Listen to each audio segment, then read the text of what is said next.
Into Darkness, a Children of Dahara novel. Episode 5, by Terry Goodkind.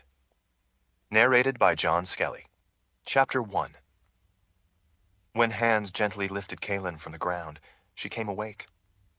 Not fully awake, but awake enough to be aware of the red leather of a number of moored Sith surrounding her. She was aware, too, of the pain. That terrible, deep pain that told her that her pregnancy was in serious trouble. Overriding the pain was a sense of helpless panic that there was nothing she could do about it.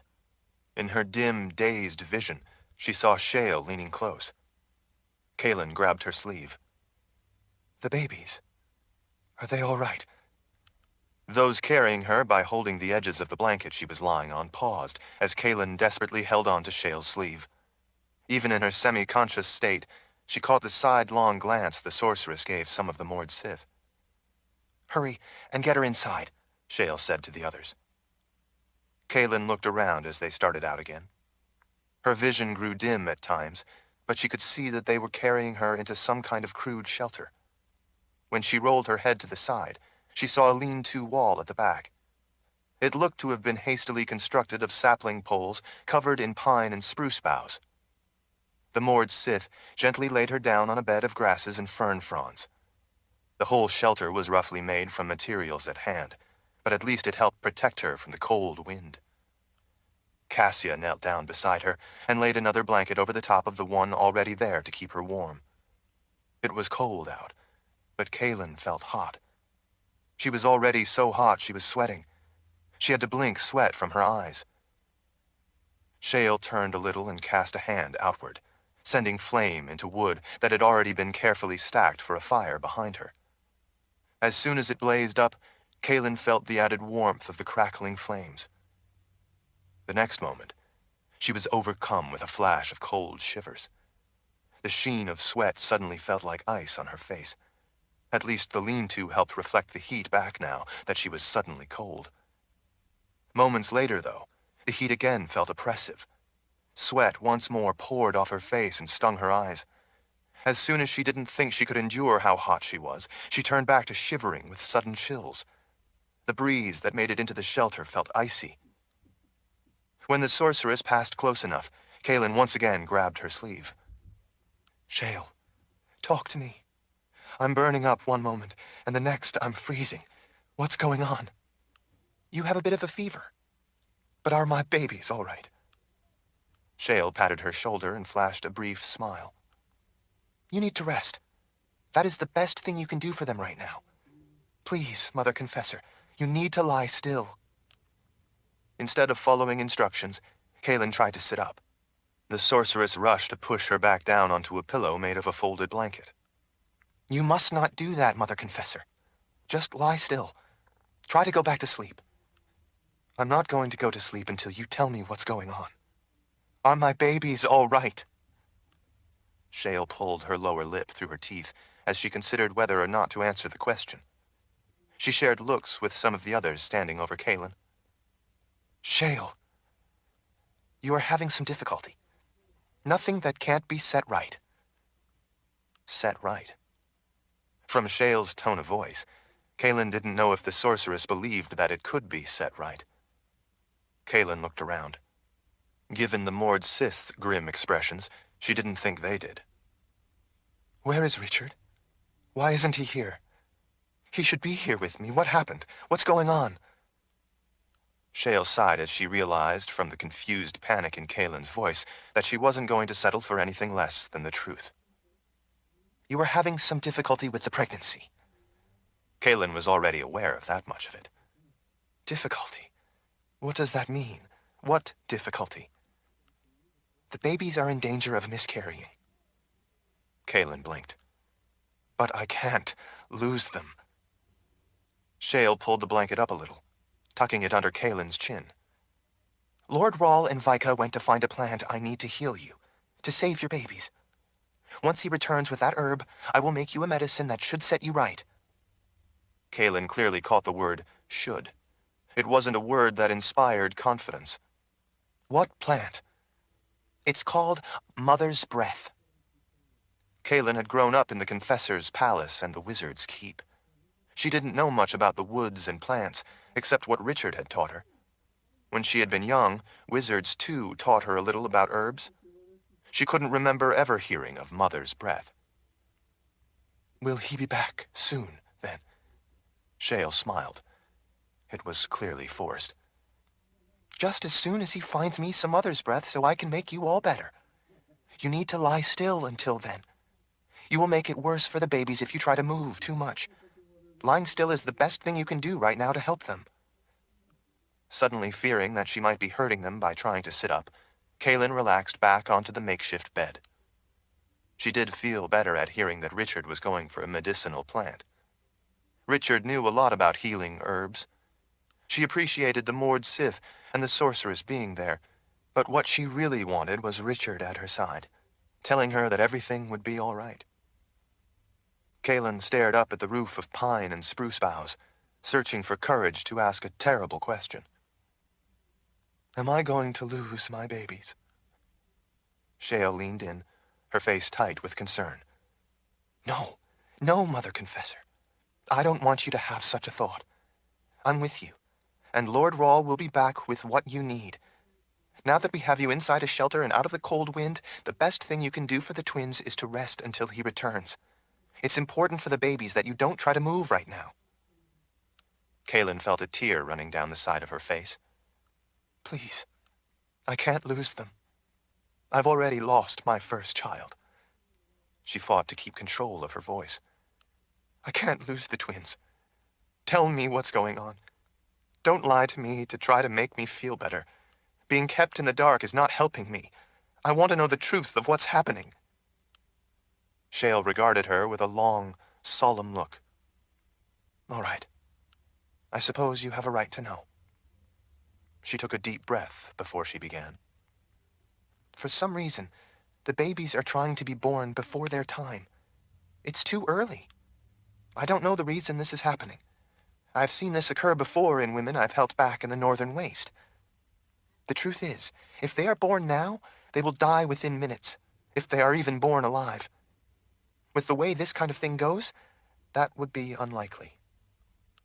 Kaelin stared up at the woman. She heard the words, but she was having trouble understanding them. This couldn't be happening. Everything had been going well with her pregnancy. These were the children of Dahara.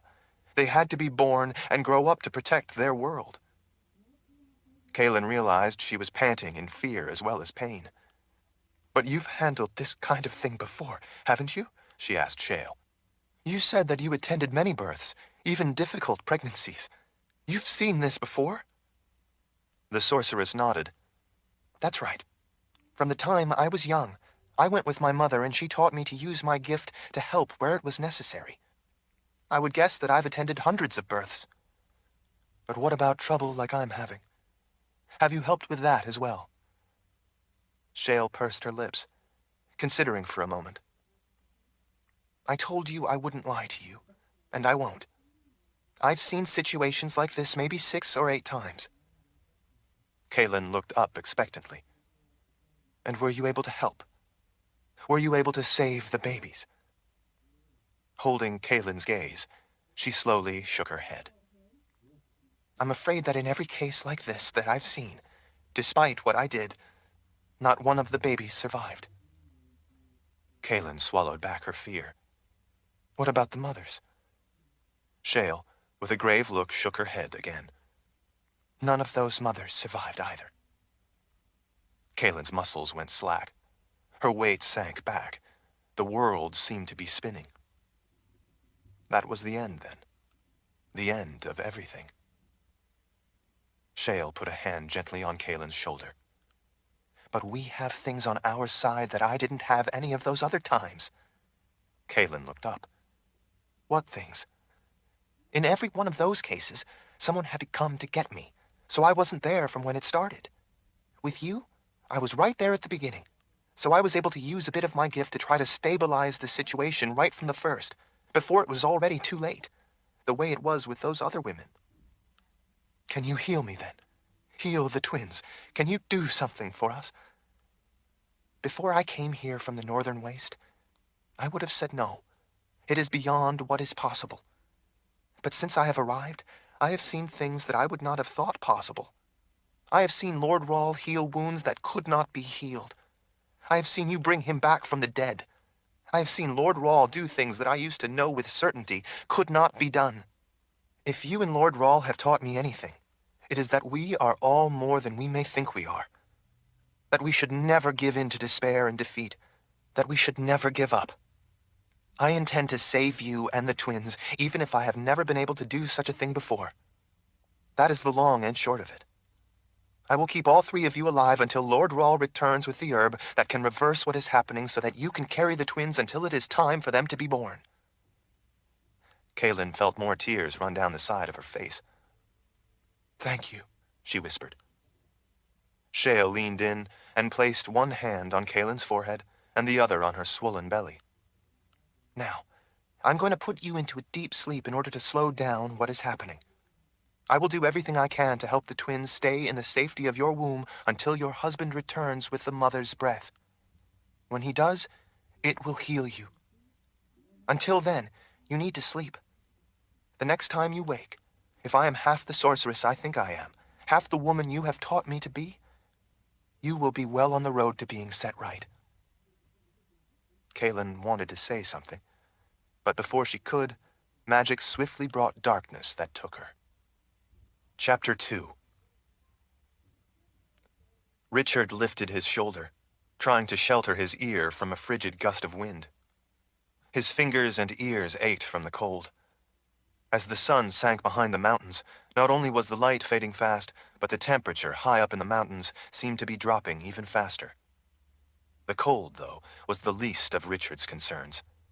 He urgently needed to get even higher up in the mountains to the tree line to find the mother's breath plant if he was to save both Kaelin and their unborn babies. Vika had told him that mother's breath had odd, lopsided leaves. She held up her fist with the back of her hand facing him. The shape of the leaves looks like this. If you ever saw it once, you would never forget it, but it's rare. I've only seen it a couple of times in my life, and then only up in the mountains near the tree line. Richard dared not let himself worry about how rare it was. He just needed to get up to where it grew so he could search for it. He told himself that he was going to find it, and that was that. The tree line, though, was still quite some distance away and much higher up the mountains. It was slow going trying to find an uncharted way up among the rocks and often dense trees of the steep and rugged terrain. It was difficult enough in the day, but he knew that in such mountainous country where there were no trails, it would be virtually impossible for the horses to climb once it was dark. He also knew from Shale's urgency that time was critical to Kaelin's survival. So darkness or no darkness, one way or another, he intended to press on. Since the horses couldn't continue on in darkness, as soon as he found a place to leave them, he intended to keep going without them. An all too familiar memory came to mind. Zed had always said that nothing was ever easy. Richard forced the thought from his mind as he turned his attention toward an opening between a stand of young spruce trees. Beyond was a jumble of rock with just enough space for the horses to pass through. It was the only way he could find that looked to have any chance to lead them higher. Richard was using all his knowledge and experience as a woods guide to find a way to steadily make it to higher ground. Occasionally, game trails helped. Even so, without a real trail, they had a number of times come to the base of impassable cliffs that forced them to find another way around so they could keep going up. Other times, what had looked like a good route ahead ended at a drop-off that forced them to backtrack and find another way in order to keep going. Richard tried to scan the mountainside higher up while his horse carefully picked its way over the loose rock between tall rock formations rising up to either side. Water seeped down the faces of some of the speckled rock, leaving green and brown streaks. Plants growing in the cracks hung down in places, making it look like green walls. Tangles of roots here and there made the footing tricky. He wanted the horse to hurry, but he knew that it was climbing as fast as it could. It was almost as if it could sense his urgency. As they made steady progress ever higher, they entered low clouds. The soft gray blankets rolled over the jutting towers of rock as if trying to find a way down. As they climbed upward into the clouds, it made the granite the horses had to walk over slick and the footing dangerous. In places, the horses had difficulty on the steep ground, only made worse in the wet. Their hooves slipped repeatedly before they could find adequate grip. He knew that in such steep country, going back down would be considerably more difficult for the horses than going up. It would likely be too dangerous in many places to ride down. For much of the way down, he knew they would have to do the descent on foot, letting the horses pick their way without having to also deal with a rider who would make it more difficult for them to balance. But first, they had to find the plant Shale had sent them for. That was all that mattered. Vika followed behind without comment. She was his sworn protector, after all, and in addition to wanting to find the mother's breath, as Mord Sith, Richard's safety was her first responsibility. She knew how desperate he was to keep going despite how dark and dangerous it was getting, so she didn't object. With the way the trees found places to grow in among the rocks they were picking their way over, even without the fog, the canopies were too dense for them to see higher up and how much farther they would need to go. Not long before, through an opening in the trees and despite the thickening fog, in a rare moment of clear sky, he had been able to catch a brief glimpse of the mountains towering above them. Through that opening in the trees, he had seen that the tree line was still a great distance away. As it grew darker, he was having trouble picking out a passable route. On top of the darkness, the fog was making it difficult to see very far. Besides cutting visibility, the fog was creating an icy mist that was both miserable and slippery. As they came up into a broad area that was somewhat level, their progress blocked by a fragmented granite wall, Richard frantically looked for a way up. Worried they were again going to have to backtrack, he suddenly spotted something in among the trees atop that vertical granite barrier. "I think I see a trail." Vika rode up beside him and frowned. She looked to each side, seeing that there was clearly no way around. "A trail? Are you sure?" Richard pointed up at the top of the granite. "Look over there to that split in the granite wall. I think it might be a way up." "We can't take the horses up that. It's way too steep." "Yes, but it looks like there are boulders and rock jammed into that crevice that would allow us to climb up it on foot. Look at the top of the wall over to the left by that mass of tree roots coming down over the edge. What do you see?" Vika rested her wrists on the horn of her saddle as she stood in the stirrups and leaned forward, squinting up at the top of the wall. "That's strange. It's foggy and hard to see, but it looks like it might be several stones stacked atop one another." "Exactly." Richard dismounted. "It's a cairn." She frowned over at him. "What's a cairn?" "It's a way to mark a trail in difficult areas where it would be easy or even dangerous to get lost and go the wrong way. If I'm right, and it's not something natural, it would mean we have come across a long-forgotten trail."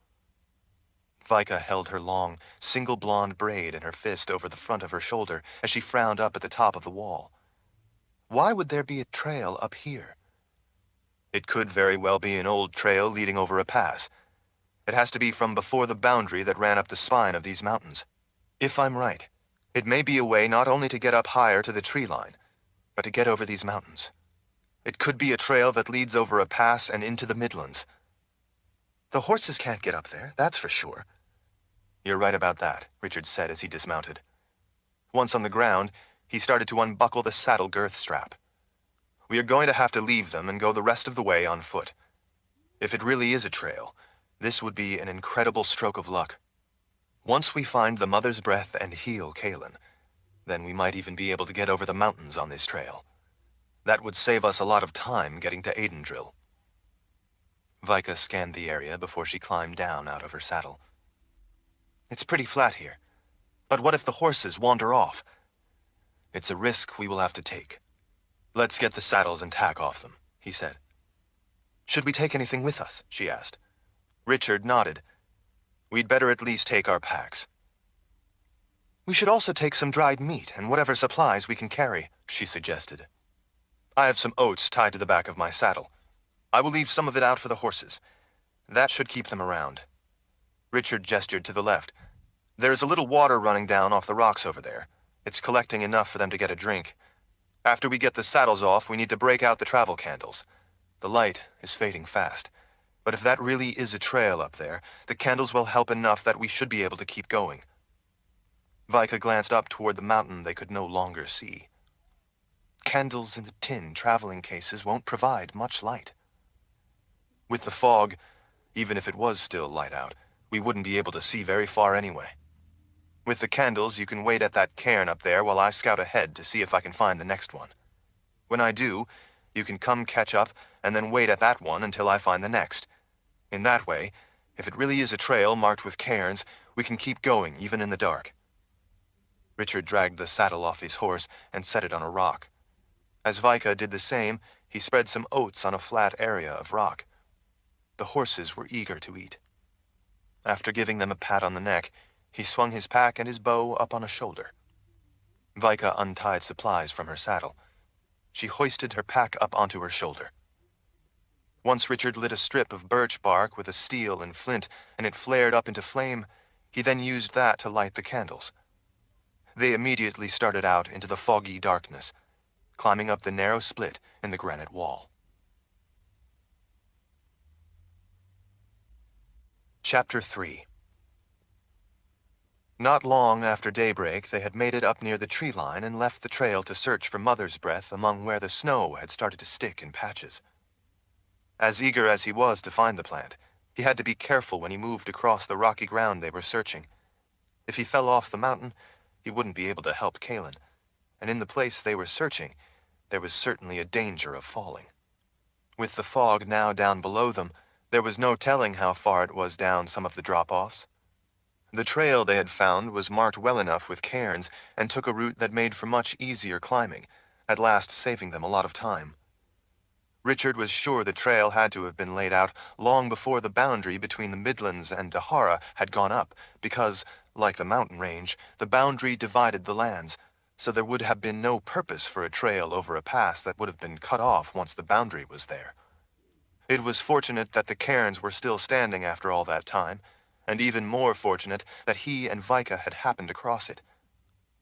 It had worked surprisingly well for Vika to wait at each cairn they found while Richard went ahead to find the next one. Then she would climb to him by the light of his candle and wait at that cairn while he went on ahead to find the next. It was slow going to do it that way, but still a lot faster than wandering aimlessly up the mountains and having to backtrack from dead ends or being forced to climb in difficult and dangerous areas, especially when there was no way to tell if after a lot of hard climbing it would end up providing a way to continue. Sometimes it didn't. They had climbed on the trail, following the cairns, throughout the entire night. Richard was too driven to find the plant that could save Kaelin to stop and sleep. Vika was Mord Sith. Mord Sith were trained to do without sleep.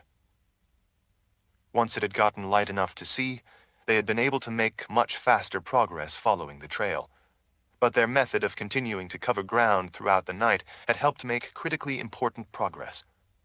Now that they were finally up to where the trees were thinning out and they had daylight, they left the trail to search at the base of where the snow had begun to stick, hoping to find Mother's Breath not yet killed by the ever-descending snow line. "Lord Rahl!" Vika called out. Richard had been using his hands to keep his balance on the steep ground as he searched under brush and the lower sides of rock ledges that were still free of snow. Shale had told him that she needed living plants with their roots. She couldn't use them if they had been killed by the snow. He stood and looked off to his right. "What is it?" "I found it." It felt as if his heart came up in his throat. He scrambled over a rounded projection of rock and through several patches of snow, then held on to the low-growing, thick juniper brush to help keep from sliding down loose scree. Richard found Vika sprawled on her belly in front of an opening in the rock. The rising sun was at their backs, so it lit the entrance to the small cave. Vika pointed. "Look, it's Mother's Breath. It's protected in here from the snow, so it's still alive." There were 3 plants to her left, where she was pointing, and a couple more to the right side just inside the cave's maw. They had fist-shaped leaves, just as she had told him. She had been right. After seeing those odd, lopsided leaves, he knew they were a plant that he would never forget. Just inside the opening of the cave, where Vika was on her belly, wouldn't quite be high enough to stand in, but it was enough to protect the plants. Richard looked deeper, and suddenly saw what Vika hadn't noticed in her desperate search for the rare plant, and her excitement at having found it. In the snow to either side of the cave, and in the soft ground of the entrance, were the prints of a large cat. Farther back in the cave, where rays of the rising sun reached, he spotted a variety of bones. Farther still, back in the darkness, Richard saw a pair of eyes reflecting the light. When he thought he heard the low rumble of a throaty growl, he drew his sword. Vika looked back over her shoulder when she heard the distinctive sound of his blade being drawn. "What's the matter?" Richard gestured with his sword. "There's a mountain lion back in there." Vika froze. "What do we do?"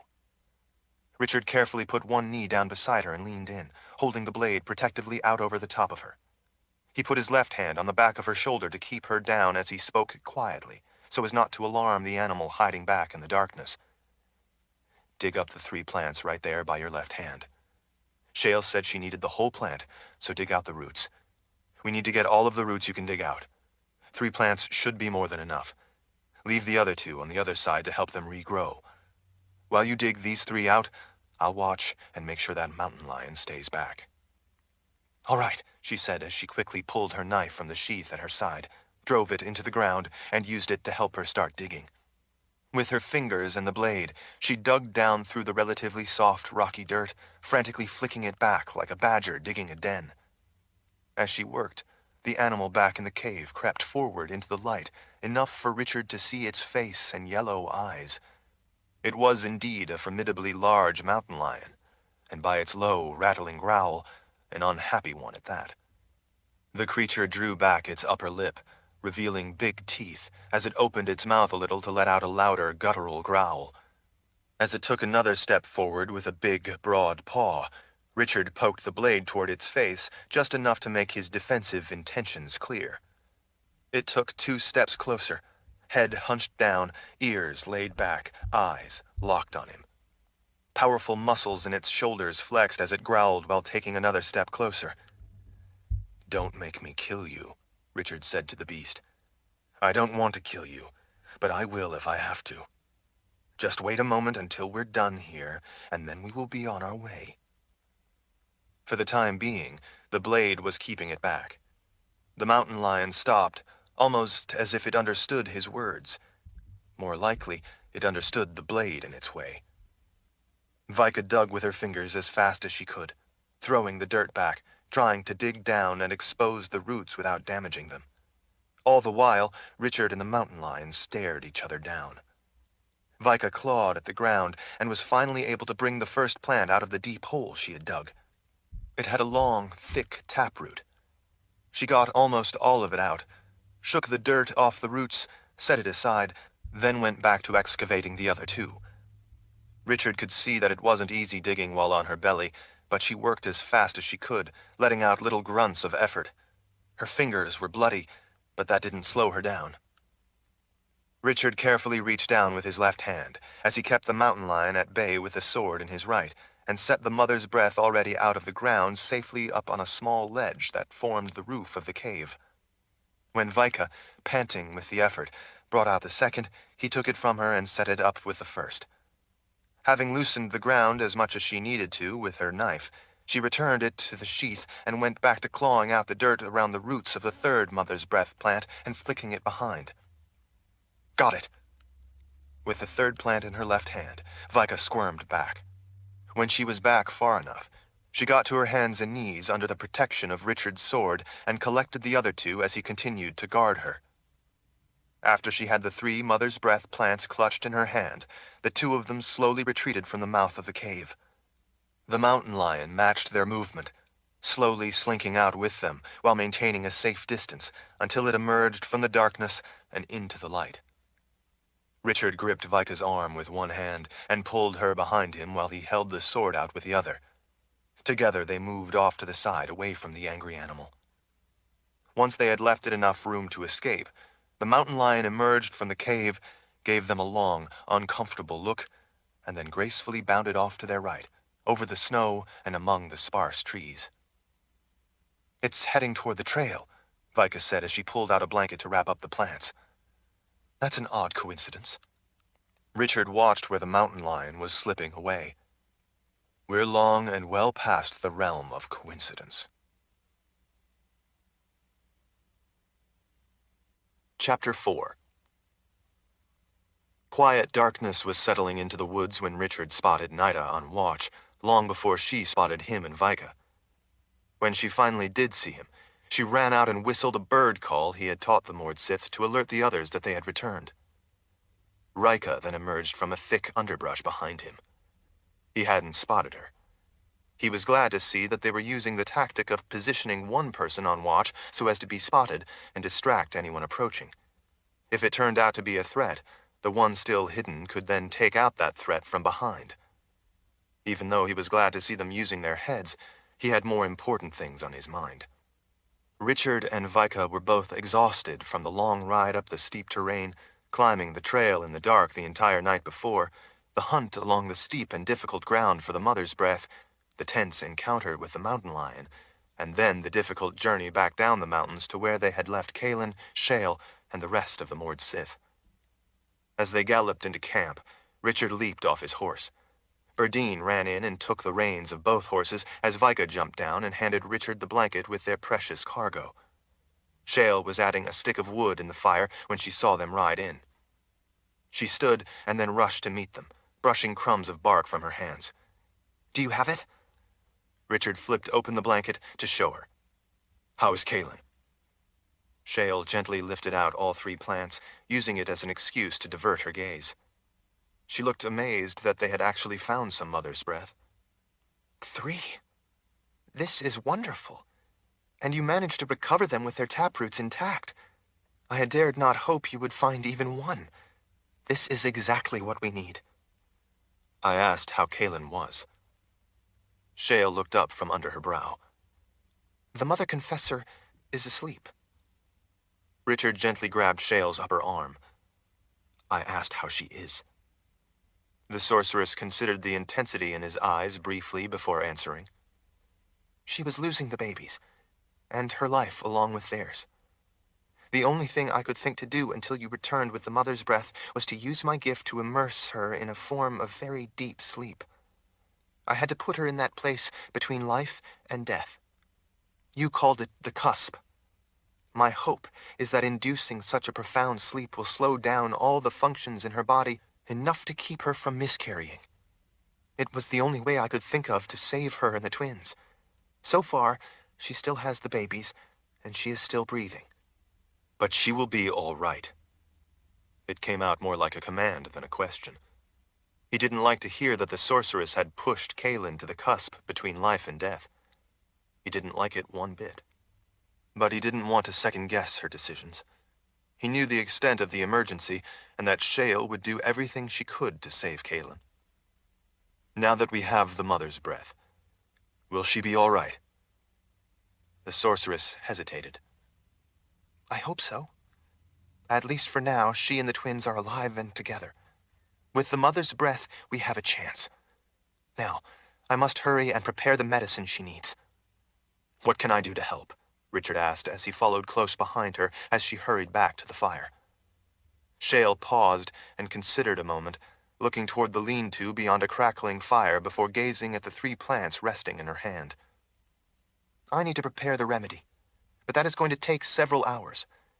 Since you were able to bring 3 plants, and considering the seriousness of the situation, she handed Richard the one with the longest taproot. Maybe there is something you can do to help. Take this one. Go to her. Break off the bottom tip of the root, and then let the milky fluid drip into her mouth. She needs to swallow it. Do it only when you have it over her mouth so you don't waste any. It is a very rare and precious substance. If I'm going to let some of the milk drip into her mouth, why do you need to prepare a remedy? Shale didn't shy away from his gaze. Lord Rahl, please do as I ask and hurry. Richard was concerned that she was deviating from the plan of preparing the plants first. He knew a great deal about plants and herbs, but he didn't know anything about mother's breath or how it needed to be prepared. He did know that there were plants that, when prepared properly, could heal, but he also knew that when raw and not properly prepared, they could kill. Will it harm her to give her the raw milk of the plant? Are you sure you shouldn't prepare it first?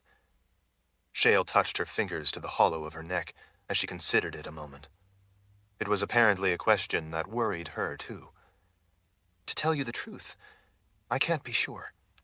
I've never heard that mother's breath is poisonous, but also, I've never heard of giving a miscarrying woman the milk of the plant raw, rather than in a prepared remedy. I do know that the healing power of the plant lies in the milk. She held up a hand and rubbed her first 2 fingers together with her thumb. It's a sticky substance, much stickier than the milky sap in any other plant. I believe that sticky quality is what may be the key to how the plant helps stop a miscarriage. I was told by an herb woman I knew that she believed the sticky milk of the mother's breath plant strengthens the bond the mother's body has with the unborn babies, keeping them in her womb. But to be honest, I've never heard of the milk being given raw.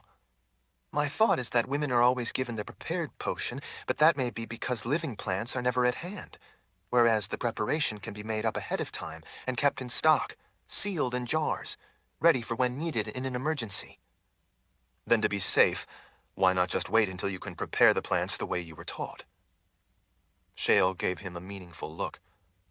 Because it took you a long time to find the plant. Too long. I realize that's not your fault, and it is remarkable that you were even able to find it at all. But as far as the life of the mother confessor is concerned, it took too long. That's the reality. The only reason she hasn't miscarried and she is still alive is because I was there right when it started, and so I was able to put her into that deep state of sleep before it had advanced too far. Traditionally, the remedy is prepared by an herb woman for those times when it is urgently needed. That is often later when a healer has been summoned, so much time would have already passed by the time any help reached the mother. My intention was to prepare the plant in that way, but it took you a long time to return. Too long. But if you were to prepare it, to be honest, Lord Rahl, even though she is in a deep sleep, I don't think your wife can last long enough for me to prepare the plants. My hope is that the raw milk will stop the miscarriage and keep the 3 of them alive and together until the preparation is ready. For all I know, the raw milk might even work better, and then the prepared potion wouldn't even be needed. But what I can't say is that it won't do harm. In my judgment, we have to chance it. It's a big chance, he said. It is, Shale agreed with a nod. I leave the choice to you then. You are her husband and would know best what her wishes would be. You decide for her. What would she want you to do? Richard didn't have to think about it. She would say that it's the only chance for her and the babies, so we have no choice but to try it. Shale offered him a brief smile. Hurry then, and give it to her. Richard gripped the plant in his hand as he nodded. How long will it take you to prepare the other 2? She looked over at the fire. To boil it down and prepare the remedy will take a few hours. I think you have made the right decision in the meantime. You must give her some of the raw milk now. Richard looked down at the plant she had handed him. Could it hurt her? Could it hurt her if it's raw, or hurt the babies? I already told you that I just don't know. The sorceress glanced over the fire to the still mother confessor. But I think that the problem may actually be if it works too well. Richard frowned. What do you mean? Shale looked back at him. I mean that it may bind the babies into her so well that it may prove difficult for her to give birth. Well, then, maybe... Lord Rahl, there is no time. It is already long past when she should have been given the potion that I have yet to cook. By all rights, she shouldn't even still be alive. I doubt she will be for much longer. If you have made your decision, then you must do it now, or she will be lost. Richard let out a troubled sigh as he gently gripped the plant in his fist. He knew that there was really no choice. He just wished it were not a choice he had to make. Shale put a hand on his forearm as if to steel him. Hurry now. Go to her. Chapter 5. Richard's fear for Kaelin had him feeling like he was watching himself from somewhere high above the campsite as he rushed around the fire to the lean-to.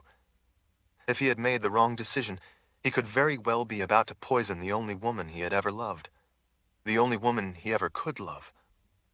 He found Kaelin laid out just under the shelter of the lean-to on a bed of grass. She was covered with blankets. He marveled at how exquisite she looked in her deep sleep. It was the perfect innocence and beauty of a child. He hoped the sleep was a peaceful one. He knew, though, that if Shale really had succeeded in putting Kaelin in that nowhere place between the world of the living and the world of the dead, it was anything but peaceful there. The keeper of the underworld would be whispering promises to her, urging her to take that last step and enter his eternal realm of rest. Richard knew all too well that it was a seductive call and difficult to resist. But he knew, too, that she would be trying with all her will to resist so that her babies would have the chance to live. If she was able to resist that longing to be free of pain and suffering, it would be for them. Cassia was there as well, on the opposite side of Kaelin from the fire, sitting on the ground beside her, holding her hand in both of hers.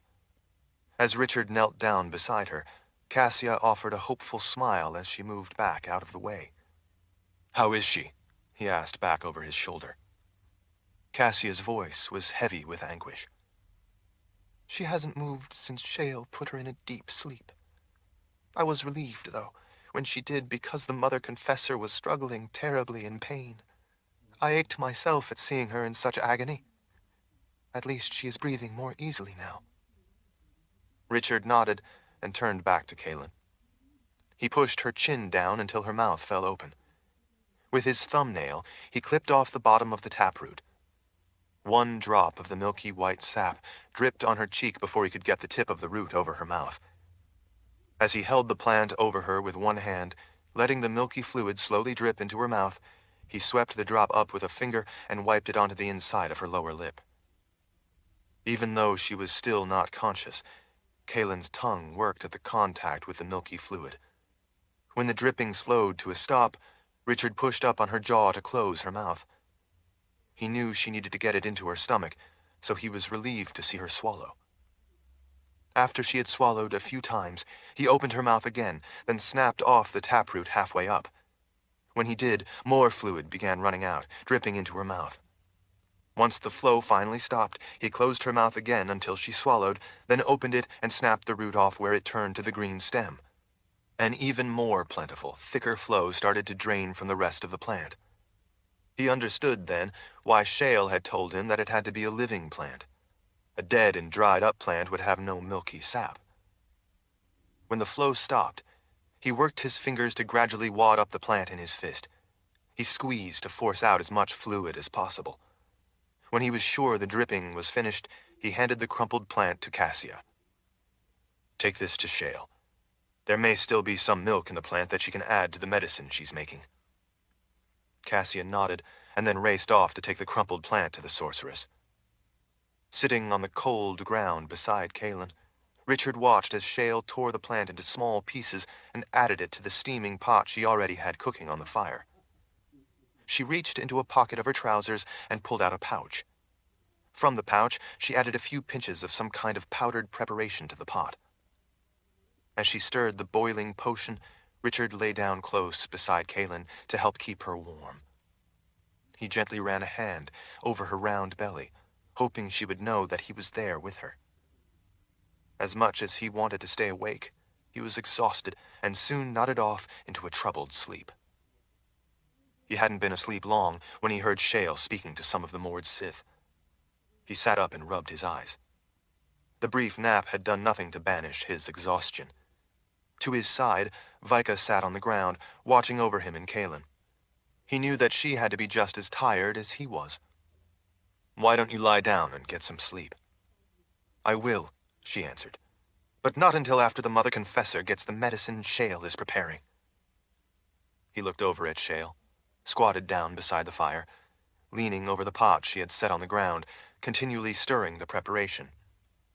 She lifted the stick out, letting the concoction drip off to test its consistency.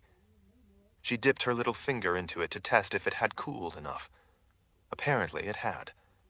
She gave an order to one of the moored Sith. Vale quickly stood and rushed to one of the saddlebags. She dug around until she came up with a piece of cloth. Shale urged both Nida and Vale to hold all four corners of the cloth. When they had, she slowly poured the pot of liquid in the cloth to filter the preparation and let it drip into a tin cup she had placed on the ground. Once the liquid had mostly dripped through, she took the cloth and twisted it around and around. She grimaced with the effort of squeezing out all the remaining liquid. When she was finished, she threw the cloth and its contents onto the fire. Blue and green flames and glowing sparks shot up from the cloth as it burned, lighting the trees all around in flickering colored light. After dispensing with the filter cloth, she picked up the cup and hurried to Kaelin. She knelt down on the other side and set down the cup before putting a hand to Kaelin's forehead, checking on her fever. "That's good. Her fever is down," Shale told Richard. She gestured. "Sit her up for me." He carefully and gently scooped an arm under Kaelin's shoulders and lifted her. Kaelin's head slumped to the side. Shale straightened her head and then put her fingers on Kaelin's temples with her thumbs over her eyes. She softly spoke some kind of chant. Richard couldn't hear the words well enough to understand them. He doubted that even if he could hear them well enough, he would have known what the words were. He assumed it was some sorceress's or even witch's spell. Sorceresses, and likely witchwomen, often relied on spells. Whatever it was, it caused Kaelin to gasp in a deep breath along with Shale. Richard noticed that Shale synchronized her breathing with Kaelin's for a moment. Finally, the sorceress took her hands away, and Kaelin opened her eyes. Richard jumped a little in surprise. "Kaelin!" He was excited to see her awake. "How are you feeling?" The sorceress swished a hand. "She can't hear you. She is still in that deep place. I don't want her to choke or drown when I give her the preparation." Indeed, Kaelin seemed completely unresponsive. Though her eyes were open, it didn't seem like she saw anything. Still, Richard felt hope at seeing her beautiful green eyes. There was life in them, and that was cause for hope. As he held Kaelin up, Shale brought the tin cup with the milky potion to her lips. As she tipped it in, Kaelin began to drink it. It took a while for her to slowly drink it all. When she had, Shale took the cup away and motioned for Richard to lay her back down. As he did, Kaelin's eyes closed once more. Shale stood and let out a weary sigh. "Now we must let the mother's breath do its work. Both what you gave her and what I prepared. When it has done all it can, and if it is enough, she will wake on her own from the deep sleep and be fully back in the world of life. Until then, let her rest. Tonight determines if she will survive this ordeal or not. Until then, we all need to sleep to be able to face what tomorrow holds." Richard couldn't take issue with that. He nodded as Shale went to her nearby bedroll. She looked exhausted. Richard was as well, but he was worried that the medicine might not work. He was terrified that he might lose Kaelin this night. But at least she seemed to be resting peacefully. What terrified him more was that she might instead rest peacefully for eternity with the good spirits. He leaned close. "Life is a struggle," he whispered to her. "Fight for me, for us, for our children." When he was finished and sat back up, Cassia touched his shoulder. "Berdine and I will watch over her tonight. You and Vika need to get some sleep." Richard didn't want to sleep. More than his better judgment, it was his exhaustion that made him lie down beside Kaelin. He kissed her cheek and then gripped her hand in his. Chapter 6. Richard was having a wonderful dream that Kaelin was kissing him. As it always did, the feel of her soft lips on his seemed to open up the feminine half of the universe to him. It was a profound completion of his reason for being. It made him whole. As he was kissing her, something made him open his eyes. He abruptly realized that it wasn't a dream. It was not yet dawn, but through the trees he could see the eastern sky just beginning to brighten a bit. Her hair had fallen down to flow around his face. Flickering firelight gave her face a warm glow as she pulled back and looked down at him with that radiant smile he knew so well. "You were sleeping so peacefully. I didn't want to wake you." The smile widened with mischievousness. "But I couldn't resist kissing you." Richard let out a deep breath of relief as he embraced her, holding her tight to him. His fears melted away in that moment. He finally gripped her shoulders and lifted her back away from him. "How do you feel?" Her mouth twisted playfully. "Pretty good now that I've had a kiss." "No, I mean everything else." He looked at her skeptically. "Are you all right?" She shrugged. "I feel surprisingly well, actually. I think I was having a terrible nightmare, and it felt like I was asleep forever in some faraway place. I didn't like being in that place. While I was sleeping, I thought I heard you say that life is a struggle, and I should fight for you, for us, and for our children. So I did, and woke up." Seeing that Kaelin was awake and up, Shale threw off her blanket and rushed around the fire. "Mother Confessor, you're awake. How are you feeling? Don't try to stand. Any pain? Are you hurting anywhere?" Kaelin struggled to sit up as Shale tried to push her back down. "I feel like I've had a very long and restful sleep, actually. I feel fine." As the Mord Sith rushed up around them, Kaelin frowned. "Why is everyone acting so strange?" "You don't remember?" Richard asked. Kaelin made a face as she half-smiled. "No. Remember what?" "You were having difficulty with your pregnancy," Shale said. Kaelin's face suddenly went ashen. "What?" The sorceress waved her hands to dispel the fear from Kaelin's suddenly pale expression. No, everything is fine now. Lord Rawl found a plant I needed to make you some medicine, and it fixed you right up. It was not a big thing, really. You were exhausted and just needed a bit of medicine and rest, so I helped you go to sleep. Don't worry, everything is fine now." Kaelin looked skeptically at all the faces watching her as she ran a hand over her round belly. "Are you sure?" She looked under the blanket. "Where are my trousers?" When everyone was silent for a moment, Rika finally spoke up. "I washed them for you, Mother Confessor. I dried them by the fire. They are ready whenever you want them." "I made some breakfast," Berdine said with a big grin. "I thought you'd be hungry when you woke up. We have fresh fish and rabbit. Which do you prefer? I have to say I like the rabbit best." "Well, actually, I am pretty hungry. The fish sounds good." She tipped her head to look out of the lean-to. "It looks like the weather is no better." Richard glanced out. "At least it's not snowing down here. Fortunately, it's not raining any longer either, at least for now. The weather in these mountains can change in an instant, but I don't think it's going to be getting much better for a while." "Well," Kaelin said, "we need to get moving south to try to find a way to get around these mountains if I'm to have these babies at the Wizard's Keep." "There can be no going south," Shale said with a frown. "Not with that boundary wall of death thing." "The boundary?" Kaelin's brow twitched a little as she put a hand to her forehead. "That's right. I seem to have forgotten that we had run into the boundary." "Lord Rawl found a trail leading to a pass over the mountains," Vika said, hoping to dispel Kaelin's sudden concern. Kaelin's mouth fell open. "A trail over a pass? That would mean the boundary wouldn't matter, and we can cross the mountains here. That would get us directly to Aidendril." She looked up hopefully. "If there is a pass, we could get over the mountains right away. That would significantly shorten our journey." "The sooner the better," Shale said. "You aren't getting any less pregnant. I would feel a lot better if we weren't out in the wilderness when the time comes to give birth." Kaelin still seemed somewhat confused. "So then I'm all right. The twins are all right? Was I having some kind of trouble?" Some of the Mord Sith exchanged glances. Everyone noticed that Kaelin seemed not to remember what had happened. Richard could see no reason to tell her how close she had come to losing the babies, to say nothing of her life.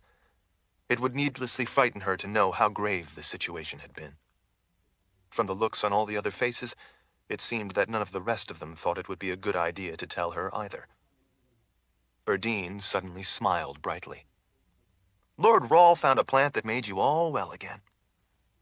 Kalen looked over at him and put a hand on his chest. Was it any trouble? None at all, Vicus said from behind Richard. Richard wasn't as happy about the pass as the rest of them. It seemed everything had been conspiring to force them to cross the mountains in this place. Someone was behind the strange woods they lost so much time in. Someone had usurped his ability and used it to put up those boundaries. Kalen had begun to miscarry, and he had to find a very rare plant to save her and the babies. There just happened to be some of those very rare mother's breath plants up the mountain trail they just happened to come across. Whatever hidden hand was behind all of the recent events seemed determined to get them up into these mountains. And there just so happened to be an old trail for them to use. As soon as we have something to eat, then we should probably get going, he said. There's no telling how long this break in the weather will last. It would be good to make some distance while we have the chance. She flashed him a smile. I would like that. The sooner we are to Aidendrill, the better. I feel well rested. I'm up for some traveling. I'm afraid it's going to be a difficult journey, Richard cautioned her.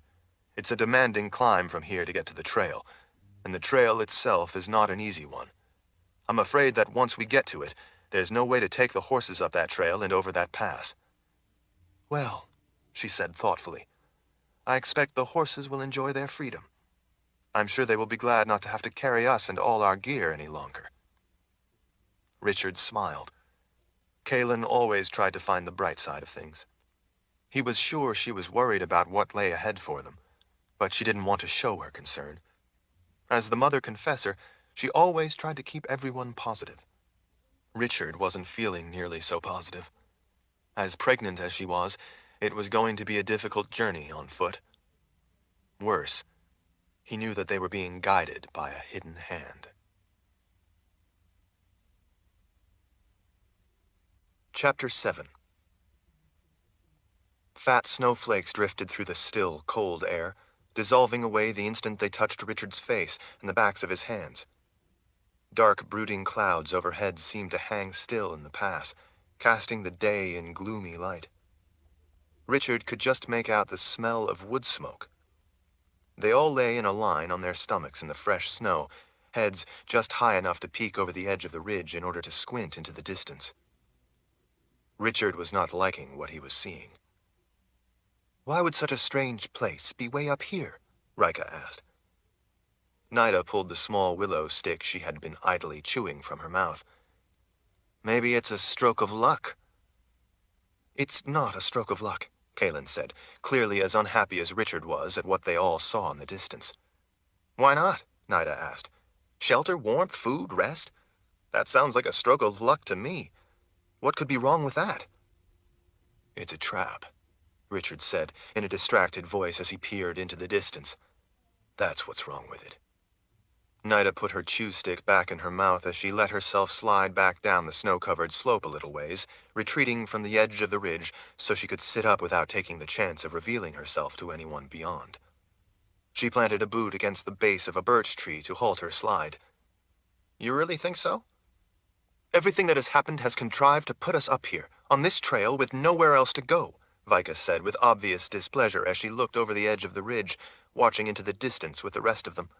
Do you really think that coming upon this place is just chance? Nida sighed. I suppose not. This is the trap that has been pulling us in ever since we left the People's Palace, Richard said. With a cunning look, Nida spun her aegil up into her fist. Maybe I should go take a look. Not a good idea, Vicus said. Nida dropped her aegil, letting it hang from the gold chain around her wrist. She pulled the stick out of her mouth again. Why not? A Mord Sith might be the right thing to set the mood up there and change our luck. Vika looked back over her shoulder. The law of nines, remember? We need the 9 of us to stay together. Vika is right, Richard murmured as he watched for any sign of people. He was sure that the Golden Goddess was still searching for them, so he didn't want anyone who might be out beyond to see them. There was no telling how many eyes the goddess could be looking through as she frantically hunted for him in Kalen.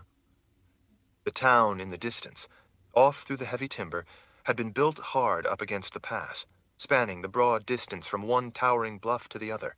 Some of the buildings piled up on top of one another in what looked like an unplanned, haphazard fashion, making them appear hunched together against the elements.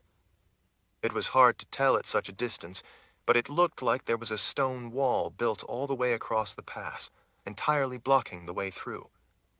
He supposed it was possible it was simply built that way to take advantage of the lay of the land, but in his gut, he knew there was more to it. The massive fortress town grew right up behind the stone wall, the wall itself so high it rose up above some of the treetops. The tree line and barren ground above overlooked the town from each side of the wide pass. As far as Richard could tell, the only way over the pass was through that walled fortress. He had trouble imagining the reason for a fortress in such an isolated place. Of course, it was possible that it wasn't really a fortress at all, and it only appeared that way from a distance. Again, his gut told him that wasn't the case. Up inside the wall, built across the pass and beyond the jumble of structures, he could just make out a much taller, more impressive-looking structure of some sort. It looked like maybe it was made from a pale-colored or white stone. It had to be a difficult life in such a remote place. As such, it seemed an odd place for a grand structure of any sort to be towering in its midst. Richard didn't think there could be more than a few thousand people at most living in the town. The smell of wood smoke told him that the place was not abandoned. If it was not abandoned, then the goddess might be able to use the people living there to finally spot and attack them. Unfortunately, the only way across the pass was to go through that fortress town. Kaelin put her hand on his forearm. I don't like it. Like you say, it's a trap. Everything that has happened to us since leaving the People's Palace has been leading us right to here. Richard nodded. I'm afraid you're right. She rolled a bit to the side, looking like it was uncomfortable to be lying on her swelled belly. So what are we going to do about it? In the middle distance, on the path leading through the snow-crusted trees and among the rocks rising up from the thick white blanket of snow covering the ground, and across another snow-covered rise, he could just make out the tracks of a big mountain lion. He didn't have to wonder if it was the same one he and Vika had encountered when searching for the mother's breath. Well, he finally said, Zed told me once that one should not willingly walk into a trap. Shale scowled over at him. Is that another one of your wizard's rules? Richard looked over and showed her a crooked smile. If it isn't, it should be. Is that all of what Zed had to say about it? Kaelin asked. Actually, Richard said, the rest of it is, unless you have no other choice.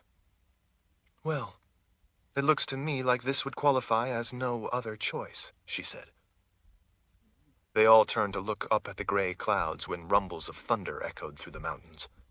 The low, ragged clouds that were silently gliding in obscured the higher peaks, and by the looks of them, they promised some bad weather. I grew up in mountains like this, Vika said. Thunder and snow high up in the mountains are a worrisome pair. So what are we going to do? Kaelin asked, ignoring Vika's comment and obviously growing impatient. I'm not in favor of walking into a trap. Someone wants my babies. I don't intend to simply walk in there and hand them over or have them taken from me. But I'm cold, and I want to get beyond these mountains and down into Aidendrill where it will be warmer. We can't lie here forever watching that place. Richard let out a long breath. The rising breeze carried away the cloud of that breath as he appraised her green eyes. I agree. He showed her a smile. I have a plan. Kaelin arched an eyebrow. A good plan? He wasn't in the mood to debate the merits of it. He was more concerned about avoiding whatever kind of trap waited for them in the walled stronghold blocking the pass. He was also concerned about the way the wind was coming up and the weather was closing in. The night before had been miserable, huddled in the protection of a quickly built pine bough shelter, with no fire as they ate some of their dwindling supply of dried meat and hard travel biscuits. First, he said, I need to know if you're up for a difficult attempt to get over these mountains in order to avoid walking into the trap that's waiting for us. Kaelin frowned at him. What are you proposing? Richard put an arm over her shoulders and pulled her close so she could sight down the length of his other arm to where he was pointing. Look at that notch to the left side of the pass, just before the slope of the second mountain over starts to rise up again. See what I'm talking about? Kalen squinted into the distance. I can't tell for sure. You always could see better than me, and you know more about such country than I would. Well, there's an indentation in the side of where that mountain rises up. He gestured to indicate the slope on the left side of the pass. That notch is higher than the pass with that walled town built across the trail, but it might be a way over the mountains without having to go through the town. See? Up there, not far above the tree line. I see it, Shale said as she pushed in close on the other side of him, finally seeing where he was talking about. I see it too, Vika offered. What of it? Kalen asked. What are you thinking? Like I said, it might be a way over the mountains, a way to skirt that walled fortress built across the pass. You mean a way to skirt that trap? The sorceress asked. Richard nodded. Yes, I think it could give us a way to avoid walking into a trap and instead go right around it. If it is a way across, we could avoid anyone seeing us, and we just might be able to make our own luck and get over the mountains and into Aidendrill, and then to the Wizard's Keep. Then what are we waiting for? Kalen asked, blowing some warm breath into her cupped hands again. I'm waiting for you to tell me that you're up for it. It's going to be a difficult climb. It's not a trail, so we will have to make our own way. It will be hard climbing. I'm pregnant, Kalen said. I'm not helpless, and I'm not eager to spend any longer up here than necessary. Let's get going while we still have light. Chapter 8. The light was fading fast by the time they got closer to the notch Richard had spotted from back in the forest. Some of the way was steep and dangerous. They had struggled to make it through the snow up above the tree line. In several places, Richard had to climb up, lie on his stomach, and then reach down to help Kalen, because her pregnancy made it more difficult for her to pull herself up, and also Berdine, because her arms weren't long enough to reach the edge. Once, when there was no practical way around, Richard had to quickly fell a pair of trees so they could cross a deep chasm. As they got higher, frigid winds funneled through the canyons to sting their faces with ice crystals. In spots, the thick blanket of snow hid deep ravines and rifts in the uneven rocky ground. After Kalen sank up to her armpits in one of those rifts, and he and Vika had to pull her up and out, Richard cut a long staff and took the lead, testing for ground under the way ahead to make sure it was solid. He cut a similar staff for Vika. She walked beside him, and together they tested the ground ahead. He had the rest of them follow in his and Vika's footsteps so that they wouldn't drop into a hole where they could easily be hurt, or worse. As they got closer to the towering mountain, it was easier to see the notch in its lower slopes. The sun was setting beyond, to the west, to where they needed to go, and even though it was cloudy, the brighter light of the western sky silhouetted the shape of the mountain to reveal the cut in the rock. Numbers mean things, right? Berdine asked as they trudged through the snow.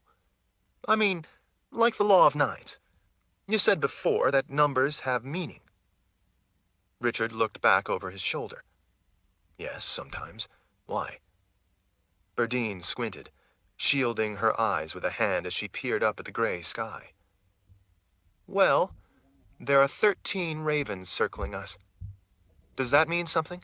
13? They've been following us since we left the trail, Richard said.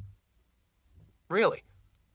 I didn't notice them before, Berdine said, her voice trailing off as she turned, looking up. But now that they are overhead, I noticed them going around in a circle as they follow us.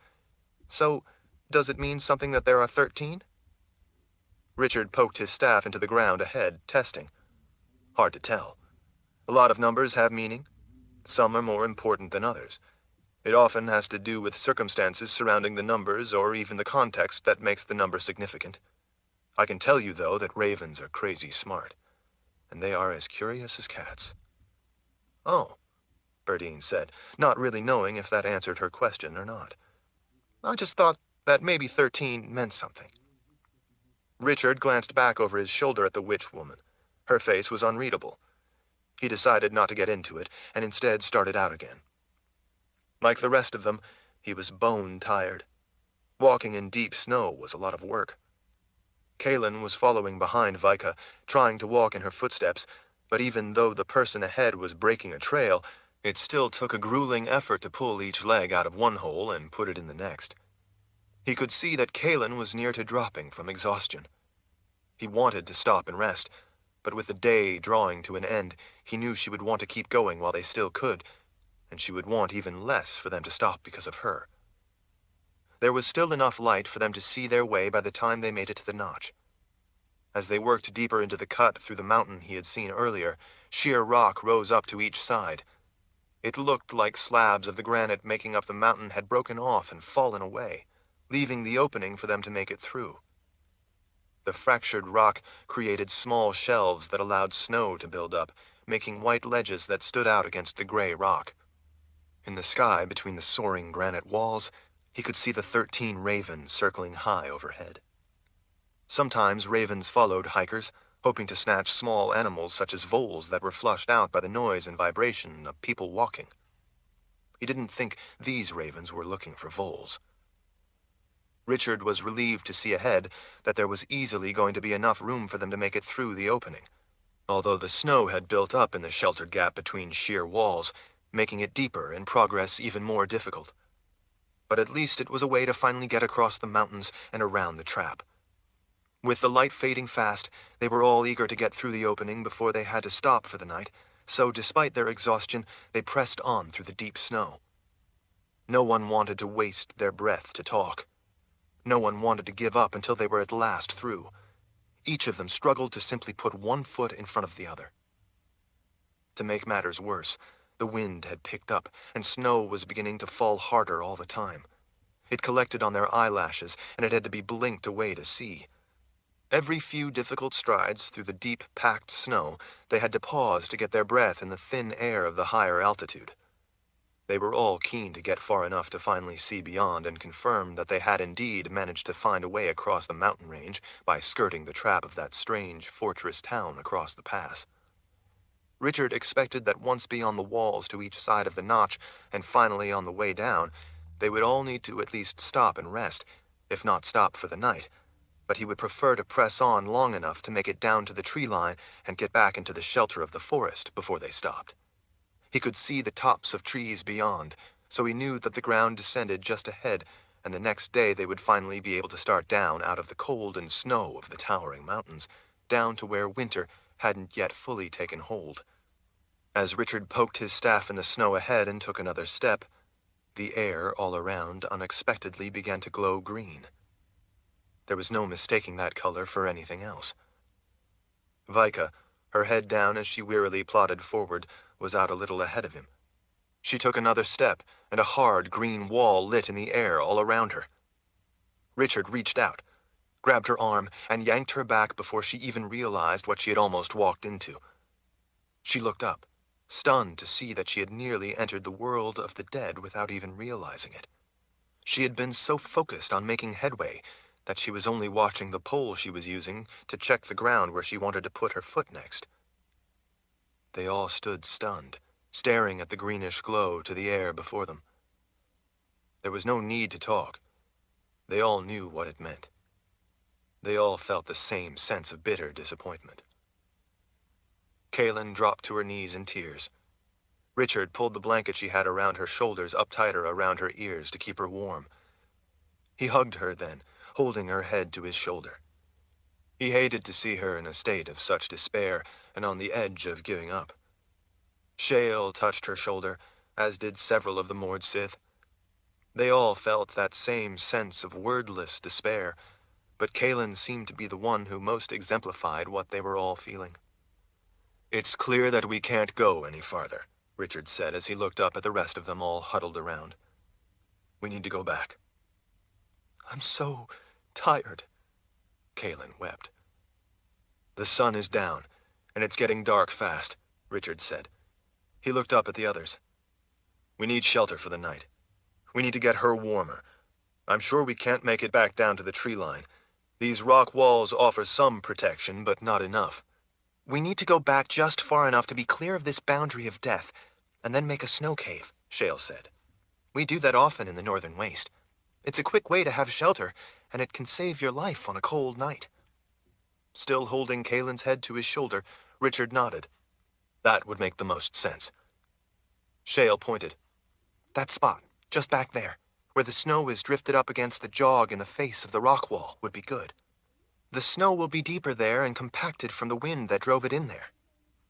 Let's hurry and get it done before it gets too dark, Richard said. We'll all feel better when we can get out of the wind and have something to eat. Directed by Shale, the Mord Sith began digging into the tightly packed snow. Once they had a good start on a cavern, Shale had them stand back. With them safely out of the way, the sorceress cast her hands out, sending a roaring stream of orange and yellow flame into the cavity. It curled around, melting the snow in deeper. She held her hands out to keep the fire going until it had melted a big enough space down inside for them. The snow walls to the side that had been melting quickly froze into a glaze of ice. Richard glanced up at the black clouds through the snow that was beginning to fall in earnest, swirling around in gusts through the split in the mountain. The storm is upon us. We need to get out of the weather. Shale nodded. Take the Mother Confessor into the back against the rock wall. It will be warmest against the rock from the heat of the fire. It should be hot enough to let us all get warm. The ice walls will keep the heat in for a while, and I can use my gift to warm the rock when we need it. That sounds wonderful, Kalen said through chattering teeth. Chapter 9. At first light, they dug their way out of their cozy snow cave. After they all emerged, they began making their way back down the mountain to the shelter of the forest. Their breath drifted slowly in the bright, clear air. The fresh snow from the night before had completely covered their tracks with a new layer, making it even more difficult to walk than it had been the day before. The momentum of going downhill, though, was a bit of a help. Still, it took a lot of effort to make it back down to the forest and below the ridgeline where they had first spotted the town built across the mountain pass. What are we going to do? Kalen finally asked when they stopped to rest on a rock outcropping that was blown clear of snow, but was ice cold. It was a question they all had on their mind, but no one else had wanted to ask. Richard scanned the thick woods. We need to make a good shelter, clear some snow away, and build a fire. We all need food and rest to get our strength back. No, Kalen said. What I meant is, what are we going to do about the boundary stopping us? I don't see any other way but to go to that town to get through the pass. Richard shook his head. I'm not ready to do that. We know there are people there. If the goddess can use them, we could suddenly find ourselves fighting an army of Glee. We need to avoid that at all costs. We need to recover and think this through before we do anything. So, what are we going to do then? Kalen pressed. We obviously can't go back. Richard gave her a look. We are going to make camp. He didn't want to tell them what he had in his mind, so instead he went about cutting some young trees and stripping them of limbs to make poles. He used one of the bigger poles to span between the crotches of a couple of trees and used a vine to secure them. As he cut down more saplings, the Mord Sith placed them against both sides of the one bigger pole spanning between trees to make a roof of sorts, leaving a space on one end for an opening to get inside. Richard made sure the space inside was big enough for all of them. He finally gestured. Shale, could you clear the snow away in front of the door for a fire? The sorceress used fists of air driven by her gift to blast the snow from the ground for their shelter. It cleared the snow down to the forest floor. Scraping away wet leaves and branches uncovered solid rock that was broad enough to be a good place for a fire. Some of the Mord Sith went about collecting pine, spruce, and balsam boughs to place against the poles to form a roof to protect them from the wind if it came up again and hold in the heat. It took several hours to complete the roof. While they were doing that, a couple of the others collected dried deadwood for a fire. They stacked up the wood, and as it began growing dark, Shale sent fire into the stack. In short order, they had a good blaze going. The fire crackled as it burned the pine, sending sparks swirling up into the air. While Richard set fishing lines in a nearby stream, and Kalen squatted before the fire warming her hands, Berdine, Vale, and Rika spread out all the bedrolls inside the shelter. There wasn't a lot of room inside, but the tight quarters would help keep them all warm. Nida and Cassia brought more dried wood from the surrounding woods and stacked it to the sides so there would be a supply throughout the night. The crackling fire lit the trees all around, sending sharp shadows into the darkness. After they had collected enough wood, they all gathered around the fire for a meager meal from the supplies they still had left. They were all hungry, and there was only sporadic conversation as each of them tore off pieces of dried meat and salted fish. It wasn't very enjoyable, but at least it helped quench their gnawing hunger. They scooped up snow in tin cups and set them close to the fire to melt the snow for drinking water. After they had all eaten, the Mord Sith decided on watches. Richard let them talk him into sleeping the whole night. He knew he was going to need the rest. Once their meager dinner was finished, they all crawled into the shelter, except Vika and Nida, who had first watch. Richard hugged Kaelin close to him. He ached all over from the strenuous hike up to the notch and back, and he knew she felt just as sore. It was a lot of effort that had in the end been for nothing. They were all disheartened that their way had been unexpectedly blocked by the boundary. At least it felt good to have Kaelin tied up beside him. He enjoyed the quiet pleasure of holding her as long as he could. But in mere moments, sleep took him. At the first hint of light, Richard woke when he heard Rika putting more wood on the fire. He sat up and stretched as quietly as he could. Kaelin was still asleep, but when he started to climb out from under the blanket that had been around both of them, she woke up. He told her to go back to sleep. He was relieved that she lay back down while he made his way out of the low shelter. He searched around until he found some tender saplings, then set to work. He used his knife to split them and then bend them around to make a hoop. With a supply of leather thongs from his pack, he wove a net across the loop of wood. About the time he finished, everyone woke up and came out. They dug travel biscuits from their packs and had a quick bite to eat as they all rubbed sleep from their eyes. "All right," Kaelin finally said. "We are rested. So what are we going to do now?" Richard, his forearms resting on his knees, chewed the hard biscuit for a moment before answering.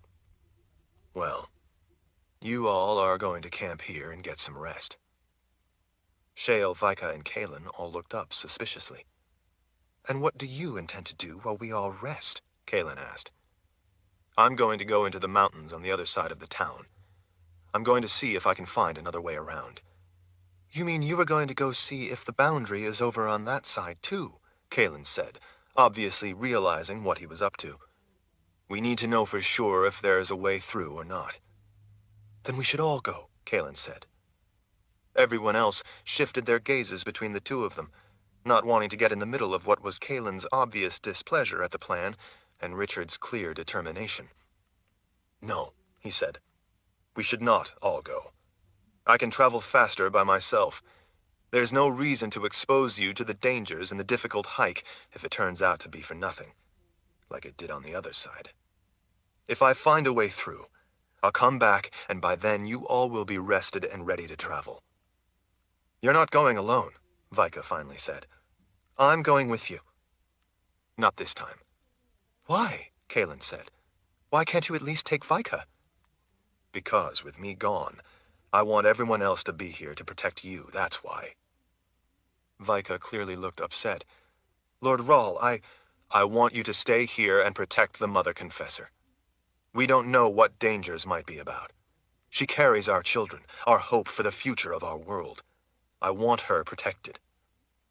He stood, lifting his pack, slinging it up on one shoulder. He picked up his bow from where it was leaning against the shelter. "The subject is not open to debate. Check the fishing lines. Hopefully you can all have some fresh fish.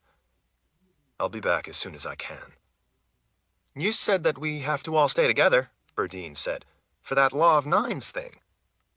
"I'm doing what I think best," he said. "It doesn't take 9 of us to trudge through deep snow to scout the terrain. Scouting ahead is what I'm good at." Berdine pointed off through the trees to where the ravens had roosted. Can you at least shoot a few with your bow so that their number will be less, like ours will? It can't be done, Richard said. Why not? Because the ravens would not allow it. Berdine wrinkled up her nose. Not allow it? What are you talking about? Richard gestured to the birds perched on branches in the pines. Watch. He turned his back on them as he quickly strung the bow. He gripped it in one hand as he pulled an arrow from the quiver over his shoulder. He quickly knocked the arrow in the string and then turned around toward the ravens. Before he could even raise the bow to aim, all the ravens started squawking as they took to wing and in an instant had vanished back into the trees.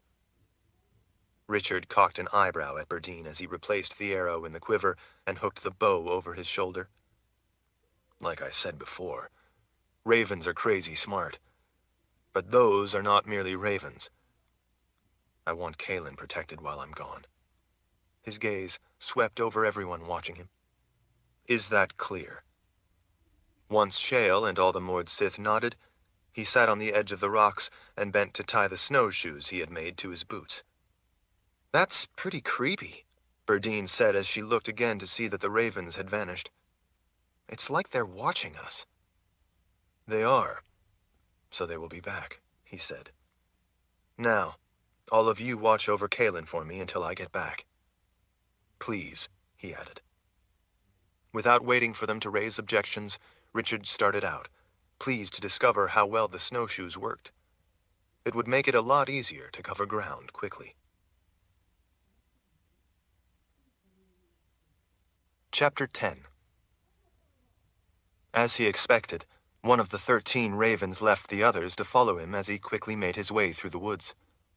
It flew through the forest, weaving in and out among the branches as if they weren't even there to get out ahead of him, and then with a quick flutter of its black wings, settled onto a branch to wait for him to pass underneath. As he did, it would turn its head to look down at him with one black, glossy eye. The bird's black eyes reminded him of the eyes of the Glee. It was wearisome, the way there was always someone or something watching them, so that they were never completely alone.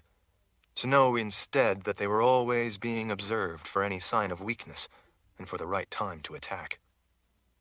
He knew that if he wanted to, he could kill the raven. What he had done before with the bow was just to show the others that these were not merely wild ravens, so that they would be on alert. But he also knew that killing it would accomplish nothing. So he didn't want to reveal his ability before it became necessary. Besides, the animal itself was innocent. It was merely being used, much the same way the goddess looked through the eyes of unsuspecting people. He actually rather liked ravens, although they were often quite noisy. Richard was happy to find that the snowshoes made for much easier progress over the snow.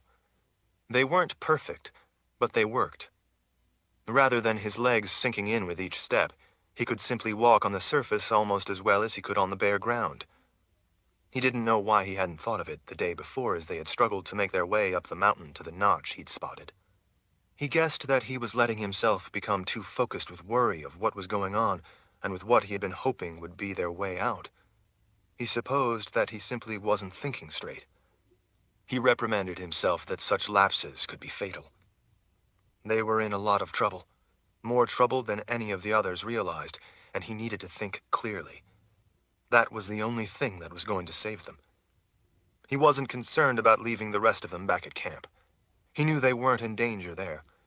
The danger was in that fortress town built across the pass. That was where the spider waited at the center of this web.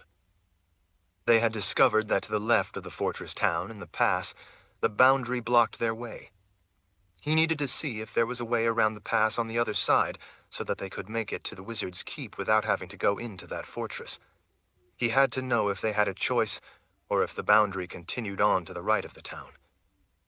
As the day wore on, he continued to push, making more progress than he ever could have if he had let Kaelin and the others come with him. Kaelin never complained about the physical challenges, but with her being pregnant, it was difficult for her to push as hard as she would like to, or as hard as he could alone. Before she had become pregnant with the twins, he would never have had any doubt that she could keep up with him. At times, if anything, he had trouble keeping up with her, but he knew that now she couldn't. When he finally made it above the tree line, he stopped and turned back to see the raven sitting on a bare limb, watching him. He turned and started ahead, panting with the effort and the thin air at this altitude. After a time, he paused and with a hand shielded his eyes from the bright sunlight as he scanned the mountainside. While the place he spotted was far from ideal, and he knew it likely wouldn't be a way they could cross the mountains, he headed for the spot anyway, because it would serve his purpose to confirm what he suspected. In such a life-and-death situation, he dared not leave any stone or escape route unturned. It was sometime in the mid-afternoon when he had to remove his snowshoes to start climbing bare rock that had been blown mostly clean of snow by the howling winds. At least those winds were now calm. It was hard climbing, but he was able to keep going without stopping to rest. Some of the places were so high that he had to jump and grab an edge with his fingers and then pull himself up. After such places, he had to lie on his back and catch his breath in the thin air. His legs ached, and the altitude was not only causing him to become easily winded, it was starting to make him feel sick. The answer, he knew, was to reach the place that would tell him one way or the other what he needed to know, and then he could start back down. As he pulled himself up and over the top of another ledge, he saw that the way ahead was relatively flat and would be a lot easier walking. As he started across, he could see trackless forests of trees crusted with snow blanketing the slopes beyond on the way down. It would be impossible to climb down the cliffs on the other side of the place he had reached, but that wasn't important for now, so he kept going. Partway across the broad ledge, he abruptly had to stop when the air all around him lit with green light. Another careful step, and the wall of green appeared all around him. It was the boundary he expected to find, but had hoped he wouldn't. He found no joy in confirmation that he had been right. Richard backed away from the boundary until it became invisible again, and he could see beyond, then sat down on a knee-high section of ledge. He put his face in his hands, disheartened at the discovery. He had known the boundary would in all likelihood be there. Finding it removed all hope that they could avoid what he knew waited for them in that fortress built across the pass. When he looked up, he spotted the mountain lion sitting on its haunches some distance away, its color making it blend in well with the rock. When their gazes met, the animal rose up, stretched, arching its back with its paws stretched out in front. Long, sharp claws came out from its paws as it stretched, scraping across the rock. The big cat stared at him the whole time. Richard lifted his sword a few inches to make sure it was clear as he stared back at the sleek creature. He let the weapon drop back in its scabbard, sending a clear message of his own. "Tell your mistress that I'm coming for her," he called out to the mountain lion. The creature stared at him for a moment longer, then turned and trotted off. Richard knew who it was going back to. He now knew for certain that they had no choice. Chapter 11. When Kaelin, sitting in front of the fire to stay warm, heard one of the Mord Sith let out a bird call, she stood. Shale rose to her feet beside her. "Do you think it's Richard?" the sorceress asked. "Yes, it's him. Nida would have made a different call if it wasn't. If it was a stranger or some kind of trouble. He's finally back." Cassia glanced back over her shoulder to the woods in the direction of the bird call, then put another stick of wood on the fire before standing. A spit over the fire had rabbits roasting. The cooking meat smelled good, but Kaelin, wringing her hands expectantly, was too worried about what word Richard would bring to them to be hungry. When she spotted him coming out of the trees with Nida, she ran to him and threw her arms around his neck. Her loneliness and worry of the day melted away at the sight of him. Something about being pregnant made her want to be close to him all the more. She kissed his neck. "I'm so glad you're back. I was so worried." Even though she was relieved that he was safe, the grim look on his face had her stomach once again feeling like it was tightening in knots. She gestured back to the fire. "Cassia and Vale set snares and caught some rabbits. There were also some fish on the lines you set out before. You're just in time so that we can have a good meal together. We all need it. Come and have something to eat. You must be starving." She could tell that he was deeply troubled, so she didn't want to press as to why just then. She knew that he would soon enough tell them all what he had learned. By that troubled look, though, she knew it would not be good news. He put his arm around her waist as they walked together to the fire, and then sat cross-legged on the bare ground. The fire had been going since the day before, so it had warmed the rock they were all sitting on, making it a cozy refuge from the cold. Cassia tore off a big piece of meat from one of the already cooked rabbits sitting beside the fire to keep it warm. She grinned as he took the meat from her. "We used snares, like you showed us," she told him. Richard returned a smile. "I'm proud of you. You did good." "So, are you going to tell us where you went and why?" Shale asked, obviously not willing to wait for him to decide to tell them in his own way in time. "I had to confirm that the boundary was also on the other side of the town, blocking that pass. It was. It runs off in both directions." That bit of news was disheartening, but not exactly unexpected. "It wasn't worth all of us going just to find that out.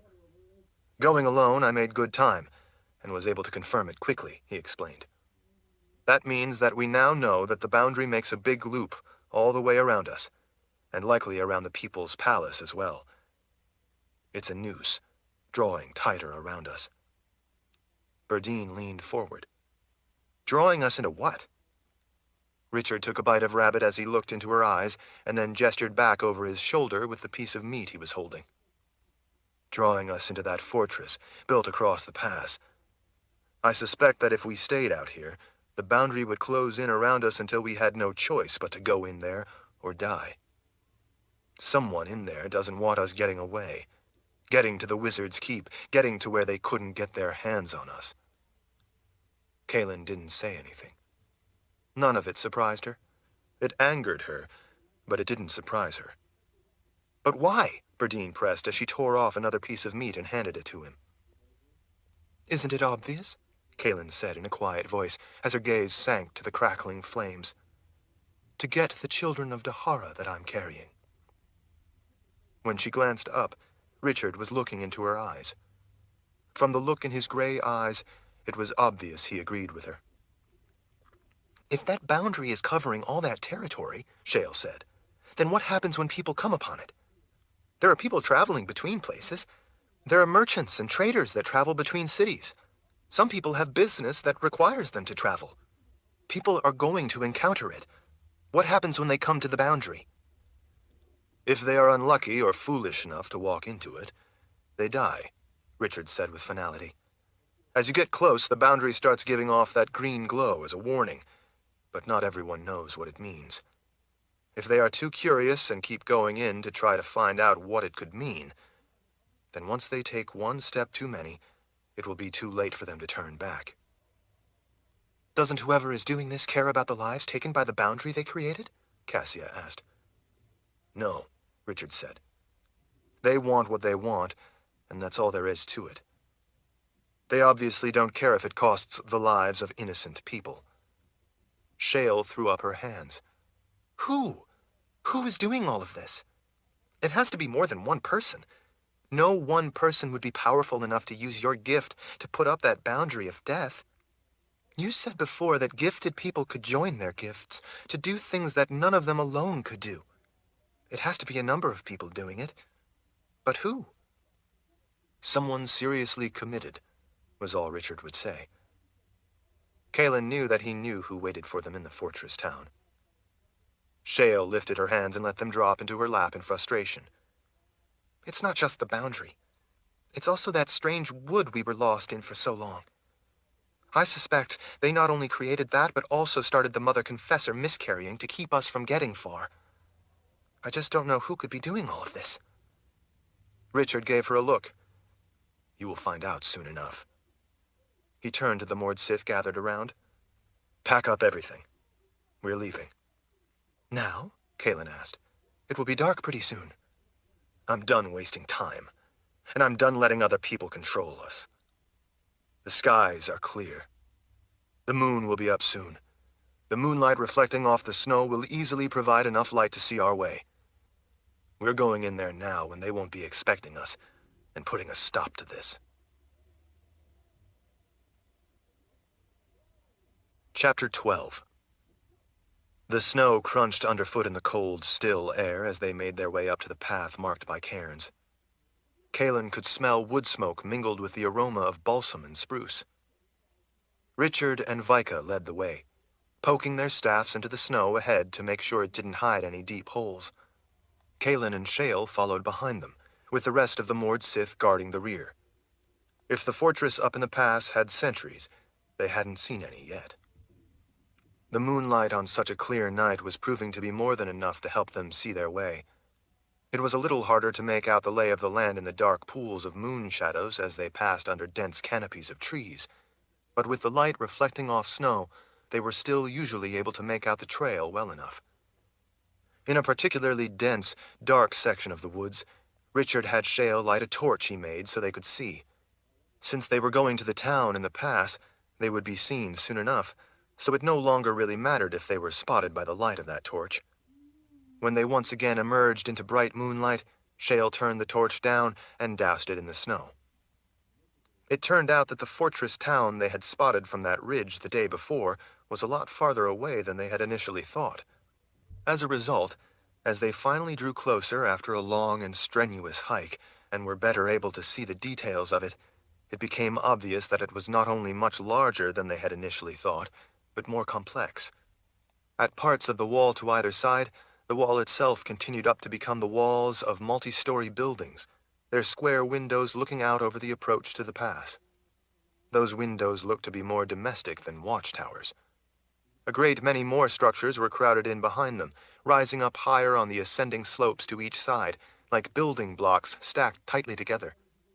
The pass itself was broader than it had appeared to Kalen from a distance, meaning that the town, partly built into the wall with more blocky buildings tightly stacked behind, was larger than she had at first realized.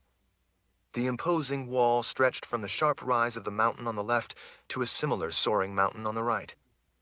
Now that Kalen was closer and could see that wall better, it was obvious to her that it was well built and looked quite formidable. Stained with water and age, it also looked ancient, as if it had been there for thousands of years. As the trail led them closer to the base of the wall, they were finally able to spot a large, arched opening near the bottom. Two halves of the gate door stood open.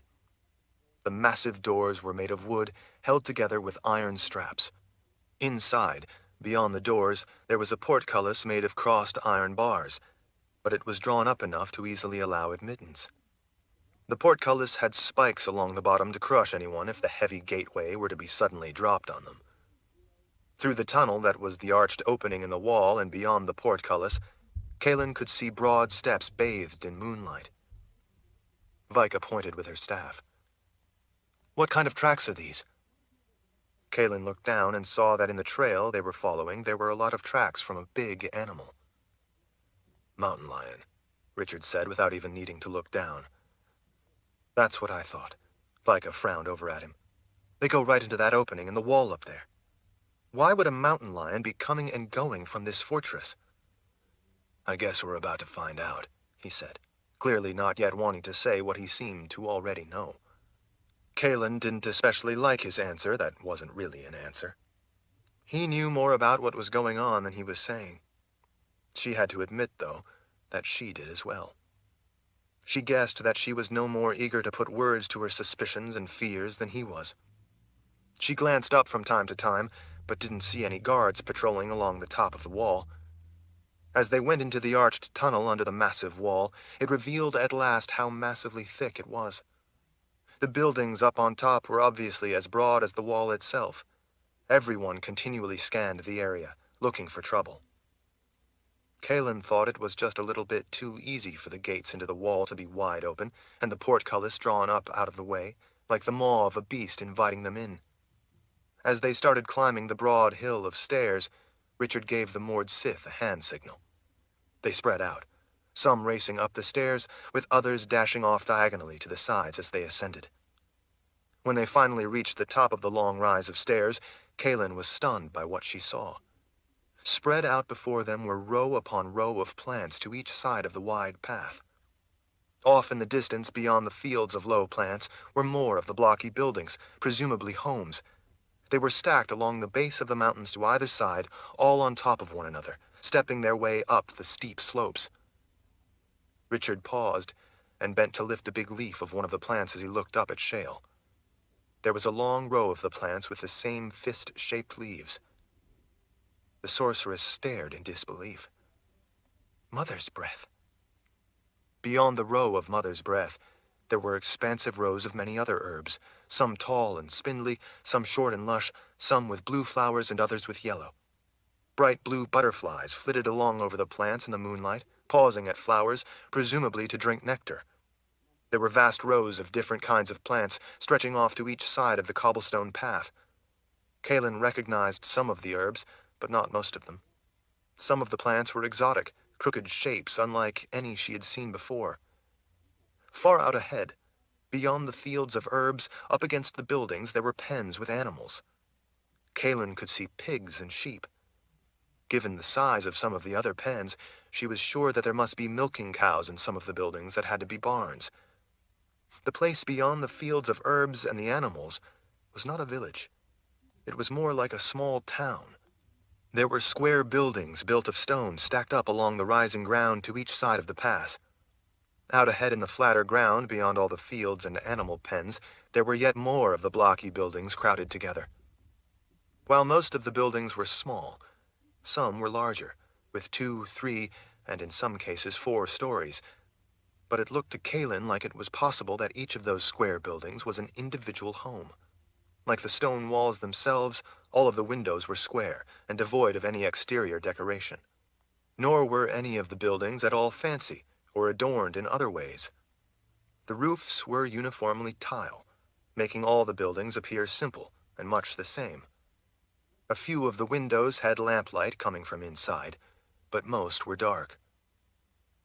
"It's not cold here, inside the wall," Richard said as he looked around at the growing fields of herbs. Kaelin looked around then, too, realizing when he said it that he was right. Not only wasn't it cold, but there was no snow. It felt like a gentle spring night, with no sting of approaching winter. All the plants looked green and healthy. It was as if the wall also kept out the snow and cold. Shale looked around in wonder. The air is mild. Mild enough to grow all these rare herbs. "I think we all know that there has to be some kind of magic involved," Richard said. The Mord Sith all returned from scouting to form a protective ring around Richard and Kaelin. The ring tightened when they saw a man in the distance, making his way toward them down the cobbled mountain path road. He lifted an arm in a friendly greeting. He walked with an odd side-to-side sway to his gait, as if his knees didn't bend very well. "Welcome," he called out when he was still some distance away, his arm repeatedly waving in greeting. Despite his obvious difficulty walking very fast on his stiff legs, he did his best to hurry to meet the visitors. He finally came to a stop, wheezing a bit as he caught his breath. "Welcome," he repeated. "We were expecting you tomorrow, not this late at night. But welcome anyway.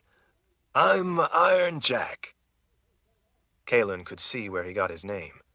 He was quite stout-looking, with a thick neck, a full red beard, and a full head of wiry red hair. His thick features revealed that he was well beyond middle age, but he looked like a man made of iron, with his red hair giving him a rusty look, the kind of man who had been in many a battle in his years and had the scars to prove it. Kaelin stepped forward, holding her hand back at her side in signal before Richard could say anything. "I am the Mother Confessor." Richard arched an eyebrow at her when the man showed no reaction, least of all reverence. Cassia stepped forward as she spun her aegil up into her fist. "Perhaps you are hard of hearing. This is the Mother Confessor. You should be on at least 1 knee, and 2 if you had any common sense." He smiled as he gestured dismissively. "My knees don't work so well anymore. Sorry, but I'll not be able to kneel." He didn't look at all concerned. Cassia did. Then maybe I can help you to— It's all right, Kaelin said as she gently took Cassia by her upper arm and pulled her back. It's clear that the man has bad knees. Cassia looked in a mood to bite Spikes in two. His neck isn't bad. He can at least bow his head. Iron Jack's cheerful face suddenly didn't look at all cheerful. If it would speed matters along. He performed a perfunctory bow of his head. Mother Confessor, welcome. Out of the corner of her eye, Kaelin saw Richard use 2 fingers of his left hand to lift his sword from its scabbard enough to make sure it was clear. She had seen him do that same thing as a prelude to the possibility of violence countless times since he had become Seeker. But this time, the sword didn't lift away from the scabbard. Instead, the scabbard lifted with the sword as if the two were welded together. Richard tried not to betray his surprise, but Kaelin could read his reaction in the change of his posture. Kaelin didn't usually become overly concerned when someone didn't show the proper respect for the office of Mother Confessor. But with Richard's sword suddenly not available to him, her level of concern rose several notches. She returned her gaze from Richard to Iron Jack so as not to draw attention to what was clearly a problem. "What is this place?" she asked the man before her. "Why, you didn't know?" Iron Jack lifted an arm and swept it around in grand fashion. "You have arrived in Bindamoon." "Bindamoon? This is Bindamoon?" Shale asked with a frown of surprise as she took a step forward. "I know of Bindamoon." Iron Jack's tense expression eased, and he beamed again. "Then you know what a wonderful place it is." Richard shot a suspicious look at the sorceress. "You're from the Northern Waste. How do you know of it?" "Some of the people in the Northern Waste trade in Bindamoon for rare herbs. Healers consider this place sacred. They make pilgrimages here to collect the rare herbs they need." Richard turned back to the blocky man.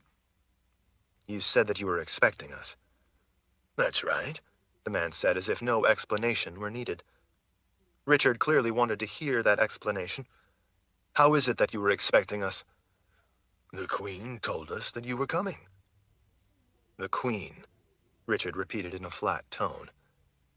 Iron Jack twisted around to lift an arm toward an elegant, soaring structure built on a prominent rise of rock in the distance.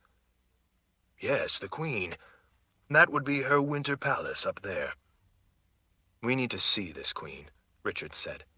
"Now." Iron Jack, the mirth again vanishing from his gnarly features, lifted his eyebrows. "Oh, I'm afraid that isn't possible." Chapter 13. "And why isn't it possible?" Richard asked. The man shrugged in reaction to the question. "It's the middle of the night, in case you hadn't noticed. No one would be wanting to wake the Queen at this time of night. And I'm sure you wouldn't either. You will wait until morning." Richard clearly looked displeased. "The morning? You expect us to wait until morning to see this Queen of yours?" Iron Jack smiled without humor. "That's right. You may see her in the morning. If, that is, she wishes to see you. And when she wishes to see you. She is, after all, not at the beck and call of travelers. Until then, I will take you to our guest quarters, where you may await word on a possible audience." "That sounds more than reasonable," Shale said as she tugged Richard's sleeve to get him to let her speak for them. When he frowned back at her, she gave him an odd smile as her eyes widened, and she leaned toward him a little with meaning. Kaelin could see the sorceress had her reasons for not wanting to push the issue, and she wasn't going to say those reasons out loud in front of the stout man. She was simply hoping to get Richard to go along with her. Richard finally turned back to Iron Jack. "Considering the late hour, I agree that it would be a rude imposition. Why don't you take us to these guest quarters?" Shale looked relieved. Iron Jack appraised Richard with a sly smile. Kaelin thought for a moment that the two men might suddenly break into a battle right then and there among the fields of herbs and blue butterflies. Iron Jack finally broke eye contact and turned to lead them off past the fields of herbs toward the massive buildings. When they reached a series of paths that branched off, He took one leading to the right. It soon started ascending the steep slope into the town, wending its way among the tightly packed buildings that, while square and uniform, were placed askew, apparently wherever would work best on the rising mountainside. Heavy wooden beams every few feet were set across the cobblestone path to make steps of sorts, as well as help keep people from slipping in the wet as they climbed through the canyon of buildings. Walls made of flat, tannish-colored stones set in dark mortar rose straight up to each side. The path wouldn't have been wide enough for a wagon. When they came to a small handcart sitting tight against the wall by a door painted dark green, they all had to turn sideways in order to squeeze past. They finally reached a long, low, blocky building in a row of low, blocky buildings set in front of another. Since each of the buildings had a number of doors, the long buildings were apparently divided into a series of separate rooms. Iron Jack opened the first weathered wooden door they came to. "These are guest accommodations for visitors, merchants, traders, and those passing through Bindamoon and needing a place to stay for the night."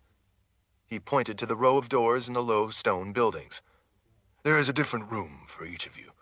I don't know what sort of food would be at hand at this hour, but I will have someone bring along something to eat to each of your rooms."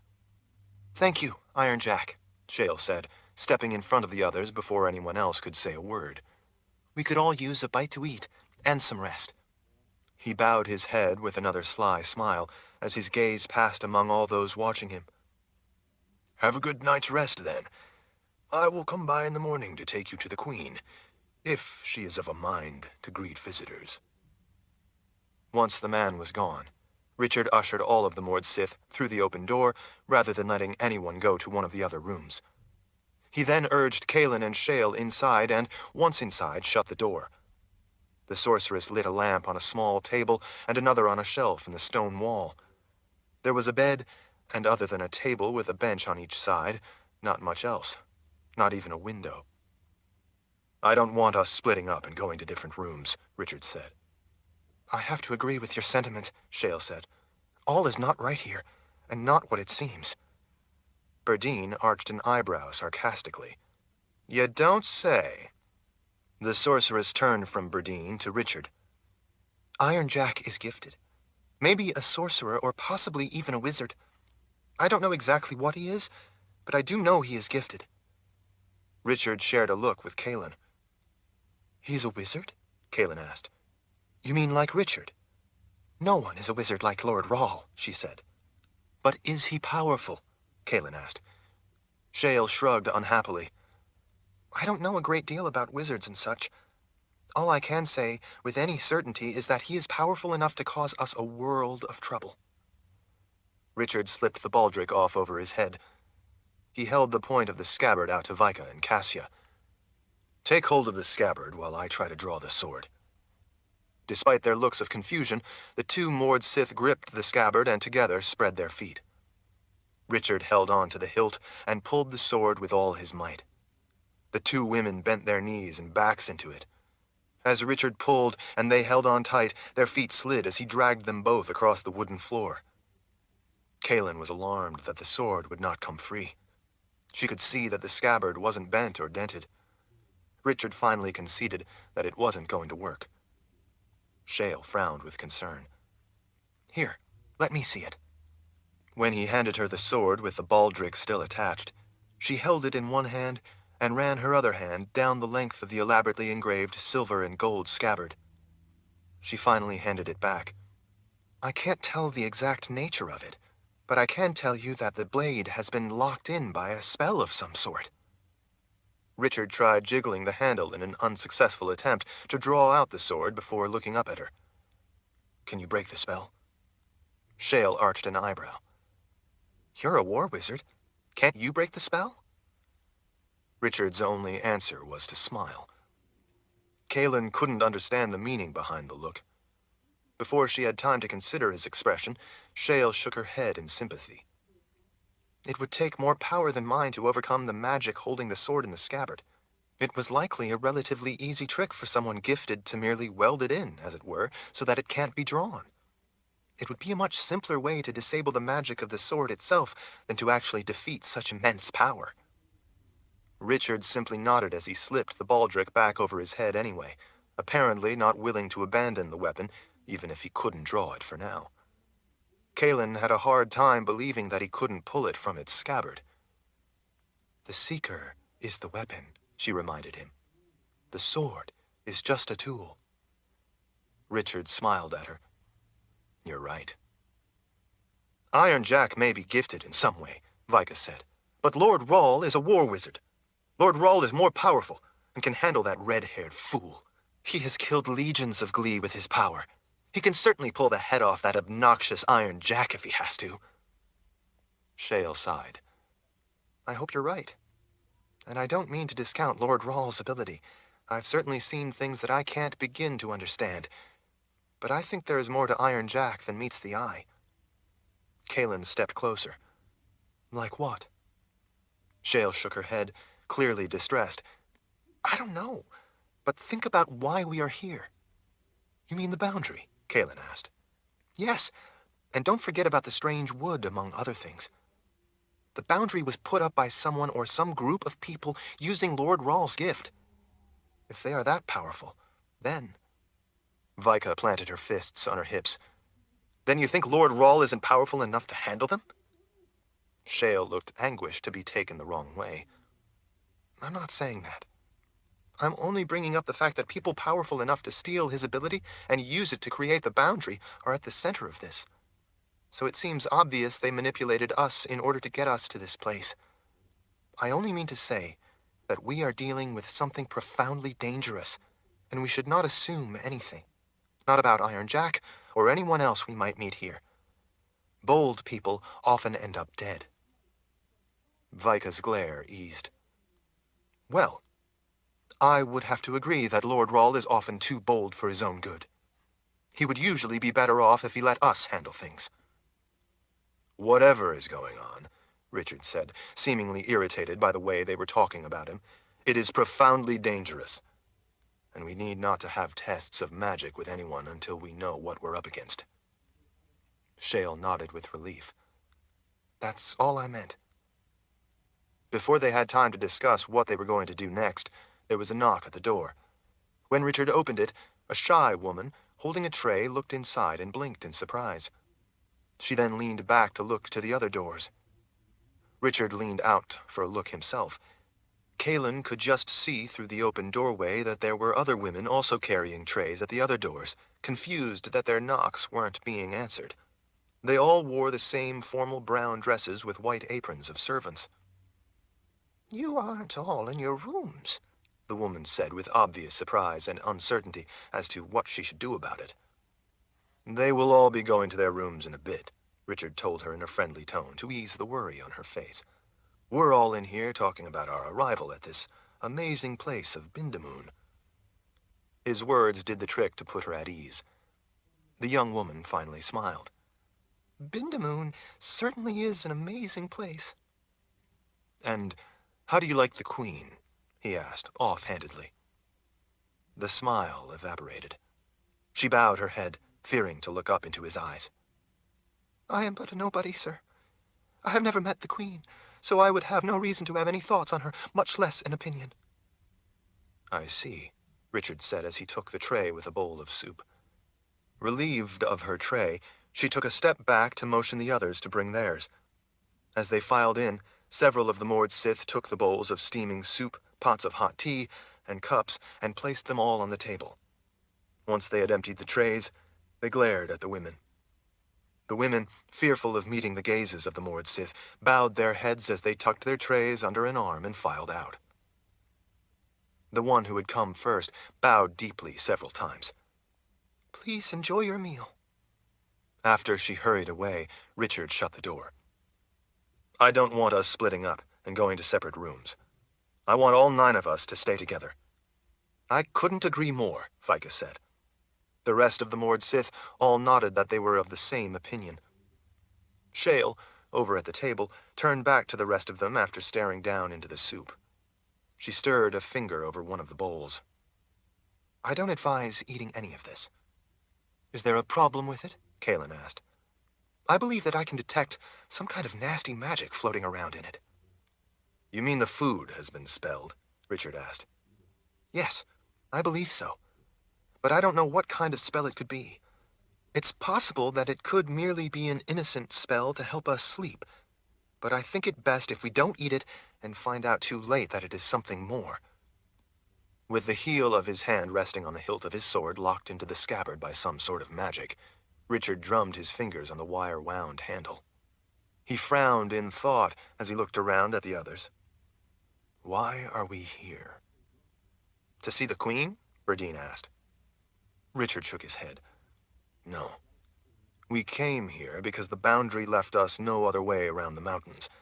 But the path, while leading us into this trap, also revealed a pass that can get us over the mountains. That's what we need to do. Get through this pass and cross over the mountains and into the Midlands. Why would we need to see the Queen? What we need to do is leave this place before the Golden Goddess sees us through the eyes of people here and sends more of the Glee to kill us. We've been lucky up until now in fighting them. I'd rather not press our luck and have to fight them again. Shale passed a worried look between Richard and Kaelin. What about Iron Jack? He is gifted, and you can't use your sword because of some magic he has used on it. Hopefully, he went to bed. Richard showed her a grim expression. But if he tries to harm us, and if I have to, I will put my sword, scabbard and all, through his heart. At last, Vika said, throwing up her hands. You are finally making sense. Her sisters of the Aegeal all nodded their agreement.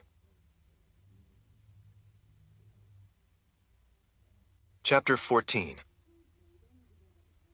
Other than a skinny gray cat looking for a meal among the refuse and scattered piles and trash that had drifted into corners of buildings, the dark, narrow streets of the mountain fortress town were deserted. Something about darkness gave the place a forbidding feel. Kaelin got the distinct feeling that Bindamoon was not a place where one would want to be outside at night. Moonlight reflected off cobblestones worn smooth and shiny by countless feet. The variety of laundry hung on ropes strung between opposing windows overhead cast ghostly moon shadows across the passageways. Without any wind, wood smoke from chimneys curled down the tile roofs to settle into the canyons and alleyways between the towering walls, looking like fog as it slowly crept along the ground. Kaelin was relieved that there hadn't been guards posted at the guest quarters to keep watch over them. At least, there were none she saw. She supposed that they assumed the spells in the soup had rendered them helpless or unconscious, or even dead. Shale had said that she didn't sense anyone near.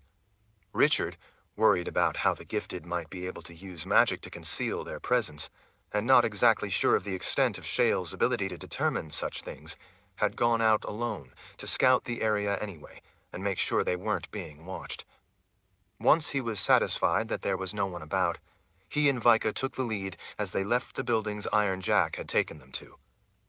They left the soup and pots of tea untouched and cold on the table. Berdine shadowed Vika, with Kaelin and the rest following behind. They stayed close together as they made their way through the cobblestone streets as quietly as possible. None of them spoke for fear of waking the sleeping residents or giving away their position if there were any watchmen in the city.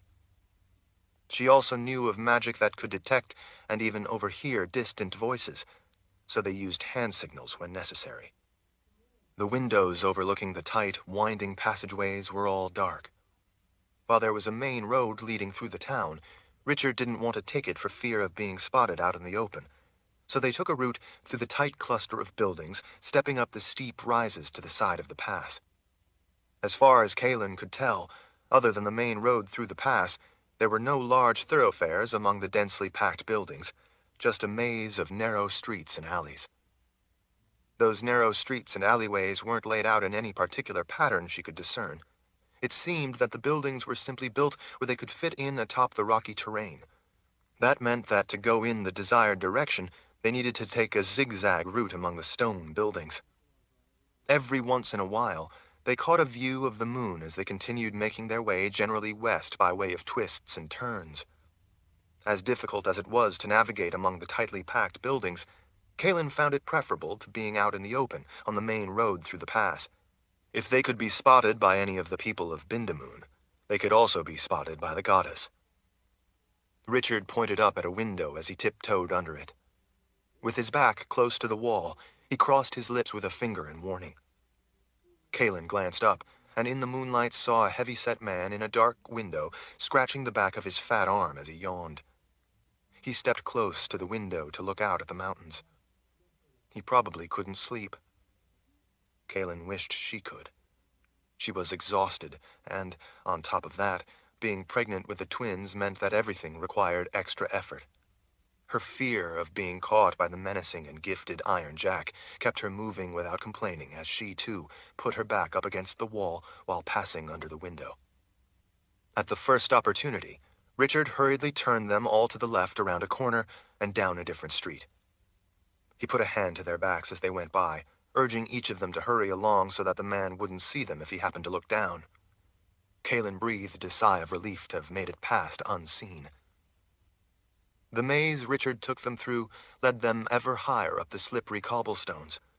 The heart of the town was a warren of passageways, some of them with steps to climb the steeper alleyways. In some places there were courtyards to the side screened by solid wooden gates. Kalen looked through the spaces between the wooden slats and was able to see small tables and chairs. There was nothing threatening in any of the enclosed spaces she looked into. No matter how far they went, the buildings were all constructed the same way. The moonlight among the vertical stone walls was enough for them to see by, but barely, and not enough to banish the spooky shadows and angular twisting corners. Kalen worried about what might be lurking in those shadows. In many places they had to step carefully, lest they walk in the muck that people dumped out of the windows. Large populations of rats scurried along close to the walls. The alleyways stank of the waste thrown out from chamber pots. The streets didn't smell much better. The stench mixed with the wood smoke creeping along the ground to make a pungent tang. In places, the overwhelming smell made Kalen feel sick to her stomach. She was eager to get away from Bindamoon and out into the fresh air of the surrounding forests. As the sky began to brighten with the approaching dawn, and they came to the top of a cobblestone passageway, they got their first glimpse between buildings at what lay out beyond the town. It wasn't a good enough view to satisfy Kalen, but through the vertical slit between the walls, she was at least able to see open countryside. The expectation of getting away had them all hurrying to get beyond the buildings of the town and out into the concealment of the forests. When they finally reached the outer edges of the town, where some of the buildings sat right atop the wall where it met the mountain, they all finally got their first good look over that wall and down the trail on the western side of Bindamoon. In the brightening daylight, Kalen could see that the path went off into snow-crusted trees. She knew that anyone would be able to follow their tracks in the snow, but she also knew that the path would eventually descend below the snow line, where it would be much easier for them to disappear into the thick trees and brush among the rocky outcroppings. She could see that lower down the pass, there were dense green forests blanketing the slopes to either side that would help conceal them. In the center of the descending ground, among the hills, far below, she could see a broad valley with a large stream snaking back and forth through flat grassland. She could also see the path in places as it wound its way down toward that expansive valley. Beyond the grassland, with that meandering stream, the countryside was open. There were no mountains to block their way. What Kalen was looking out at was the eastern ranges of the Midlands, where it met Dahara. She felt a swell of excitement at seeing that open ground. Her heart beat faster. Each breath came quicker. She was almost home. She felt tears unexpectedly well up at the thought of finally being in the Midlands. "It's our way out," she whispered to Richard with tear-choked words. Richard circled an arm around her shoulders to give her a quick hug. "We will be to Aidendrill before you know it." Below them, they could see that the road went through the opening in the western wall of Bindamoon. She knew, though, that once on that road, they would be out in the open, where they could easily be spotted from either side of the town. To make matters worse, it was getting brighter, as the sun was close to rising behind them. It couldn't be avoided, so they hurried down out of the buildings to the road that would get them as far away from the town as swiftly as possible. once they were on the main road that led through the wall and out of town. Everyone kept a watch all around. Fortunately, they didn't see anyone. Lights from lamps began coming on in a few windows behind them, but Kaelin didn't see anyone looking out. The road led to an arched opening in the wall that was much like the one in the wall they had come through when they had entered Bindamoon from the east side, meaning that the town was a walled fortress with a wall guarding it from both sides of the pass. Kaelin was relieved to see that the portcullis was drawn up. As they passed into the dark, arched tunnel through the wall, they all kept looking back to make sure no one was watching or following. Kaelin's gaze flicked from window to window, but she still didn't see anyone watching them. The huge wooden doors, like the ones on the eastern side of the town, also stood open. She was alarmed to see, up on the wall, a small group of ravens looking down, watching them pass beneath. Beyond the wall, the road dwindled back down to a well-worn trail. They hurried away as quickly as possible without running, putting distance between them and the town. As soon as they were out of the protection of the town, the cold air returned. With the mild conditions inside Bindamoon, she had forgotten just how cold it had been outside. Kaelin felt a sense of relief when they finally made their way in among sparse trees. Most were pine, and the ground was open. In places there were groupings of white birch. She could see that off ahead the woods became increasingly dense. She looked forward to getting into dense woods, where they couldn't so easily be spotted, although she realized the ravens would probably follow and keep track of them. Once they reached the Midlands and were away from Bindamoon, she thought, the ravens might finally abandon following them. She didn't care if they flew around outside the keep once she got there. Suddenly, without warning, the air around them turned green. Kaelin had been lost in her thoughts as they marched along. Richard thrust an arm in front of her to prevent her from inadvertently taking another step and walking into the world of the dead. As everyone lurched to a stop, the strange green glow was all around them. Going any farther would bring up the darkness of the underworld. "Bags," he growled. "I was afraid of that." It was unusual for Richard to curse. In this case, she couldn't say she blamed him. She shared the same frustrated rage. "What do we do now?" Vika asked. Richard backed them all away from the green wall of death. He glared back toward the fortress town. "We no longer have a choice," he said. "The boundary completely blocks any way to get out. We're going to have to go back to Bindamoon." Kaelin gestured off to the sides. "Maybe if we check to the sides, there might be an opening in the boundary wall. A way around it, if not through it." Richard shook his head in anger. "You know as well as I do that's a false hope. Someone wanted to get us here to Bindamoon and to keep us here. They were willing to kill any traveler or trader who might come along and walk into the boundary in order to make that happen. This place is a trap, and they aren't going to let us escape it so easily." When they turned back, off in the distance they could see Iron Jack, hands planted on his hips, standing on top of the wall, watching them. Chapter 15. With the boundary now blocking any hope for escape, they had no choice but to turn around and trudge back toward the tunneled opening in the wall. Satisfied to see that they were returning, Iron Jack turned and vanished from the top of the wall. Kaelin wondered where he was going. Richard fumed in a quiet rage. His silence was telling. She knew that when he got like this, it was best not to ask him anything unless it was important. The focus of his anger rightly belonged on whoever was doing this to them. As was his way, he had first tried to avoid a conflict. Now that those who had created this trap had made avoiding conflict impossible, he was prepared to meet it head-on. Kaelin struggled to put one foot in front of the other. She was exhausted, both physically and mentally. It seemed like everything was grinding her down.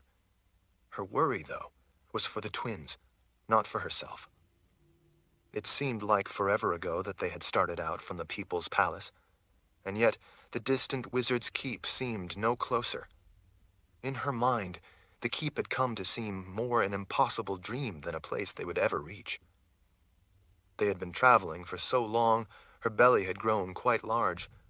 She was relieved to feel the babies kick from time to time, because it meant they were still alive.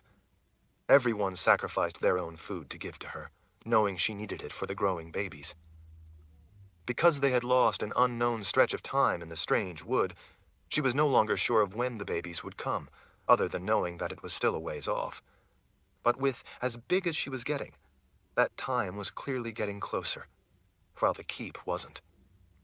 She reminded herself that she was still the Mother Confessor, and no matter her concerns and doubts, this was no time to show weakness. She gestured to the sides. There is still some forest here, outside the wall. I don't like that place inside the walls. We know they already tried to spell us or poison us with the food, and we know that the man up there bound your sword into its scabbard. Obviously, it's dangerous in there. Why don't we just go into the woods and set up a camp while we come up with a plan? Richard kept his gaze resolutely ahead as he continued to march toward the opening in the wall. How is camping out here going to get us to the keep? I don't know, Kaelin said in a weary voice, but how is going back in there without a plan going to get us to the keep? I have a plan. Kaelin gave him a sidelong glance. And what would that be? Richard didn't look over at her. The people who are preventing us from getting to Aidendrill by doing all these things to stop us, like the way they used my gift to bring up the boundary, are after those babies you are carrying. They are willing to let people who wander into that wall die. They are after the hope of our world, and willing to kill innocent people to get what they want. I can't let this threat stand. I'm going in there and putting a stop to it. Kaelin again stole a sidelong glance at him. That's your plan? That's all the plan I need. Kaelin didn't think that was the case, but she didn't want to argue with him. He was not the one wanting to get her babies. The witch woman looked distraught with concern. But if they are powerful enough to do all the things they have done to draw us into this trap, and as you say, they're willing to let innocent people die, do you think it wise to walk right back into their trap?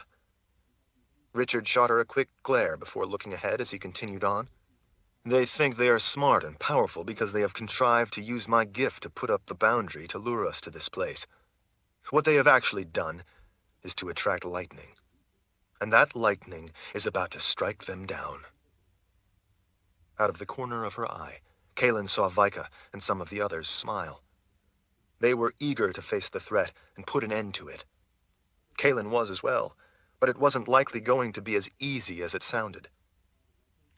Although it was a rather foggy memory, she knew that she had already started to miscarry once. She feared losing the twins. She had lost a baby before and didn't want it to happen again.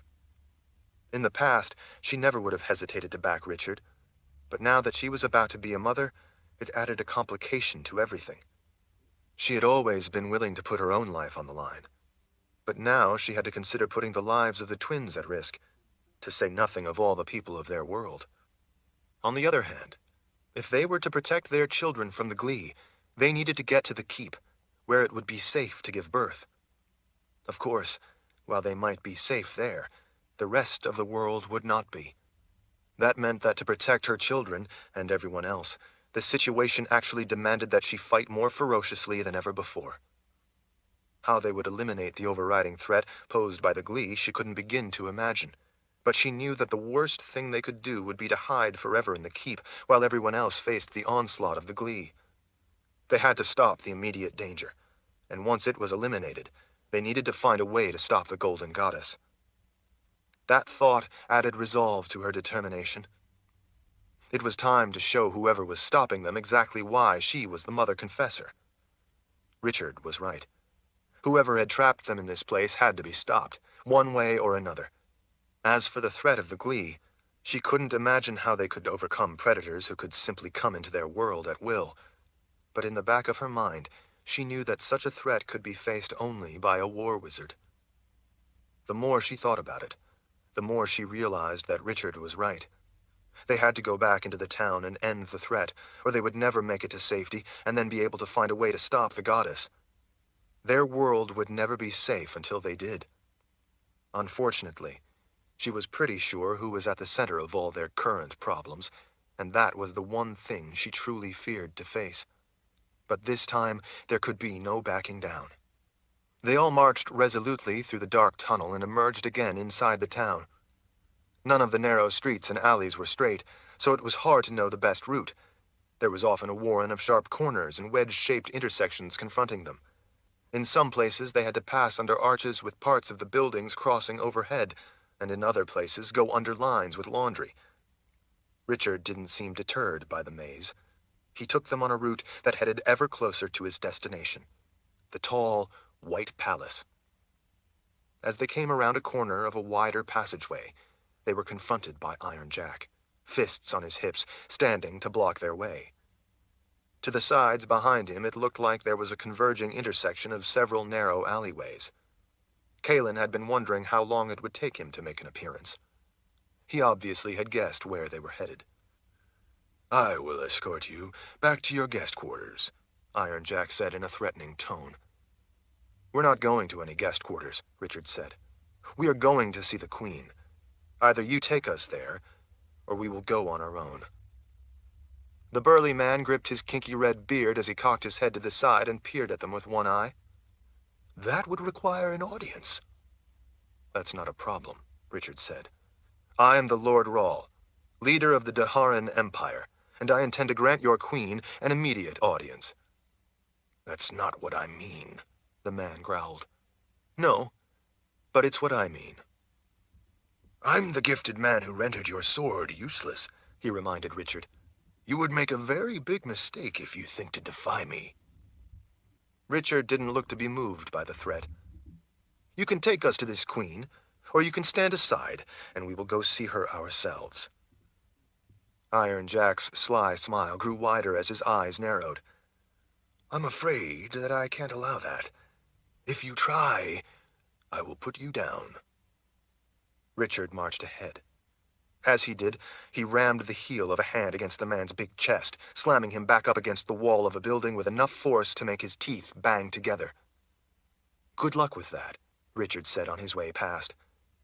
Kalen hurried to catch up, and then followed close on Richard's heels.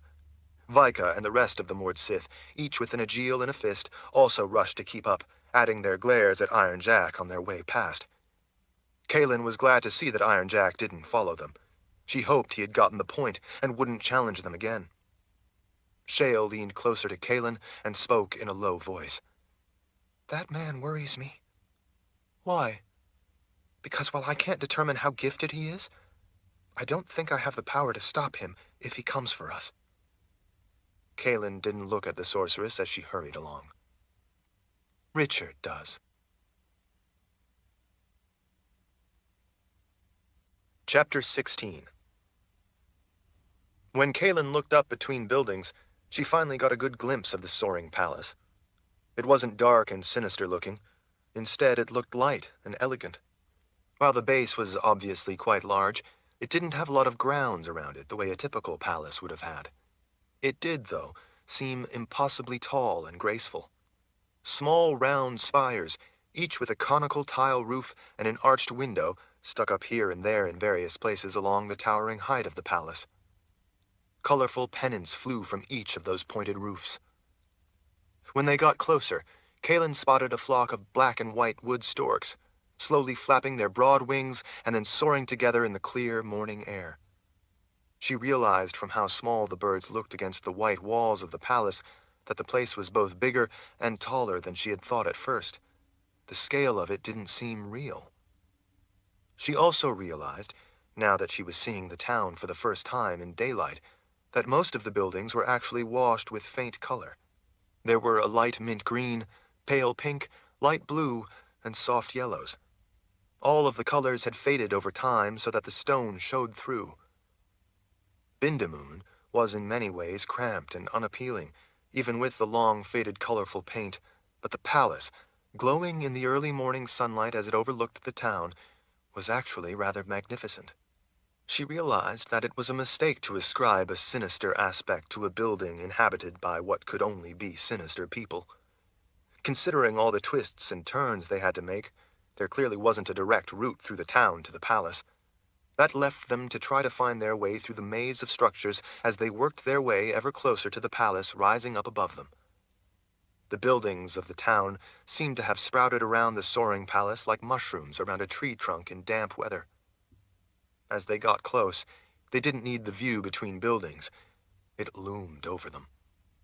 Here and there, Kalen saw people in the windows of the surrounding buildings, looking out, greeting the early morning.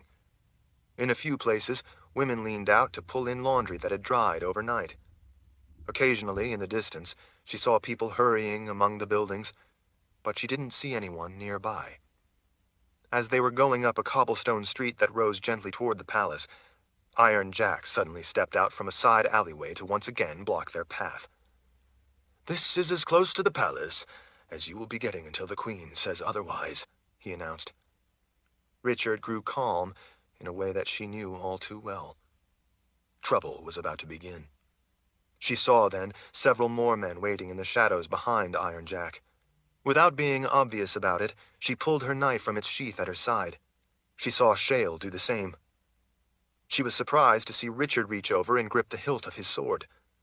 He couldn't possibly have forgotten that it was bound into the scabbard by magic, so she couldn't imagine what he was doing. He stood for a moment, head bowed, eyes closed, the muscles in his jaw flexing, his right hand on the hilt of the sword at his left hip, the muscles in his arm relaxed.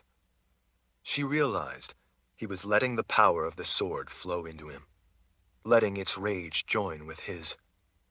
She suspected he was also summoning his own gift. And then he began to draw the sword. The blade came out silky smooth. Its distinctive ring echoed through the canyons of buildings as the blade, stained black by the world of the dead, emerged from the scabbard. The gleaming black steel greeted the dawn, ready to do battle. Iron Jack looked stunned. "You can't do that. I myself sealed the sword and scabbard into one with powerful magic." Richard glared at the man. "I am the Lord Rahl." "Not my lord. I answer to no one but the Queen." "You and the Queen answer to me and to the Mother Confessor," Richard said in a deadly voice. Vika stepped up beside Richard. She made a show of spinning her Aegil up into her fist. The rest of the Mord Sith moved protectively around Kalen. Each of them had her Aegil in her fist at the ready.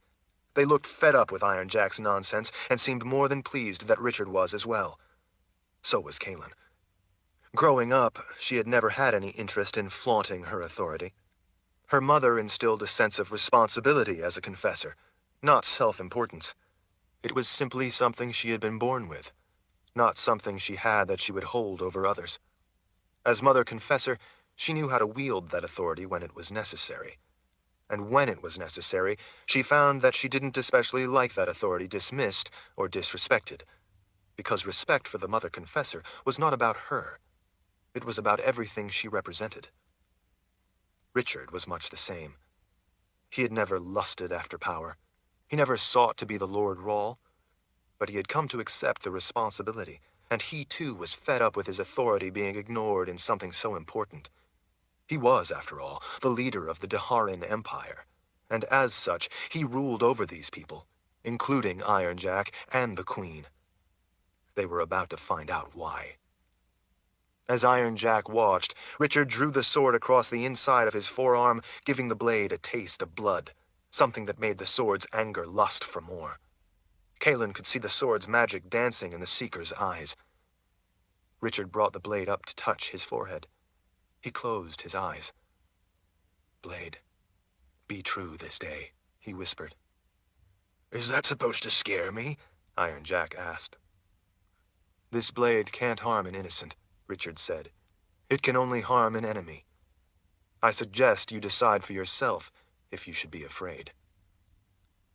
Iron Jack ran a hand down his red beard as he took a step back. Rather than accepting Richard's command to stand down, he suddenly lifted his hands with an attack of his own. When he did, every one of the Mord Sith around Kalen toppled to the ground as if a rug had been pulled out from under them. Iron Jack had attacked, not with a blade, but with his gift. As they struggled unsuccessfully to get back to their feet, they were visibly in pain from the magic Iron Jack had used. He smiled in satisfaction at seeing them on the ground. They all knew that Iron Jack had magic, but any of the Mord Sith, when he used that magic against them, should have been able to capture his magic and use it against him. That none of them could clearly spoke to the unique power of his gift. Shale moved closer to Kaelin, her knife at the ready, obviously not willing to put her faith in her gift against such a man. Iron Jack defiantly spread his feet to show that he intended to block their passage. As I said, no one sees the Queen until she wishes it. You may have somehow overpowered the magic fusing your sword tight in its scabbard, but you will not overpower me. The man again lifted his hands in anger. Suddenly, in the distance, glee flooded out from around the corners of buildings. In a heartbeat, they took out the men in the background before they knew what had hit them. Tall, dark creatures, all teeth and claws, raced down the cobblestone passageway. The glee weren't materializing out of thin air the way they usually did. Steam didn't rise from them as always before. They didn't come streaming into Richard and Kaelin's world all together for an attack. This time, they were using a new tactic. They had been hiding in ambush, and Richard and Kaelin had walked right into their surprise attack. The glee had just learned an important strategy. Ambush gives the attacker a tactical advantage. That kind of attacker gets to pick the place and the moment of attack, while the defender is caught unaware and forced to respond, which puts them at a disadvantage, because action usually beats reaction. Chapter 17. Richard was pleased to see that Iron Jack's ire was so fixated on him that he didn't even notice what was happening back over his shoulder until one of the tall creatures raced in and crashed into him. As it did, it grabbed him from behind. The glee's new tactic of ambush meant never letting the opponents see you coming. Iron Jack hadn't seen them coming. Before the stunned, bearded man could grasp what was happening and react, dark, slimy arms had already circled around him from each side. Jack twisted frantically in an attempt to get out of the bear hug, but the powerful arms held him in tight against the glee that had him. Shards of light flashed from the man's hands as he tried to use some kind of power to get the better of his attacker.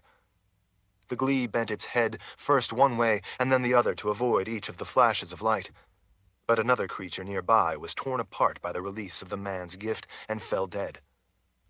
Before Iron Jack could do anything to get away, the glee that had him sank its teeth into the back of the man's neck to hold him. The creature then pulled its claws in opposite directions as Iron Jack was being held by the teeth in his neck.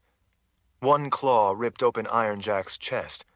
At the same time, the other claw pulled in the opposite direction to tear out his throat.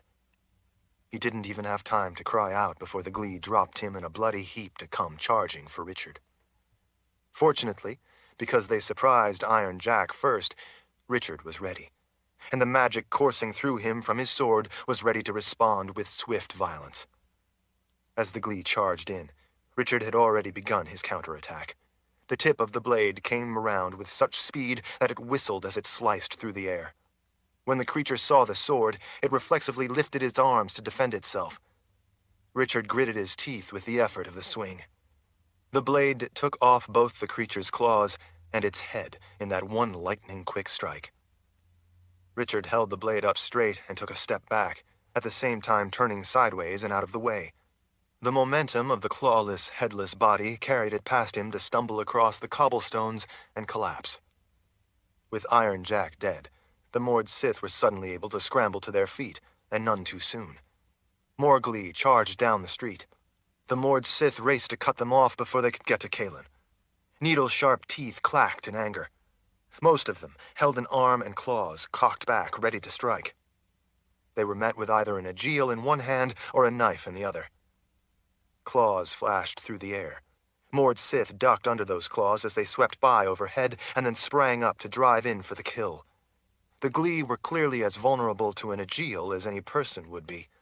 Wounded glee fell in agonizing pain, holding arms across their injuries, or turned to scribbles and vanished, bleeding back into their own world. Dead glee simply dropped to the ground. Their blood ran down the slope in between the cobblestones. As Richard noted what the Mord Sith were doing, he was already moving into the attack. He swung his sword with deadly effectiveness. The magic from his sword, the same magic he had summoned to help free the blade from the scabbard, raged through him, demanding the blood of the enemy. He gave it all the blood it could want of any Glee within range. As he drove his attack directly into the enemy, Glee fell all around him, many without a head, others cut nearly in two, and some run through with his blade. He turned and saw that Kaelin already had her knife to hand. It quickly became clear that she was the one the Glee wanted. They had come to rip the twins from her womb. She spun around when she heard one of them that had snuck around behind her and drove her knife into one of the big glossy black eyes. The creature covered its eye as it shrieked. At the same time, it stumbled back awkwardly and, as it did, vanished to its own world. Even as she was pulling her blade back, Richard was there to protect her from others charging in to get her. Shale, too, turned her abilities, rather than her knife, to the attack. With her eyes rolled up in her head, she lifted her hands, her fingers slowly waggling. As she did, masses of white snakes appeared, slithering across the cobblestones, going for the Glee. The morning air was filled with the screams of the dark creatures as the snakes sank their fangs into them. From their awkward, jerky, contorted movements as they were struck by the snakes, it was clear to Richard that not only were the snakes venomous, but the venom acted so swiftly as to be almost immediate in its action. Glee, with snakes firmly attached to their legs, arms, and bodies, stumbled back, gurgling in choking pain as the venom quickly began to paralyze their lungs. Shocked people appeared in windows, looking down on the frantic battle. Some screamed and ran back into dark rooms. Some, their mouths hanging open and hands gripping the windowsills, leaned out to watch. Knowing the snakes were Shale's and meant for the Glee, Richard ignored them. It was Kaelin most of the Glee were going for. She was the one they most wanted to kill. It was Kaelin he had to protect. In that moment, as the fury of the sword's magic twisted together with his own and stormed through every fiber of his being, he lost himself to the madness of the battle. He became that madness. The Glee had come as hunters. Richard was now the hunter, and they the prey. As he responded to the attacks, he suddenly came to comprehend in a new and clear way how the Glee moved, the extent, the range, and the limitations of their movements. He began to see exactly how they used their claws to strike, with their teeth being their backup weapon. It was often a quick flick of a strike, but other times they used those claws to intimidate their prey for a fraction of a second, to make the prey freeze just before they struck. That allowed them to be more accurate and deadly when they did strike. The reason for the tactic, he saw, was that the Glee had most of their power when their arms were used in close combat. The farther they reached, the less power they had. The way they had killed Iron Jack had been their biggest strength, holding the prey in close as they tore it apart. Once he grasped the technique in their strikes and how they set up for an attack, he was able to predict how they would move, which claw they would use first, and when they would strike with it. Or instead, if their claws were not able to be used to their best advantage, use their teeth to try to kill. He began to understand the fight with them in a whole new way. It all made sense in an entirely new light. He understood the battle from their perspective, rather than seeing it from his perspective, defensively. Once he had the full scope of the realization, those attackers, rather than seeming like frightening creatures coming for him and Kaelin in a crazy, hysterical frenzy, became instead a part of the larger dance with death. That meant he was no longer fighting them in the same ways he had previously. Now he was using their nature against them, turning it back on them, using their limitations and weaknesses as openings. For the first time, he was, in a sense, fighting them on their terms, and in that way, because he could anticipate what they would do next, he abruptly put them at a distinct disadvantage. In that moment, he came back at them in a new way, in a way that completely overwhelmed their multiple tactical advantages of teeth and claws. Their limitations in range and movement became his advantages and openings. In that moment, he stopped trying to kill them and switched instead to the quicker task of cutting off their powerful, deadly claws. It was a revelation. He didn't need to kill them. He simply needed to deny them their primary weapon. If the Glee didn't have those razor-sharp claws, they were nearly defenseless. They couldn't grasp or cut or rip or hold prey in order to use their teeth.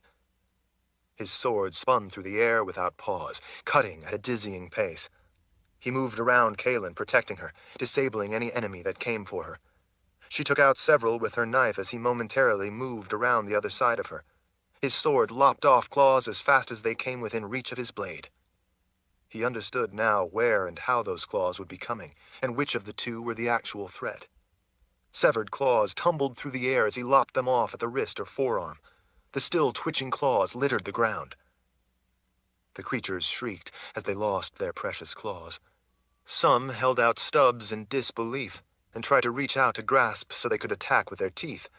But without their claws, it was easy for Richard to take off the heads of those determined enough to continue to come for him, rather than escape back into the safety of their world.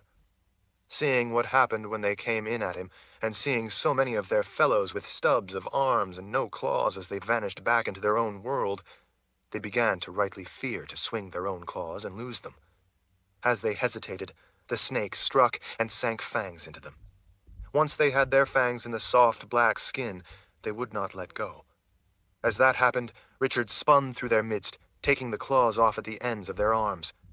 Without their claws, they couldn't effectively try to tear at the snakes to get them off. All around, panic spread among the shrieking and dying glee. As their boldness and aggression turned to terror and timidity, those who still could started to turn to scribbles to flee back to the safety of their own world before Richard or the snakes could get to them. Without a target, Richard finally paused, panting to get his breath as he let the tip of his sword lower to rest on the cobblestones. He looked all around, searching for any threat. The rage of his sword still thundered through him, demanding more blood. The ground was littered with hundreds of claws and dozens of heads, as well as the bodies of those that couldn't vanish before death. Chapter 18. With his sword, Richard gestured ahead for everyone to move on toward the palace and away from the scene of the brief but frenzied battle. While the glee who went back to their own world would be testament to others of the trouble that awaited them here, tyrannical leaders, as the Golden Goddess apparently was, were often more than willing to throw the lives of countless followers into the fray. With the battle over, Richard didn't want to be anywhere nearby in case the goddess, in a fit of anger, decided to send another wave of fighters. Attacking after a battle had seemingly ended was a good way to catch your opponent with their guard down. Richard didn't want to let his guard down, so he urged everyone away from the scene of the fight.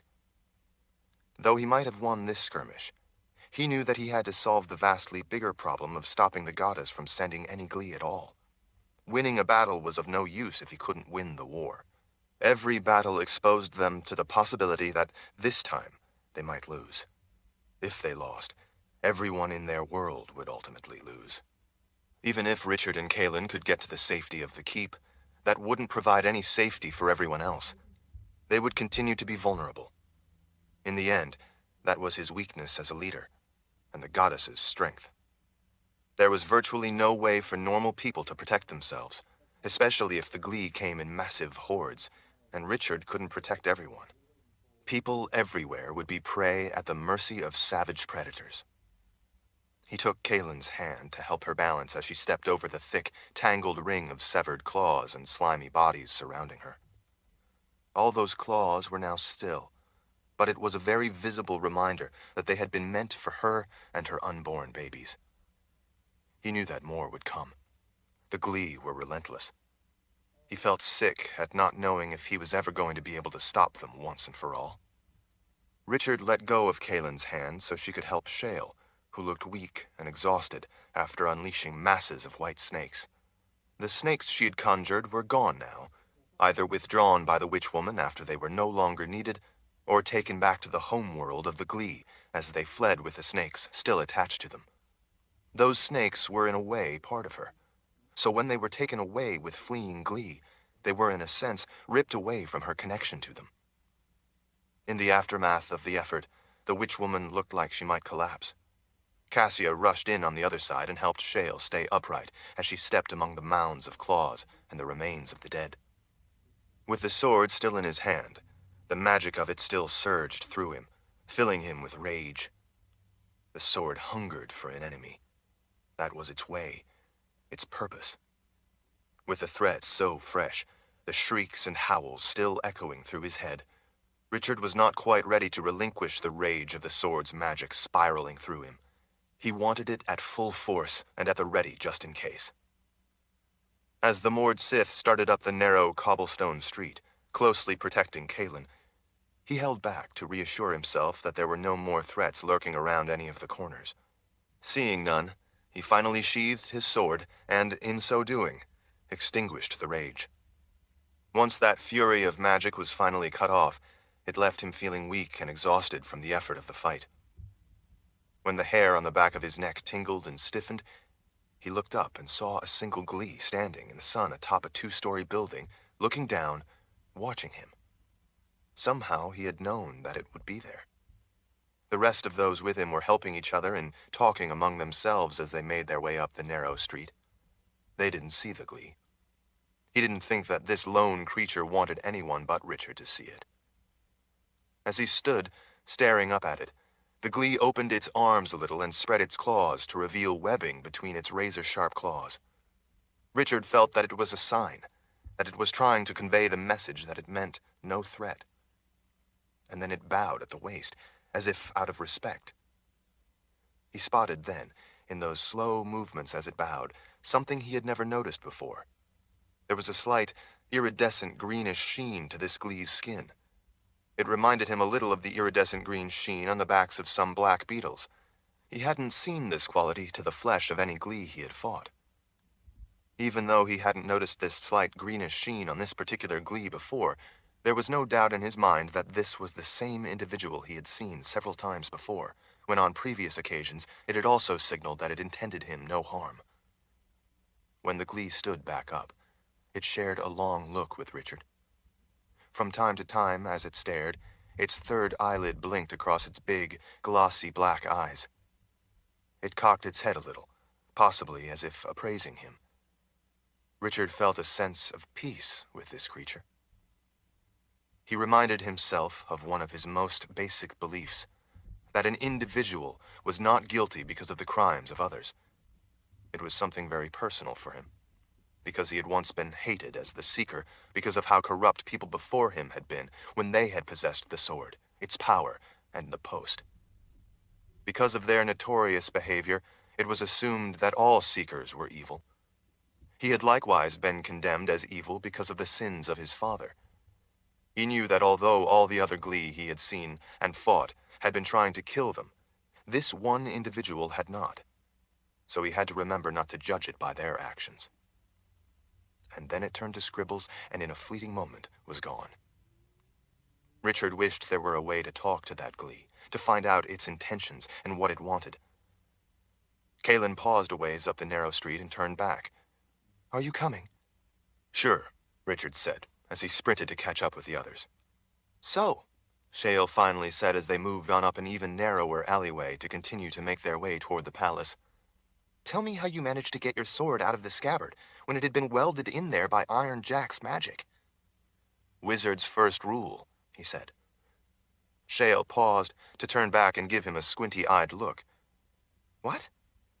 "I was always able to get the sword out," Richard said. Shale flopped her arms against her side in frustration. "Well, if that were really true, then why couldn't you get it out before? You had Vika and Cassia hold the scabbard while you pulled on the handle. You couldn't get it out then." "Actually, I could," Richard told her. Shale clawed her fingers as she growled in exasperation. "No, you couldn't. I saw it. It was welded in by Iron Jack's magic, and the three of you couldn't pull it apart. What's more, when I felt the scabbard, I could feel the magic bound into it, holding it together." Richard shrugged. "I could feel the magic too." Shale held her head with both hands as she growled again. "And you couldn't draw it. Why could you draw it now, but not back then?" Richard finally showed her a smile. "Shale, I could have drawn it whenever I wanted. I asked for your help, and you said you couldn't do it. As you said yourself, I'm a war wizard. But I wanted Iron Jack to think he had bested me." The witch woman leaned toward him a little. "What?" "I felt Iron Jack's magic tingling around the hilt. It was only additive. There was no subtractive element to it. So, I only pretended I couldn't get it out of the scabbard because I knew he would be able to sense if his spell was broken. For that reason, I was careful not to. I wanted him to think instead that I had tried and failed, so I was defenseless. I wanted him to believe that, so he would feel emboldened. I wanted him to think he had everything under control, so that he would lose his sense of caution and act true to his nature. Shale straightened her back and stared at him for a moment. You mean you were concerned that if he feared you, he might put on an innocent and friendly act? Richard smiled again. Now you're getting the idea. I felt no need to show off and pull the sword when he thought his magic had locked it in the scabbard. I wanted to see what he would do when he thought he was in complete control. Shale turned to Kaelin. Your husband is a very devious man. Kaelin nodded. Annoying, isn't it? Chapter 19. Richard didn't see anyone near the entrance to the palace. No guards, no supplicants, no staff. There was no insurmountable wall or any other method to keep people out, as was typical around places of power. Now that it was daytime, there were lots of people hurrying about their business back in the narrow streets of the town. None of them came near the palace, not even close. It was obvious that no wall was needed. If he was right, and he was almost positive that he was, they had good reason to give the place a wide berth, which would obviate the need for a wall or guards. While the palace was not massive in the sense that other castles or palaces he'd seen covered a lot of ground, it was nonetheless still sizable. Rather than being imposing by its girth, it was instead gracefully tall, taller than most palaces he'd seen. There was only one palace he could recall that soared to such heights with similar splendor. That palace didn't need high walls or guards either. He shared a look with Kaelin, and he could see in her green eyes that she was thinking the same thing he was. As he looked up the soaring white stone wall, he could see in the places where it stepped back as the palace went ever higher, that there were ravens perched on the edges of various levels, cocking their heads to look down at them. 13 steps in gray marble with white swirls through it stretched out quite some distance to either side. At the head of those steps, there was no grand entablature decorating the entrance. There were no intricate ornamental moldings. Instead, atop the landing was an elaborate door set back into the white stone. The massive door looked to be made of bronze. The entire surface was covered in rows of orderly, embossed writing, designs, and symbols. Each row was unique. When he led the others up the steps for a closer look, he saw that he recognized some of the lines of symbols on the massive door. They were in the language of creation. He ran his fingers over the raised designs as he mentally deciphered their meaning. They were general warnings to stay away, but there were also some critically clear specifics. With his fingers still on the symbols, he looked back over his shoulder at Kaelin. This says that none may enter without first being commanded to appear. Kaelin stepped up the final step to stand beside him to study the door. She gestured to one of the lines of the writing. It says the same thing here. Do you recognize any of the other writing? He asked. She scanned the door, then used her fingers to touch some of the lines of symbols to keep her place as she examined the strange designs. She finally gave Richard a grim look. At least a dozen of the languages here on this door are those used in the Midlands. That makes sense, given the location of Bindamoon right in the middle of the line of the mountains that divide the Midlands from Dahara. And, as Shale said, even people from the northern waste came here. It would seem that many different people came here for the rare herbs they grow in those fields. It would make sense for there to be a lot of languages represented, so that anyone who came up here could read the warnings. I speak most of these languages. Each message is a warning that says the same thing as you read, that none may enter without first being commanded to appear.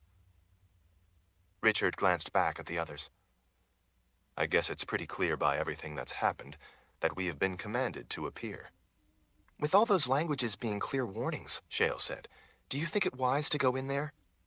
Wise or not, this is the heart of the threat. We're going in, and I'm putting a stop to it. No one looked like they had any intention of arguing. Richard turned a lever, then drew back a bolt. It made a dull clang when it reached the end of its travel. He put both hands against the tall brass door and pushed. He pushed, then pushed harder to get it to start to move. With a great deal of effort and several Mord Sith coming to help, the heavy door silently swung inward until the opening was wide enough for them to slip through and enter. The hushed interior was not nearly as bright as it was outside, but there were a number of high windows that at least let some light stream down from above. Hundreds of candles in ornate metal stands all around the interior lent the place a mellow glow. Their footsteps echoed softly back from the distance. If the outside of the palace was rather simple and plain, the inside was the complete opposite. On each side there were a half a dozen steps up to raised vestibules. Above them were convex entablatures decorated with complex moldings.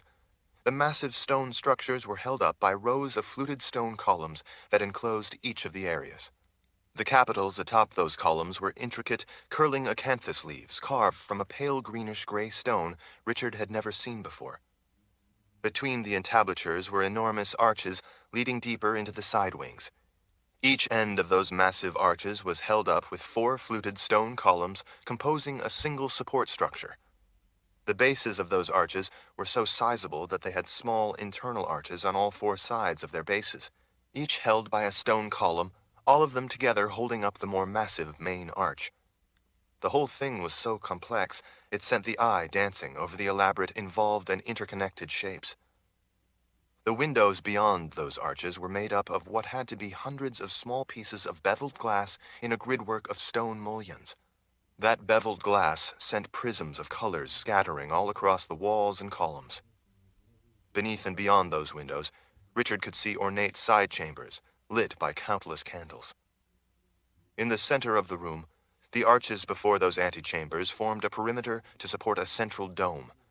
Massive square support structures with square fluted pilasters anchored each of the primary arched sections. Inside the top of the dome, small windows all around let in light from exterior rooms above and around the interior dome. All of the stone of the entire place was various shades of greenish-gray, giving the place a uniform, muted theme. In the center of the massive room, beneath the dome, was a floor with cream and gray stone making up large squares that marched all the way around a central design of a wreath made out of gold-colored stone set against a background of white. In the center of the wreath were more concentric designs that stepped down in size. The floors to the sides, going off into the antechambers, were gridwork designs made of the same cream and gray stone. In between the fluted columns and the fluted pilasters, there were recesses with life-size statues in the same greenish-gray stone. Some were of people, but most were of strange, contorted figures that didn't look quite human, or possibly were people in great pain. All the figures were clothed in flowing robes carved out of the same stone. The carved robes were so realistic that it made it look like there was a brisk breeze blowing through the place. Richard had seen a number of magnificent places since leaving his homeland of Heartland. This was up near the top in the sheer splendor of the complex yet graceful architecture.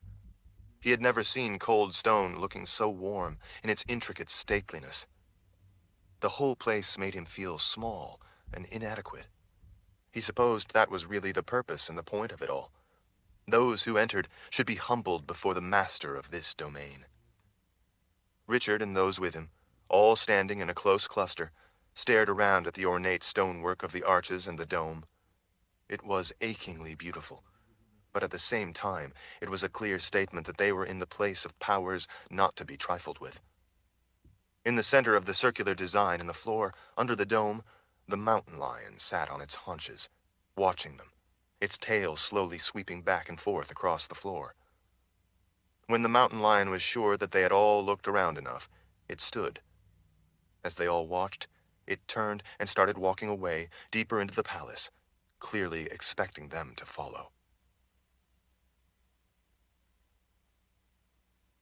Chapter 20. Richard watched as the mountain lion casually walked off into the distance. "We're supposed to follow it." "Why do you think that?" Berdine asked. He gave her a look. "Because it was sent to fetch us." Berdine's nose wrinkled up. "How do you know that?" "Because I've seen it before at another important moment, and I don't believe it was a coincidence." Vika turned a troubled look toward Richard. "So then you think it's the same lion we saw up on the mountain, when we found the mother's breath?" Of course it's the same one. When we found the mother's breath, it left to tell its master. And so you think its master lives here? Berdine asked. Richard gave her the same look again, as if to say it was a silly question. Why else would a mountain lion be walking around inside this palace? Oh, she said. I guess I see your point. Odd choice for a house pet, Shale said. It wouldn't be the strangest one I've seen, Richard muttered under his breath as he started out after the mountain lion. Come on. We don't want to lose sight of it. Shale leaned in. But, hurry, Kaelin said as she put a hand to the small of Shale's back to get her moving. The mountain lion led them across the broad, circular design in the floor under the towering dome. The animal stopped before a vestibule of sorts in the distance. Curved staircases on either side surrounded it on the way to an upper level with rooms beyond and to either side. The mountain lion looked back for a moment to be sure they were following, then ambled onward. That vestibule, with more of the greenish-gray columns to either side, stood before a broad passageway that wasn't as wide as the antechambers off to the sides of the domed area had been. This seemed to Richard more like it was an entrance into a central hall of some sort, leading on into the interior. The significance of the central hall was evident from its elaborate architecture. The same fluted columns of greenish-gray stone lined the long room. A great many ornate metal candlestands held what had to be hundreds of candles that not only lit the way ahead with soft light, but lent a pleasant scent to the place. To the sides, between pairs of fluted columns, inside stone frames, there were large square panels of incredibly beautiful red marble with swirls of green, gold, and black veins running through them. Each one of those massive red granite slabs seemed to glow in the soft candlelight. It occurred to Richard that the swirly red marble panels reminded him of a floor covered with blood that had been cut out and then hung up for display. He paid closer attention to the red slabs as he passed by them, scrutinizing them to make sure they weren't actually patterns of blood. Even though he stared closely at each one, he still wasn't sure. Farther down into the dark end of the magnificent but somber passageway, the pairs of columns were set closer together. Rather than the red marble that was displayed between the previous columns, between each of these there were faces, again carved in the greenish-gray stone. They were similar to the statues Richard had seen before, except these were only life-size busts. Each one leaned out, making it seem they were trying desperately to come right out of the wall. All of the grim faces stretching out from either side were distorted in agony, or longing, or terror. Some of them reminded Richard of the carvings of tortured souls he had seen in the old world. Like those statues he had seen there, he had seen the real thing in the underworld.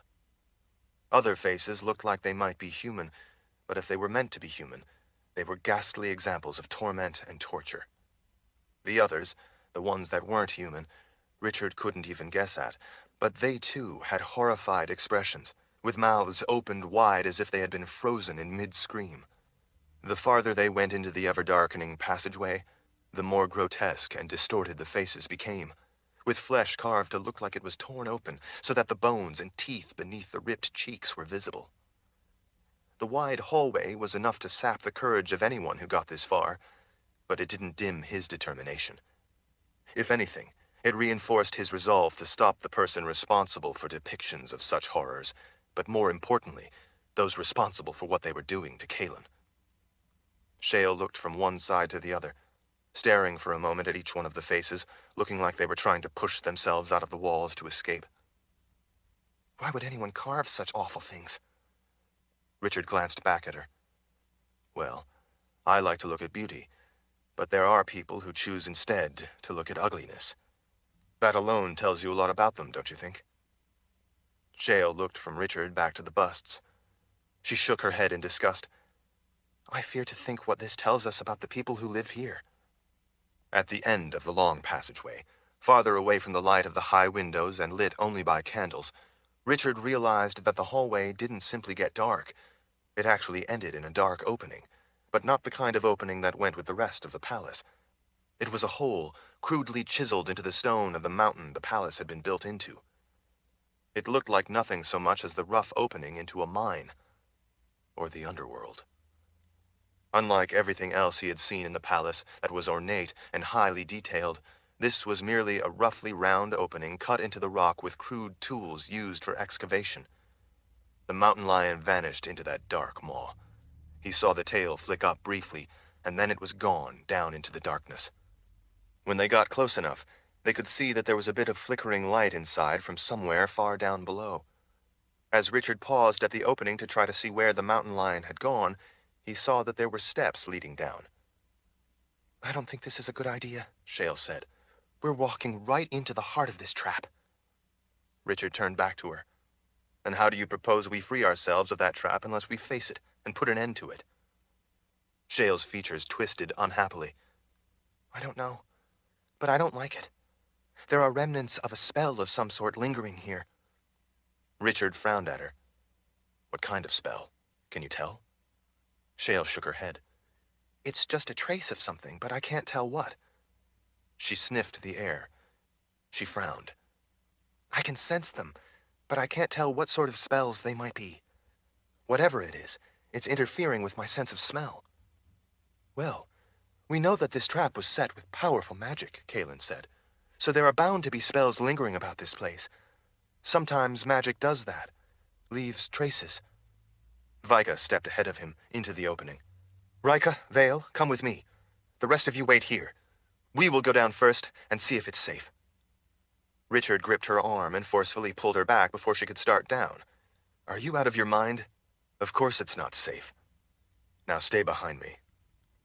She looked so shocked by what he said that she did as he told her. Richard started down with Kaelin at his side, expecting the rest of them to follow. Vika followed as close behind him as she could without stepping on his heels. Shale was right behind Kaelin. The others flowed down the steps behind them. Only the first of the steps were carved well.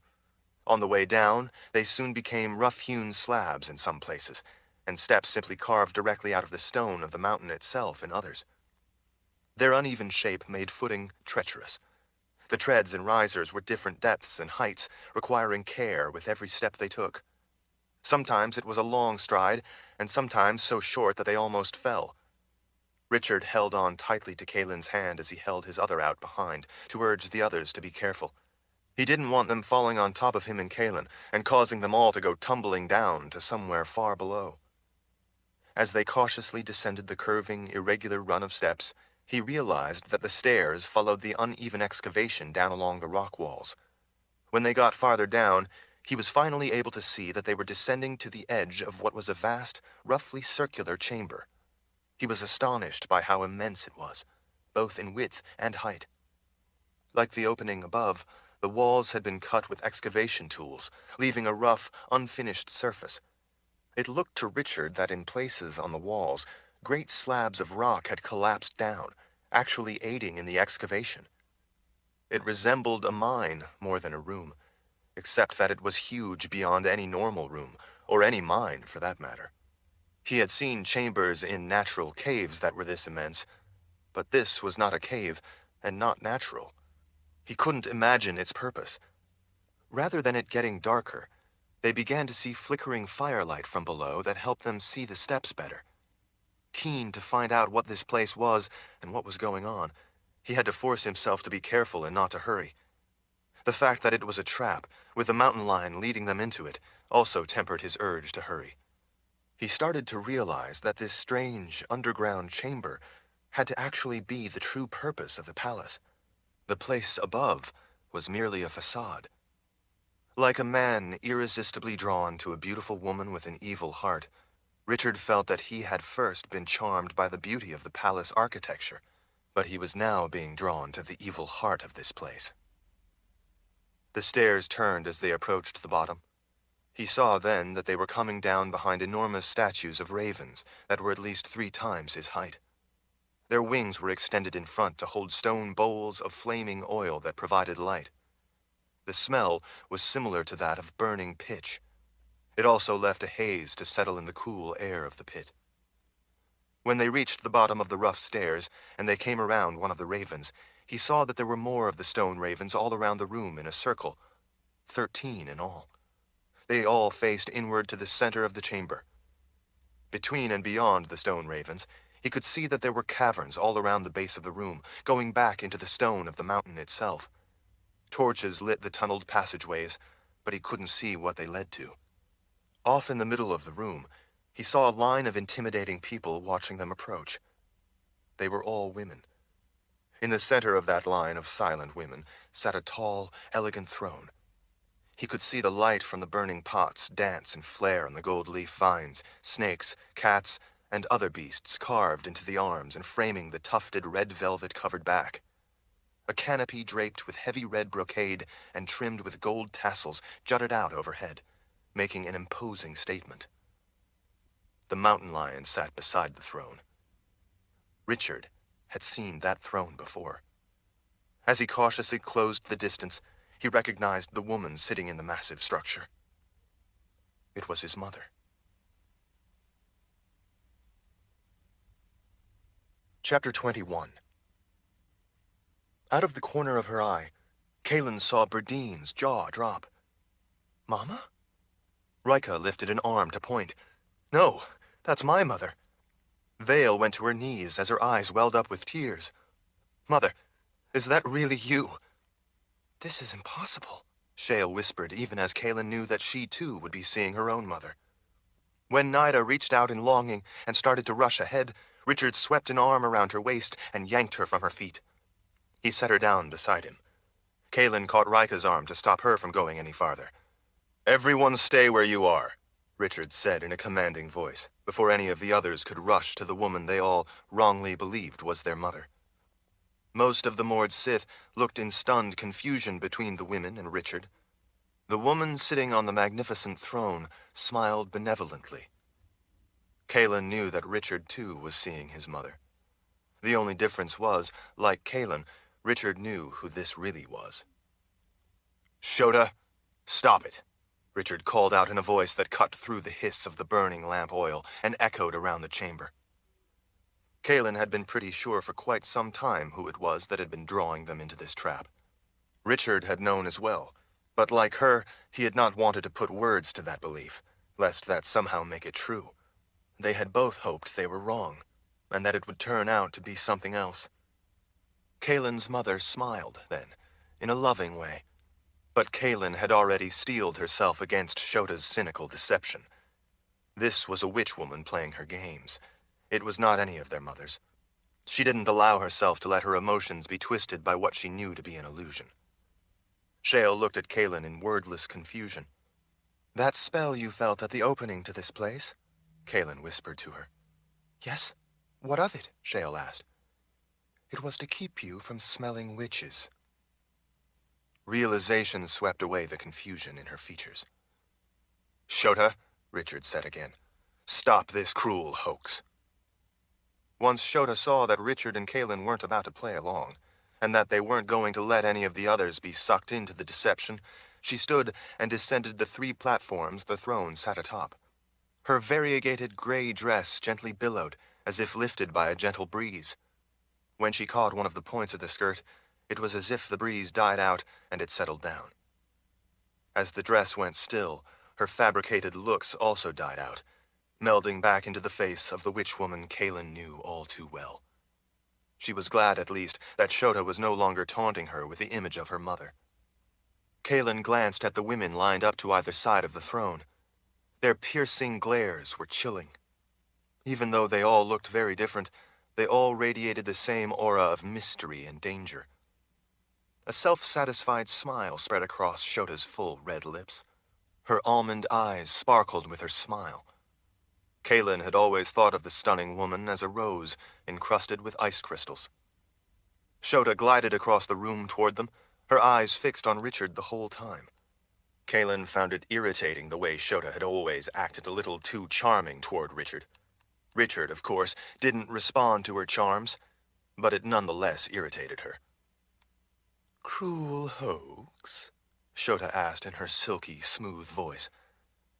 Kaelin had never thought it fair that a woman so beautiful as Shota should also have a voice that could charm a good spirit out of the underworld. My intent was merely to bring a cherished memory of life, so that each of you could once more look upon your beloved mothers. Shota arched an eyebrow. How is that cruel? It was a gift, created through great effort on my part. Your intent was to bring each of us pain and to crush our hearts, Richard said. Nothing more, nothing less. She smiled reproachfully. Richard, a seeker needs his anchor.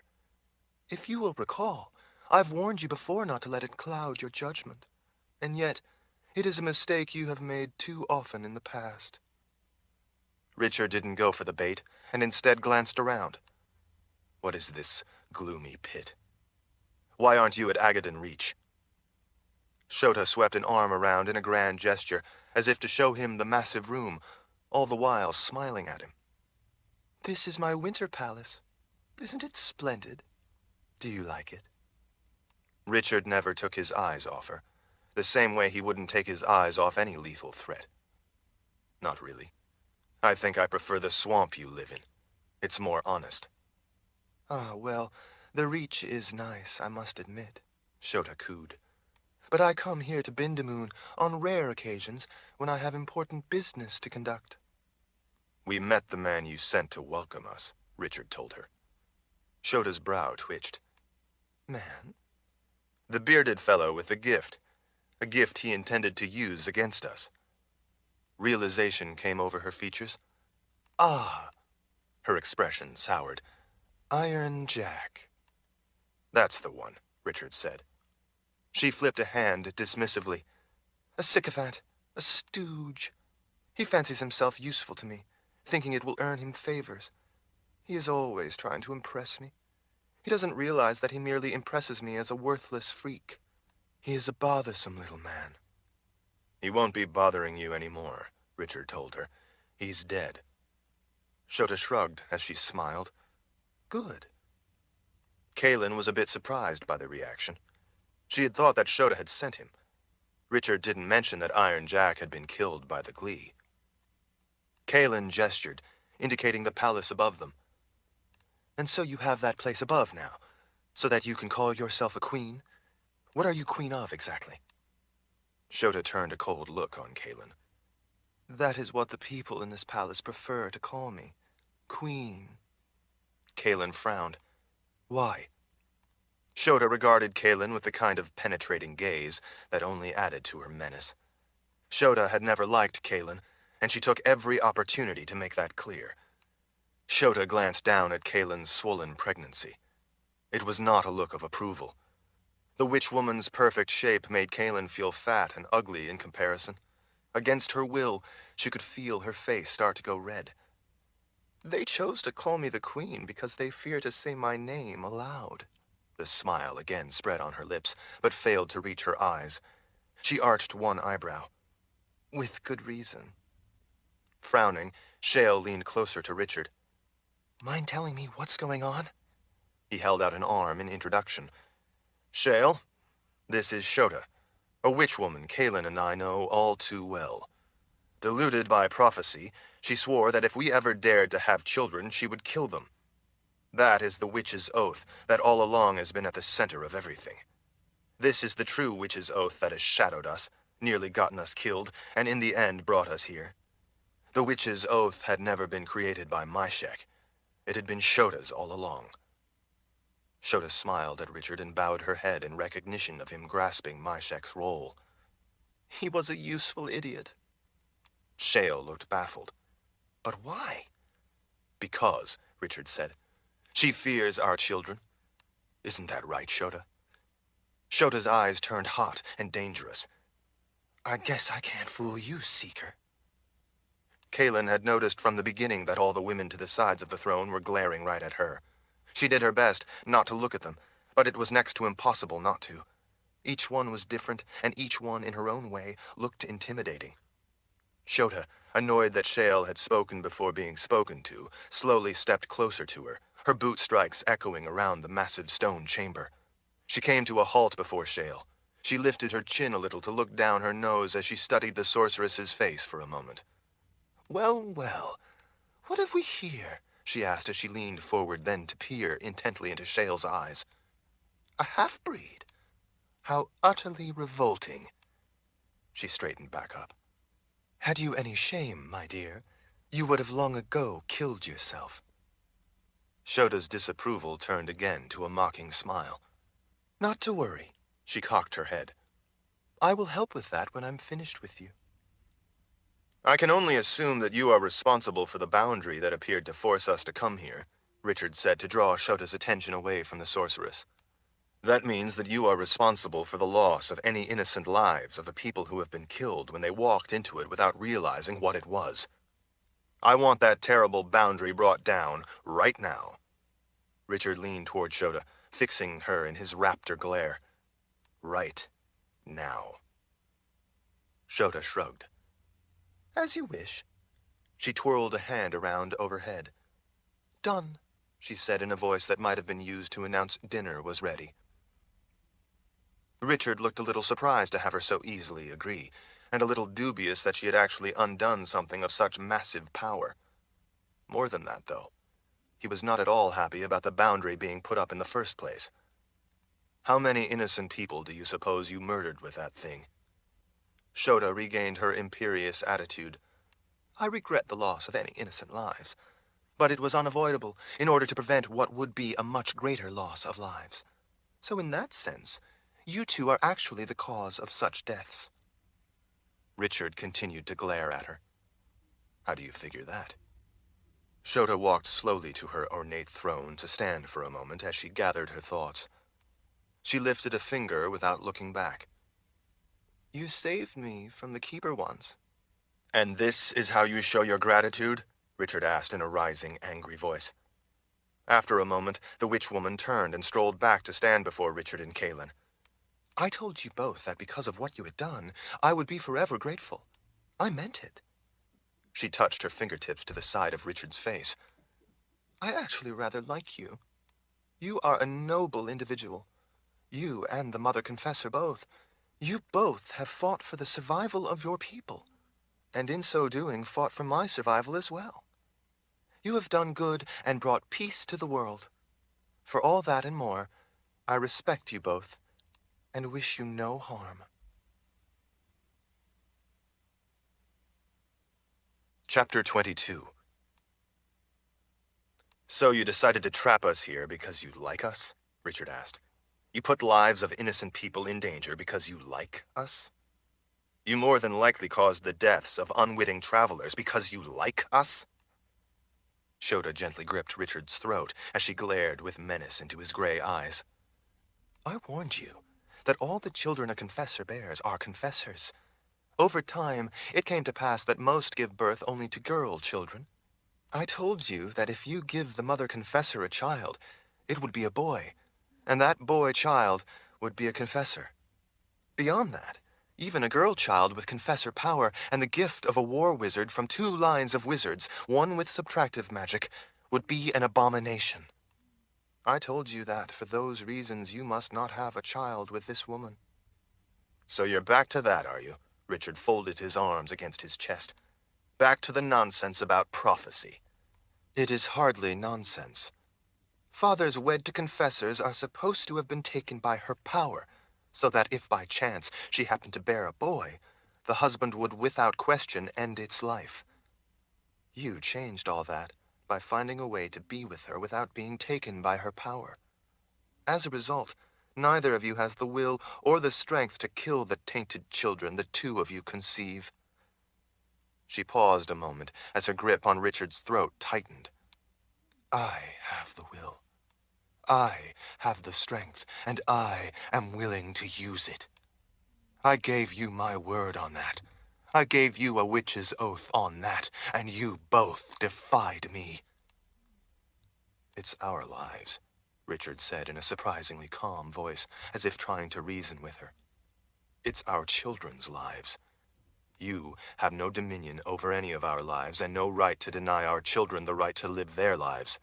I will protect those children, as will Kaelin. We will teach them to be good people who care about others. Kaelin could see that it was like trying to reason with a stone wall. You two have selfishly put your own wishes ahead of the greater good. Once they are old enough, the power those 2 children possess will be profound. Your teaching will not be able to control such corrupting power. Richard's features hardened. You need to stop this right now, Shota. I will not allow you to harm us or our children. Shota slowly shook her head as she gazed into his eyes. Better you battle the keeper of the underworld himself than me. Richard gripped her wrist and pulled her hand away from his throat. You think so much of yourself, do you? We already faced your witch and your oath in the form of Moravasca Myshek. You should know that he died with my hands around his throat and Kaelin twisting her knife in his heart. Shota flicked her hand dismissively. A warlock. Such men are a poor excuse for a true witch. He was a witch man, Kaelin said. You are a witch woman. A witch is a witch. Hardly, she huffed. Witch women and witch men are from two entirely different lines. A witch man is not a witch by being born of a witch woman. Similar to confessors, witch women don't give birth to boys. At least, none that live long. A witch man is the son of a witch man and a woman with no power. He does not carry the same heredity and power as a witch woman. While they like to think of themselves as more than they are, and while they certainly have great power and can cause a great deal of trouble, they are but a mere shadow of a true witch. His power was but a flea on the back of a wolf compared to mine. I let him have a try at enforcing my witch's oath, but in the end he was an inferior witch and proved himself as much. He originally attached himself to Darken Rahl because he intuitively grasped the reality of his limitations as a witch, and so he sought to add to his power through his association with a powerful wizard. Darken Rahl allowed him to indulge his sick desires because he was useful in the same way a vicious dog can be useful. Myshek was a cruel man whom people feared, with good reason. But he made the mistake of thinking that because people feared him, that made him a more important witch than he actually was. With Darken Rahl gone, he sought an alliance with the Glaive for the same reasons he had served Darken Rahl. He believed it made him a more powerful witch. His deluded beliefs ultimately proved to be his undoing. He was witch enough, Richard said, drawing Shota's glare away from Kaelin. He was more powerful than you give him credit for, and we stopped him from carrying out your witch's oath, just as we will stop you if we have to. Shota showed him an icy smile. You think so, child? You can't begin to grasp how wrong you are about that. Myshek groveled before me, the Grand Witch, as all witches do. He swore to carry out my oath, as all witches must. In his failure, he proved he was not a witch worthy of the task or my protection. I don't care what, in your vanity, you think of witchmen, Richard said. But I do care about your need to continue to pursue your nonsense about our children and what you saw while looking into the flow of time. Prophecy is dead. I ended it because prophecy is a corrupting influence, and it was a danger to the world of life. Your blind obsession with it is proof of its corrupting nature. Shota lifted her chin indignantly. It was a true vision into the flow of time, into how events will unfold. The nature of prophecy is that it looks into possibilities that branch out endlessly from root events as the world moves forward and continually changes. You plucked one leaf from the tree of prophecy, while ignoring the entire forest. The world may have changed, but the flow of time did not. You can't see into the flow of time anymore, can you? Shota squinted at him. No, thanks to you. You destroyed one of our most valuable tools, a tool that belongs to witch women. It does not belong to witch women. It was an expression of possible futures belonging in the underworld. Once it was brought to the world of life, witches long ago latched onto it in order to deceitfully gain power for themselves. It was an underworld force that had never belonged in this world. Shota took a threatening step closer to him. I used the flow of time to know how certain events flow and unfold. I used it in the past to help you. And had we followed your advice born of prophecy, then on more than one occasion, we would all be dead by now. You were smart enough to use the prophecy I gave you to succeed in ways neither I nor you could foresee. But without that prophecy, you might not have saved anyone. That is part of the way the flow of time works. As you say, It branches into many possible futures. I know far more about that flow of time and prophecy than you ever will. And that flow foretold that if you have a child with this confessor, it will be a monster. Such a child would risk bringing back the terror of the dark times. And worse, considering the power these twins will be born with. They will be bonded as twins, and by the power they would be born with. But you refuse to heed that warning of a dark future, and instead would ignorantly visit upon the world a male confessor. A male confessor. You are selfish children, the both of you, without any care for how what you are doing would destroy lives of so many others if these monsters were to live. She looked pointedly over at Kaelin, then turned back to Richard. I won't. Richard lifted his hands out in frustration. You don't understand prophecy the way you so smugly think you do, Shota. She arched an eyebrow. You have used prophecy to survive. Yes, because prophecy was something that only a wizard with subtractive magic can rightly understand. That's because prophecy is an underworld element. I alone understood its changeable nature and thus its limitations. I acted within those limitations, not in defiance of them. She dismissed his words with a flick of a hand. This is a different form of prophecy, meant for a witch woman only. Prophecy is prophecy, no matter how you wish to dress it up. Shota considered his words only briefly before ignoring them. I used the flow of time to see that if you two conceived a child, it would be a monster. And now, you have conceived twins, the worst possible sign of the terrors to come. Richard sighed in exasperation. We're going around in circles. You said that we would conceive a monster, right? You already know that I did. He gestured expansively. All right, for the sake of argument, let's say you were right. Richard held up a finger as he leaned toward her. But what you may not realize is that your look into prophecy has already come to pass. That flow of time has run its course and is over. It already happened. Shota folded her arms. What are you talking about?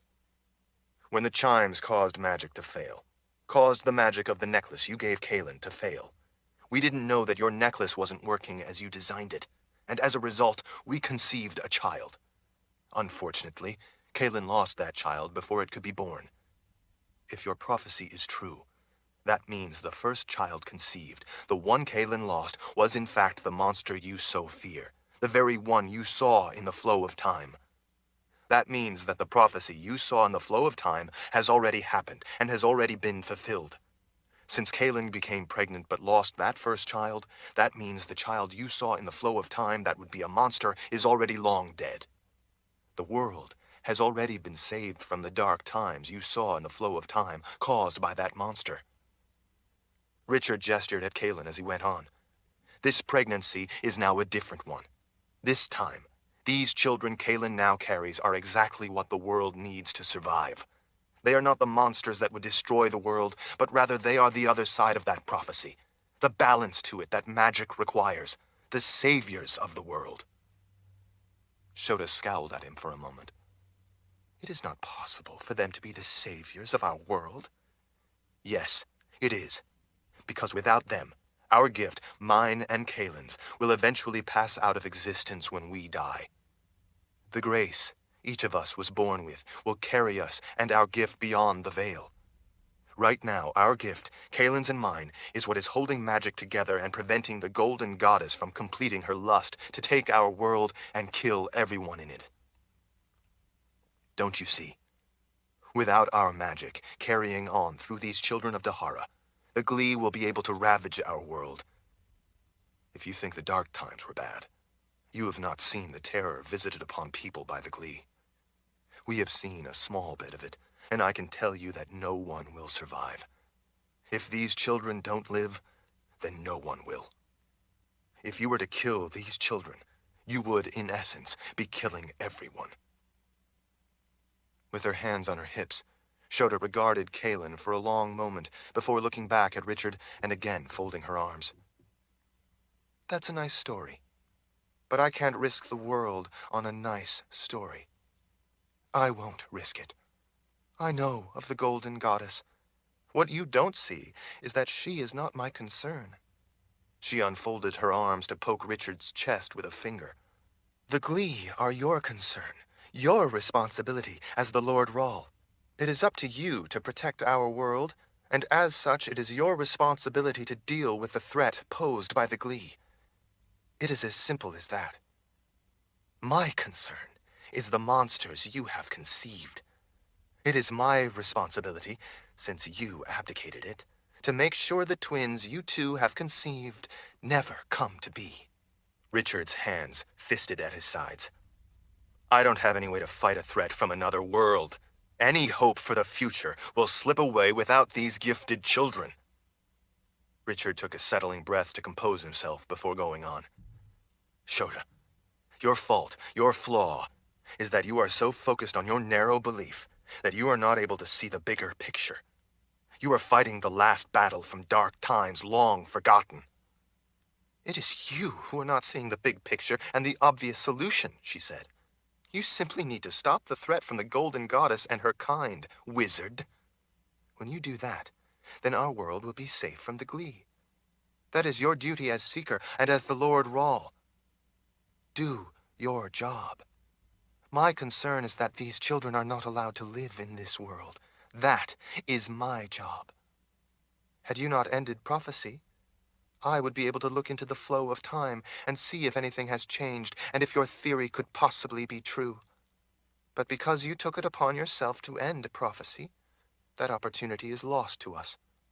Because the consequences would be too grave to risk doing otherwise, the original prophecy must stand.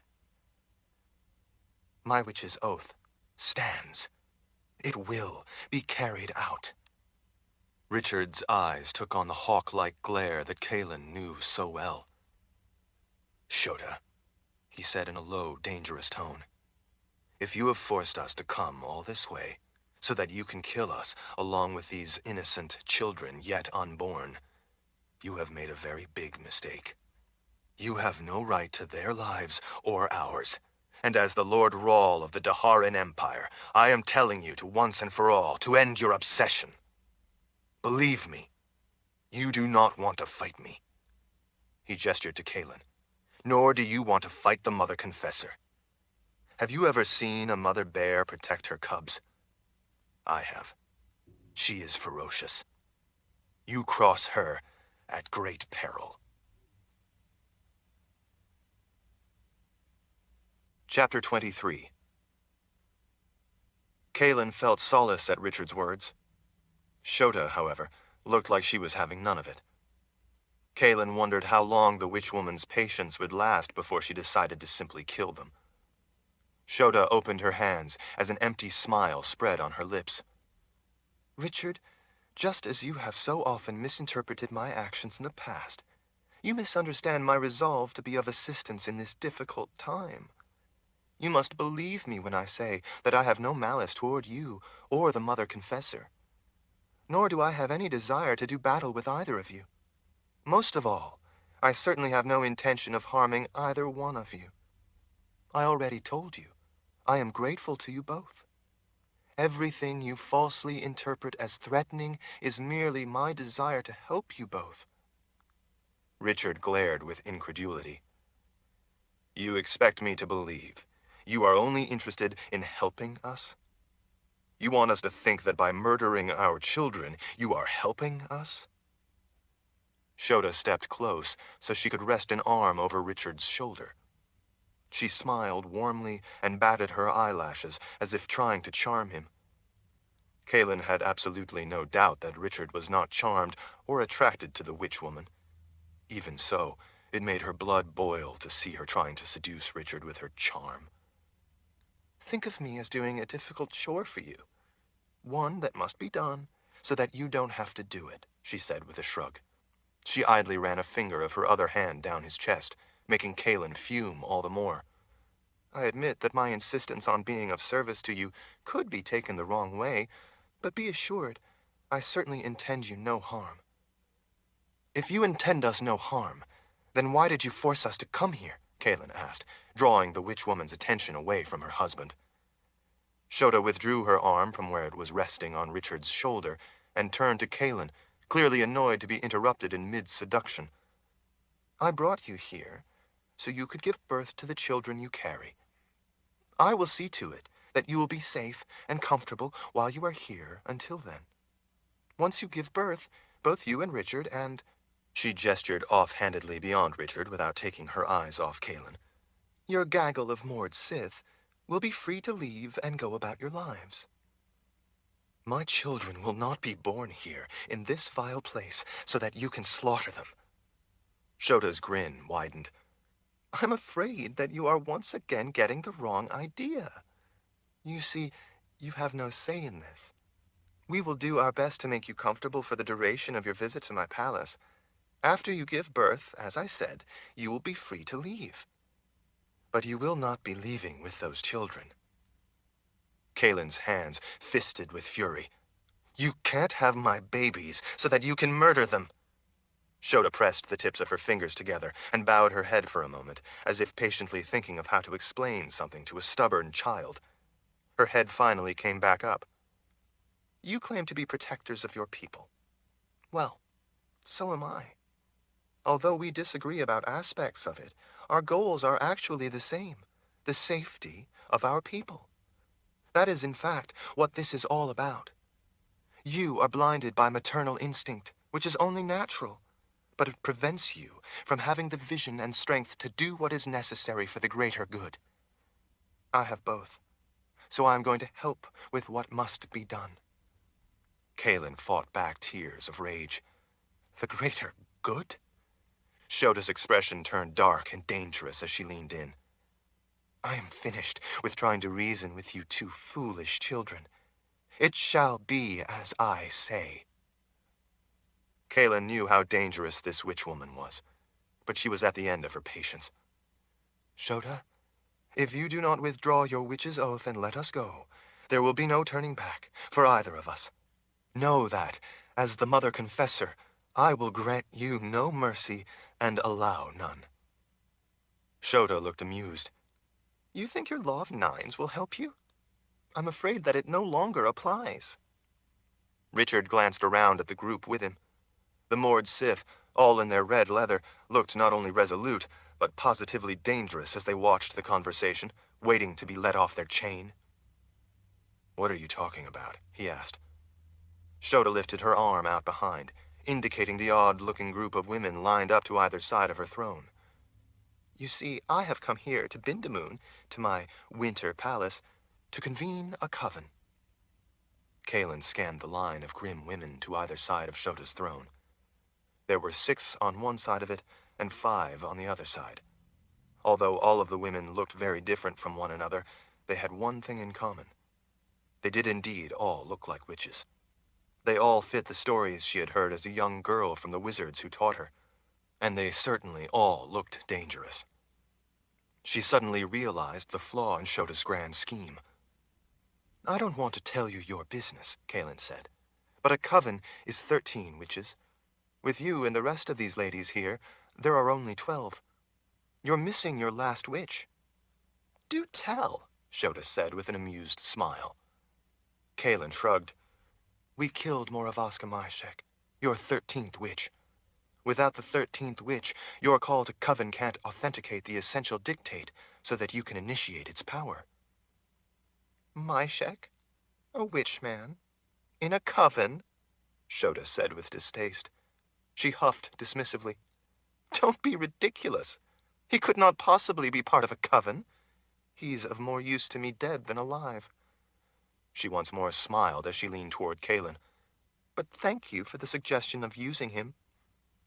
Kaelin couldn't imagine how Shota could use a dead Myshek.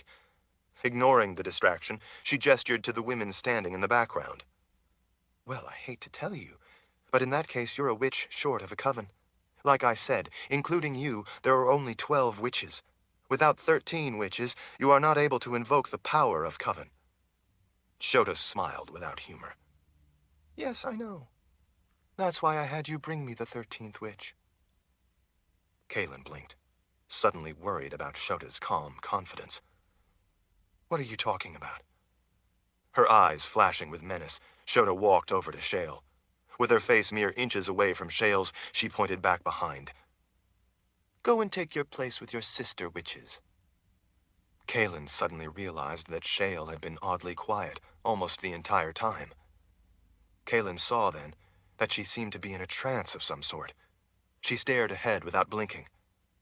Shota, still pointing back at the line of women, snapped her fingers. "Now!"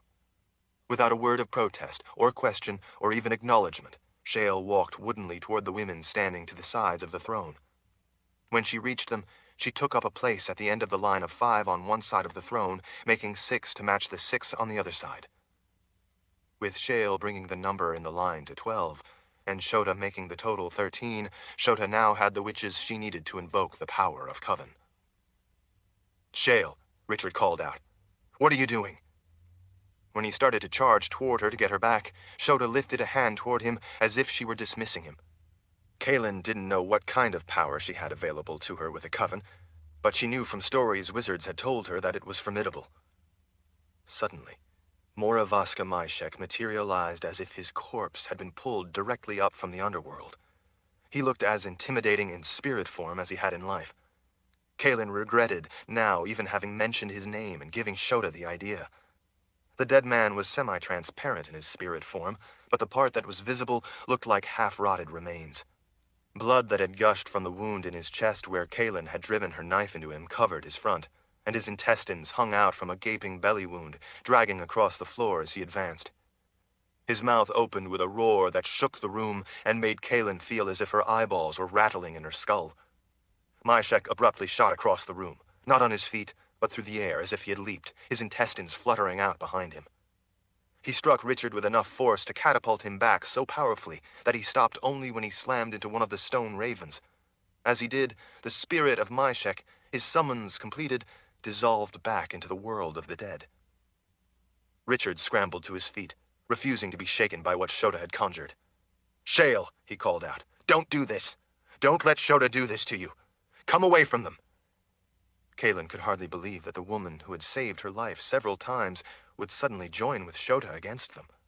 She joined Richard in crying out Shale's name, pleading with her to come away from the others. "If it pleases you both," Shota said in a surprisingly sympathetic tone, "know that this is not by the choice of your half-breed witch. It is by my choice alone, by my command alone, as the Grand Witch." Her tone turned iron-hard. "But a witch woman with such a mix of powers is an abomination, as would be your children. I will use her as long as it pleases me. When I am finished with her, I will eliminate her, as I would any such crime of nature."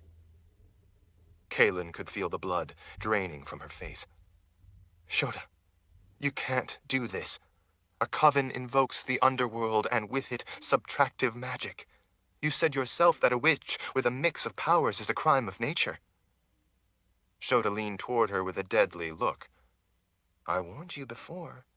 You did not listen. This is the consequence."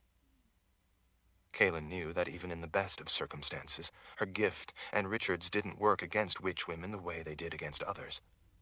Witch women had the ability to turn whatever powers you used back at you, often with fatal results.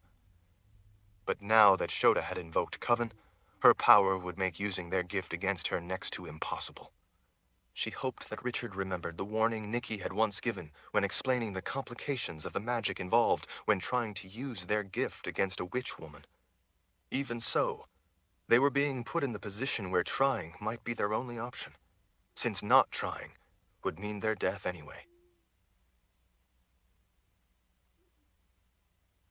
Chapter 24. Richard raced forward, going for Shota, but in response she again cast out an arm. A wall of shimmering light stopped him cold. He dropped to the floor, clutching his middle in agony. As Richard hit the floor from what Shota had done to him, every one of the Mord Sith spun her Aegil up into her fist. They had seen enough. All 6 of them, their single braids flying out behind them, leaped over Richard on their way to Shota. They screamed in lethal fury as they were still in midair. They had only just started their attack when specters of horribly deformed dead appeared to catch each of the Mord Sith in spirit arms.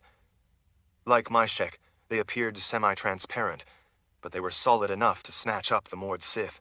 the bones of the dead showing through their tattered flesh.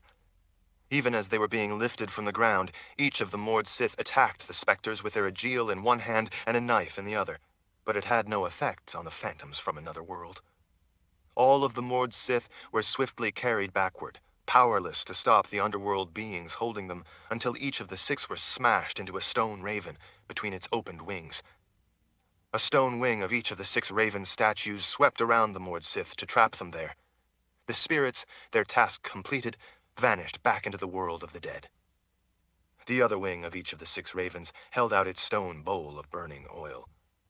The large stone wings were plenty big enough to hold the Mord Sith fast.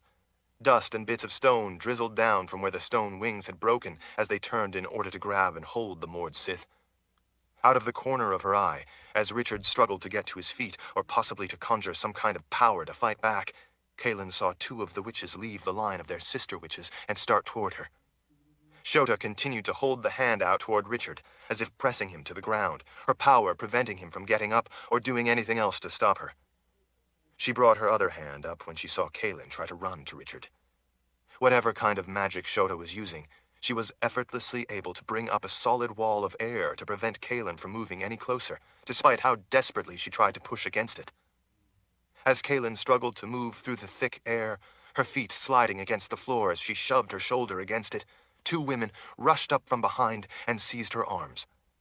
One was a short, squat, bulky woman in an outfit made of patches of different kinds of burlap, sewn haphazardly together. It hung from her broad shoulders all the way to the floor, making her body look square. The wrinkles and lines of her face were pinched in toward her close-set eyes and a wart-covered nose. Her down-turned mouth made her look like she had a mouthful of bile she couldn't spit out. Her thin, frizzy hair stuck out all around her head like a dirty white thundercloud. Kaelin tried to pull her arm back out of the witch's grasp, but the woman, while not tall, was at least 3 times as wide as Kaelin and held her arm in the powerful grip of her fat fingers. Her mass made Kaelin feel like she was trying to pull against an oak tree that had her in its clutches.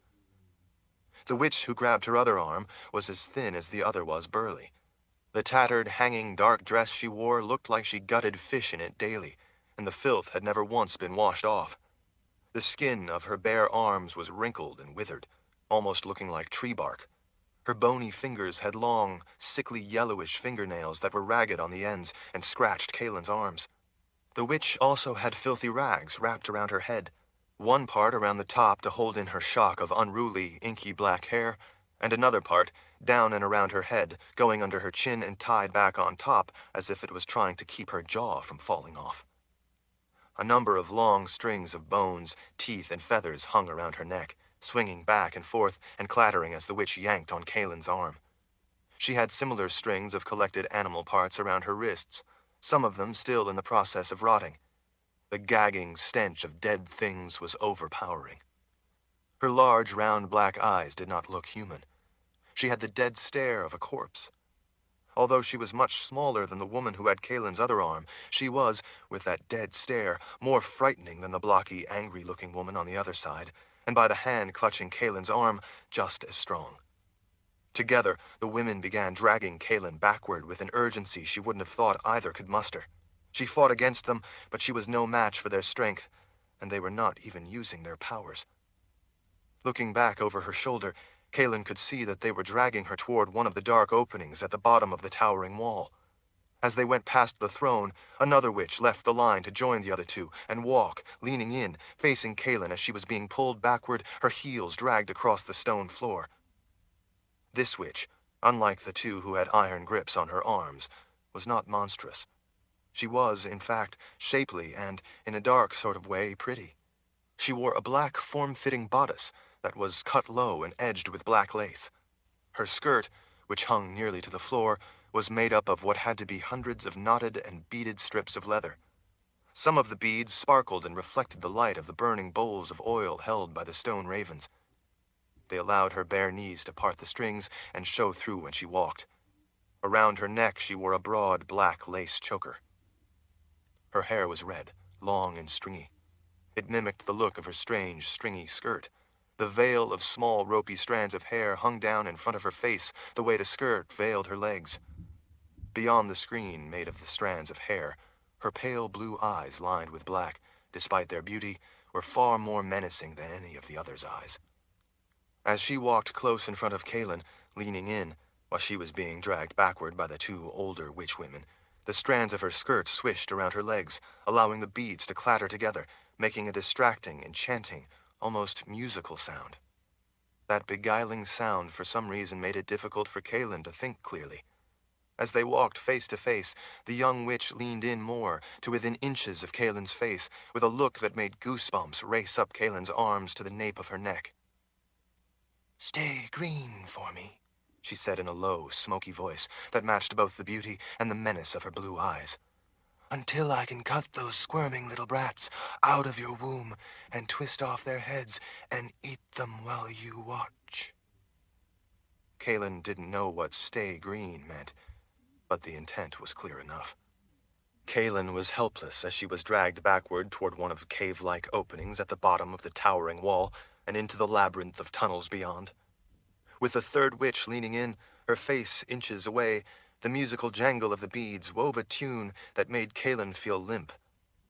Even so, with fear choking her breathing, Kaelin gathered all her strength as she drew a big breath and then screamed Richard's name. Even as he was held fast by Shota's power, he managed to turn to the sound of her shriek and the terror in it. Richard's fury was evident at hearing the fright in her voice as she cried out his name. He threw his arms up as he screamed in rage. Whatever he did broke Shota's hold on him and staggered her back a step. The witch woman's anger looked the match of Richard's. She again forced her hands out. At first, the air shimmered, but then spiderwebs of lightning ignited from her fingertips. As she did that, Richard did the same, but the crackling lightning coming from his hands was the black void of subtractive magic. The way it twisted and whipped around, it looked like it was tied to his hands and frantically trying to get away. Where it hissed and snapped against the walls, it cut through the stone. In places, the stone above that had lost its support began to fall, making the walls look like they were beginning to come down. And then they both halted what they were doing as they each seemed to gather their strength to redouble their efforts. They both cast their power out at the same time. Kaelin leaned her head a little to the side to look around the red-headed witch glaring at her. As they both projected their gift, Kaelin saw a wavering wall where that power collided suddenly come to life. The room shook with the thunder from the continual flickering lightning they both were generating. Neither of their magic could get past the other's wall of power, and the collision of their opposing powers created a blinding explosion of light in the center of the massive chamber. That sizzling light expanded outward in all directions, blasting into the stone to all sides, but far more critically, that sheer plane of power also shot vertically with a thunderous boom. Kaelin recognized that it was a hot brew of additive and subtractive magic coming together. Both of their powers were clashing together in ways that weren't ever supposed to happen. As the discharge of that explosive energy shot upward, it cut through the ceiling, the same as it sliced through the walls to the sides, going straight up through the entire palace, severing walls and floors above in the massive, ripping blast. Kaelin could hear the thunder of walls and ceilings on all the floors above collapsing inward. And then, with so much above them destroyed, the ceiling of the massive chamber started caving in. The other witches all ran for the safety of the caverns at the rear of the great chamber. Shota began retreating with them as she continued to use her power to hold Richard at bay and keep him where he was. The red-headed witch in front of Kaelin slammed the heel of her hand into the center of Kaelin's chest to force her back. At the same time, the two holding her arms yanked her back with them into the darkness of the tunnels. The ground shook, and the air filled with rolling, choking dust as unimaginable tons of rock from the palace above, as well as the mountain itself, began cascading down into the vast chamber just as the witch women dragged her back into the safety of the labyrinth. Kaelin tried to reach out as she screamed Richard's name, but even as she did, she knew he would never be able to hear her in the deafening thunder of everything from above collapsing in on him. She lost sight of him in the cascade of stone and the swirling clouds of dust. Chapter 25. In the oppressive silence, Richard realized that he heard distant, muffled voices. He couldn't make out who was talking, or what they were saying. It didn't seem to be important to him just then, so he didn't dwell on it. His head hurt. When he realized that he was beginning to wake up, he rather wished that he wasn't, because, besides his head throbbing, he was just beginning to realize that he hurt all over. In order to try to alleviate the discomfort, he attempted to reposition himself. But when he tried to move, he found that for some reason he couldn't. In his mind, he did his best to determine if it was that he was being physically prevented from moving, or he was somehow paralyzed. That sensation of not being able to move brought on a wave of alarm that woke him the rest of the way. He looked around, but couldn't see anything at all.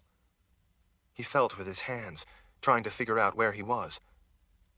In the pitch blackness, he felt something smooth, cold, and dusty mere inches above him. As he felt around, it seemed to be entirely over the top of him, but angled downward as it got closer to his feet. There was more space under the thing above him up where his head was, so he was able to move his arms a little, but not his legs. As he groped around, he felt ragged chunks of stone packed tight all around him. Everything was covered with what felt like a thick layer of dust. He regretted moving, because it lifted the dust into the air, and he couldn't avoid breathing it in.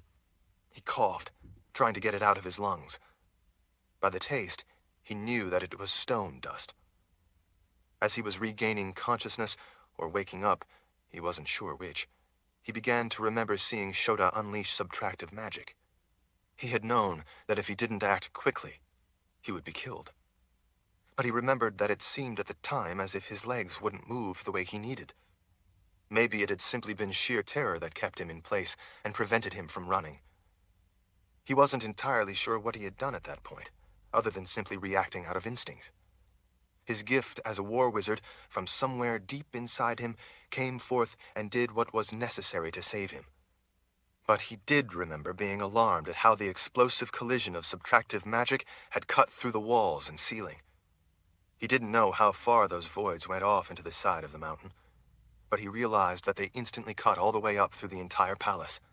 It had to have cut support structures and beams in addition to floors, ceilings, and arches, all the way up through the towering structure. He remembered the terrible shrieking blast of subtractive and additive magic mixing, and then the roar of the entire place coming apart as it started falling in and not being able to make his legs work. Even as he started remembering it, though, the whole thing felt like something that happened long ago, or maybe in a dream, or even to someone else. He was so thirsty he couldn't think clearly. He worked his tongue against the top of his mouth, trying to moisten it, but the dust in his mouth was turning to a chalky paste and only making matters worse. Putting all the pieces together in his mind, he realized that the entire place, and probably some of the mountain, had come down on top of him, and he was obviously trapped, probably under one of the slabs of a floor from above. A lot of the rubble was packed around his legs so tightly he couldn't move them. He realized that while he was jammed into a small space, at least the thick slab above him had saved him from being crushed under what had to be the weight of the entire palace. As lucky as that was to have survived in the small pocket under the slab, he felt a rising sense of panic at realizing that he was buried alive. There was no hope of digging his way out from under a mountain of rubble. He reached up and felt his throbbing head. It was wet. He put a finger to his mouth to taste the wetness. He could tell by the coppery taste that it was blood. That explained his head hurting. It felt like it hurt both on the outside and inside. Again, he heard the distant voices. He had thought in the beginning that it must have been something he heard in a dream, but now that he was fully awake, he knew it was a person calling out to him. "I'm down here," he yelled as loud as he could. He didn't get a response, so he called out again, forcing himself to yell louder. He was feeling desperate as he fought back his growing panic. He called out again, louder yet. "Lord Rahl," came a distant voice. "Berdine, is that you?" "Yes," the voice came closer. "Yes, it's me. I'm here." He heard people frantically talking. The sound came closer until he could make out individuals. Apparently, whoever was up above with Berdine was excited that they had gotten a response. Now that he knew there were people out there somewhere, he started squirming, thinking he might be able to work his way out.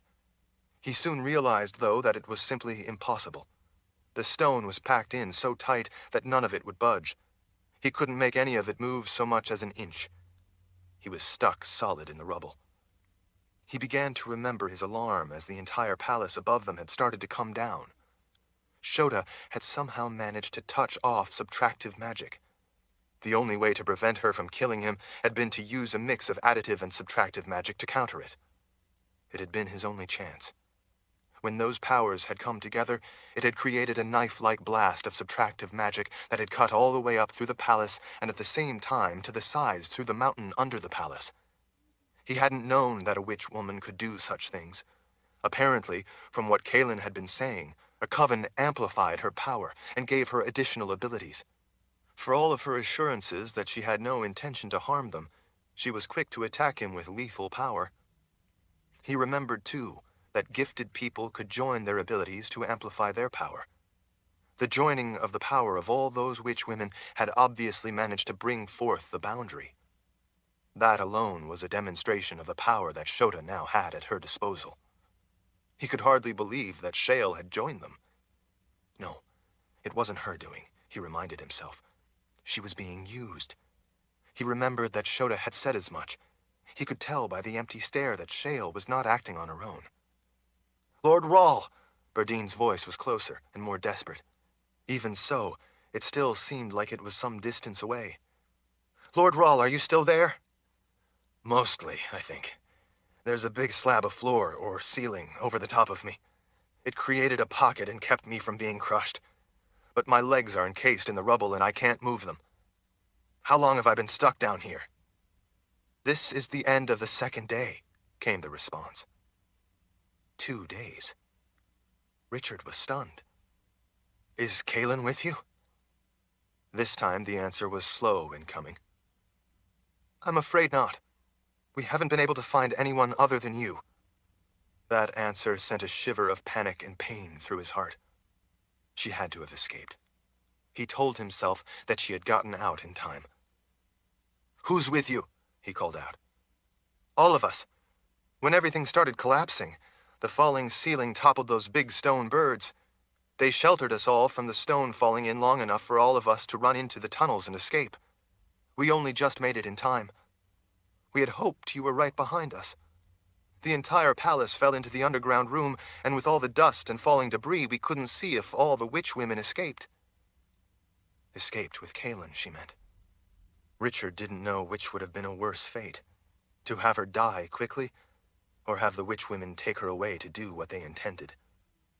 He knew that despite what Shota said, she was no longer willing to tolerate Richard and Kaelin being alive to disobey her wishes. Part of the mountain collapsed off to the side, Berdine called out. We have a lot of town people up here with us. They're all helping. He thought that was odd. What do you mean, helping? Helping dig you out. We've all been working for 2 days to dig through the rubble, hoping to find you alive. We were not going to stop, but we were beginning to give up hope. I'm stuck down here. I know, but a lot of the town people came right away to help us. We've been digging inward from the section of the mountain that fell away. Your power cutting through the walls caused a big section of the mountain to slide away, so we're digging in from the side. We've been searching, calling out and digging for 2 days, day and night, hoping to find you. But a lot of the stone from the palace is in big, heavy chunks, and some of it needs to be broken apart in order to move it out of the way. Now that we know you are alive and where you are, we can concentrate on getting to you. Richard let out a weary breath. He didn't want to tell her that his head was bleeding, and he was dizzy. It felt like the dark world he was trapped in was spinning and tilting. Don't worry, Lord Rahl. We're coming for you. Hold on. But I fear it will take some time. Richard nodded, then realized they couldn't see him nod. I'll wait right here. Lord Rahl, just try to relax. It will take us some time to get to you, but we won't give up. I can promise you that. Richard felt tears welling up for Kaelin and their children. He feared to think what had happened to her. For a moment, he felt overwhelmed by all the insurmountable problems. In that instant, he thought that it would be better to just give up. And then, he could feel his mind slipping into darkness deeper than the darkness of where he lay. Chapter 26. Richard heard people grunting with effort. And then, as a large chunk of stone was rolled aside, his dark hole was suddenly lit by a small shaft of light. It made him squint in the sudden brightness. "Lord Rahl!" He recognized Vika's voice, and he could hear the desperation in it. "Lord Rahl! I'm still here. Thank the good spirits," she murmured. Richard briefly thought to ask her if the good spirits were up there helping them dig. "Water," he called in a weak voice instead. "Can you get me some water?" "Water? Yes, we will get some," Vika said. "We've made a tunnel of sorts to get to you. It shouldn't be long before we have you out. Just hold on, Lord Rahl. We'll have you out soon." "I need water," he mumbled. "Rika is running to get some. Hold on." He could hear people grunting as they either lifted stone out of the way if it was small enough to handle, or rolled it back if it was too big and heavy to pick up. Hammers rang out against steel chisels as men tried to break up the larger pieces in their path. Others shouted instructions as they worked. Richard realized that he could hear a surprisingly large number of voices. The light coming into his cavity in the rubble lit what he thought would be his grave with even more light as the people frantically worked to open the way in to reach him. The shaft of light revealed all the dust swirling around him. Richard wondered if they would be too late. He could feel himself losing the strength to remain conscious. They had told him that he had been there for 2 days. Stuck in the dusty space under the slab without water, it seemed like forever. From time to time, he heard things above him collapse and large blocks tumble down the hill of debris. It sounded like more walls might occasionally be falling in, or maybe ceilings that had little support might finally have given way, or were starting to give way. He was well aware that if things shifted wrong, or something big enough were to fall, he would be crushed. The thought of that made his chest tighten with the embrace of panic.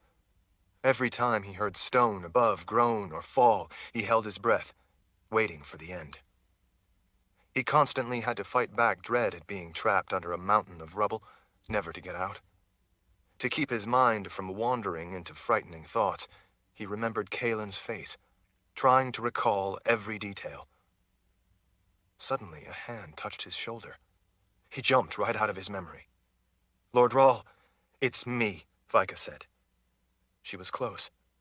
Grunting and panting, she had somehow squirmed her way through the little tunnel they had made to his grave. Richard reached up and put a hand over hers. It was bloody from digging through the rough, jagged stone chunks and rubble. "I'm here," she said, groaning with the effort of getting in close enough. He could hear her pulling something up along her body. "I brought you a water skin." He squeezed her hand. "Today, Vika, you are my favorite. Be sure to tell Berdine." Vika laughed a little as she pulled her hand back. She pulled the water skin the rest of the way up along her body and then pushed it through the final part of the opening, which was barely big enough for her arm. Once it was in, she pushed her arm back through and grabbed his hand.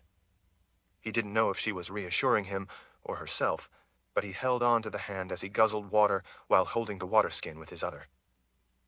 "Take it easy. Don't drink it all at once or it will make you sick." Richard nodded and pulled it away to get his breath. "I have to go," she said. "We need to make this hole big enough to pull you out." Richard felt too weak to answer, so he didn't. Vika huffed as she worked her way back out of the tight hole. As soon as she was back out, the work resumed. He could hear people shouting and groaning with effort as they worked. Richard took another drink, then had to rest again with a half-empty water skin on his chest. It moved slowly up and down with his shallow breathing. The pull of the darkness was too great, and it gently took him again. He was awakened by hands gripping his shirt and pulling on him. He cried out as they tugged, because his legs were trapped, and it hurt when they tried to pull him. A wiry man wormed his way in under the slab beside Richard. His head was facing Richard's feet. "Hold on, Lord Rahl. Let me see if I can free up your legs so we can pull you out." He worked as quickly as he could, pulling the tightly packed rock and rubble out from under Richard's legs. He found a shallow place to the side where he could push some of it. For some, he had to wiggle his way back out, pulling larger chunks along with him. He was soon back to continue the excavation. After working at it for a time, Richard was finally able to move his legs. "All right," the man said. "I think we have you clear. We'll go easy. Let us know if you are still stuck. But we need to get you out. There's no telling if the rest of what's above you might shift and come down all of a sudden. What's your name? Richard asked. The man seemed surprised by the question. I'm just a nobody, Lord Rawl. Richard smiled. You are not a nobody. Right now, you are a very important somebody to me. I am Toby, Lord Rawl, he said in a gentle voice. Thank you for coming for me, Toby. Toby patted Richard's shoulder as he backed out. I'd do anything for the man what rid us of that cursed witch. Now you lie still, Lord Rawl, and let us do the work. The man squirmed the rest of the way back out of the shaft they had made. Once again, thick fingers gripped Richard's shirt. He felt himself beginning to move, and then they stopped pulling.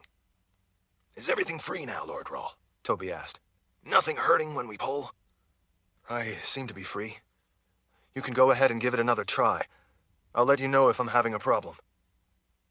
Once he was out a little farther, to the more open part of the little cave, other hands were able to reach in under his arms to help pull.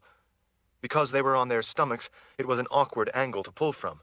They would pause, and then someone would count down and say, pull. They kept repeating the coordinated tugging. Inch by inch, Richard was gradually worked out of his tomb and back through a jagged tunnel of what he judged to be a jumble of unstable debris.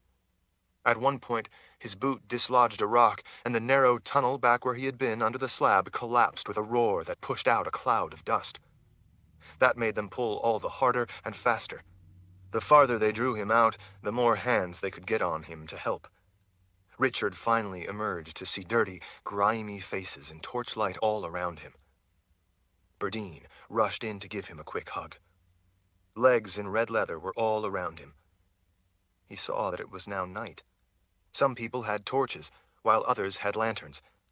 The sea of faces in the flickering torchlight was an eerie but welcome sight. An older woman pushed the Mordsith back out of the way and worked herself in through the tight crowd while holding out a lantern in one hand. With bony but strong fingers, she turned his head one way to have a look, then the other. He needs help, she announced back over her shoulder. Lift him onto that litter and get him across the way and into the healing house so we can tend to him. People rushed to do as the old woman said, lifting him by his arms and legs just enough to slide a litter under him. 4 big men lifted the litter. Trying to be as gentle as they could, they carried him down off the sloping rubble pile and into the narrow streets. Richard bounced up and down in the litter as they trotted along, all the while the old woman urging them to hurry. Looking up, Richard could see by the torchlight that they went around corners and down narrow alleyways until they crossed the pass road that divided the town, over to the side where Richard and his group of 9 hadn't been. They finally went through a doorway into one of the stone buildings and set him down on a raised platform. The red leather reappeared around him. Someone laid a hand on him, as if to reassure themselves that he was alive. As they did, Richard's mind went back into darkness. Chapter 27. When Richard woke, there was daylight streaming in through a small window. He was about to sit up when he realized that he didn't have any clothes on. When he looked down, he saw that there was at least a towel covering his groin. He sniffed the air, seeming to recognize an aroma, trying to place it. Finally, he remembered. It was the smell of an aum plant, something from back in his home of Heartland. It seemed like forever since he had smelled it. It was a difficult plant to find, but Zed had taught him where to look for it. It usually grew in the deep shade of the forest under a nannyberry tree, which was easier to find first because of its thick crop of dark blueberries. He reached up and pulled something wet off his head and held it out to look at it. It was a big leaf from an aum plant that had been crushed to make it pliable and conform to the contours of his head. That was what he had smelled. Aum both eased pain and, importantly, helped wounds to heal quickly. Vika shot to her feet when she saw that he was awake. "He's awake," she called out to the old woman. The old woman turned away from what she was doing at a table against the wall and smiled down at him. There you are. You're looking much better.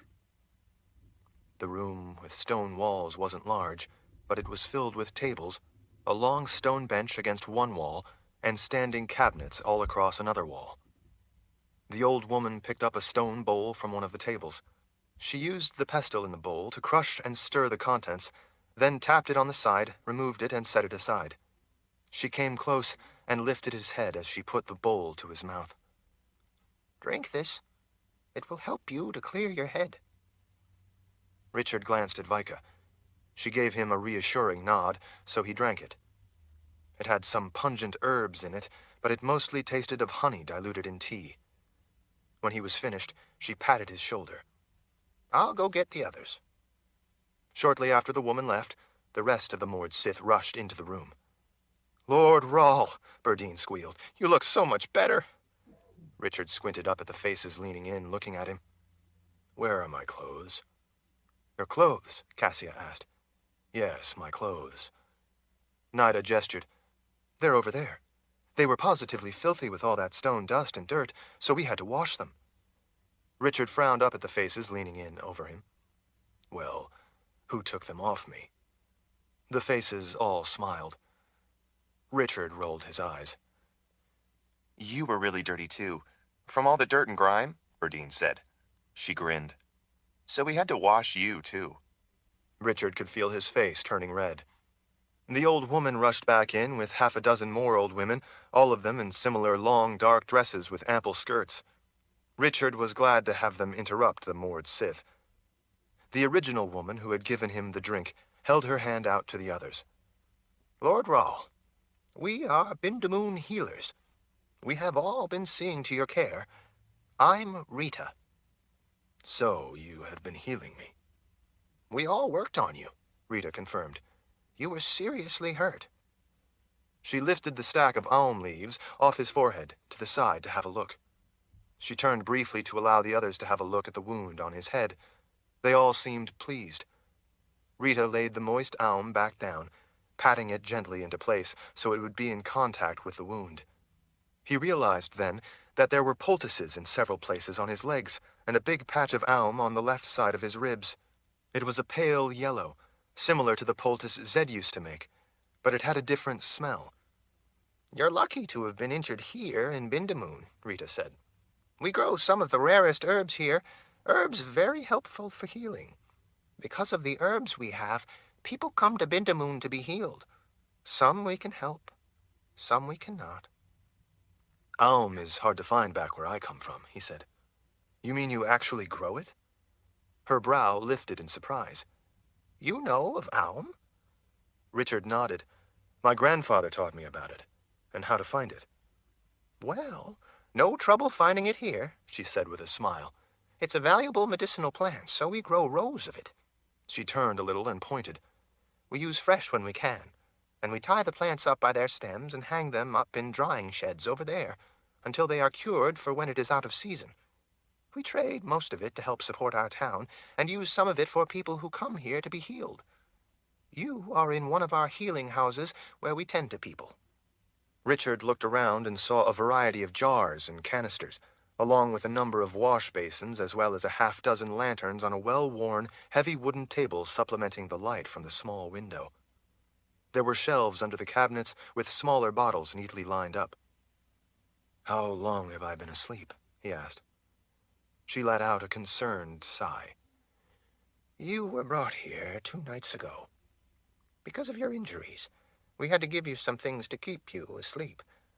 With so many wounds, we feared infection. Some of the herbs we use work better when the person is sleeping.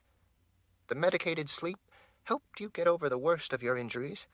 They are now all nicely on the mend, especially your nasty head wound. We couldn't be sure everything inside was all right until you woke, but we can now see that your eyes are clear and you don't appear dizzy." "I truly appreciate your help," Richard told her. "But I really need to search for the Mother Confessor.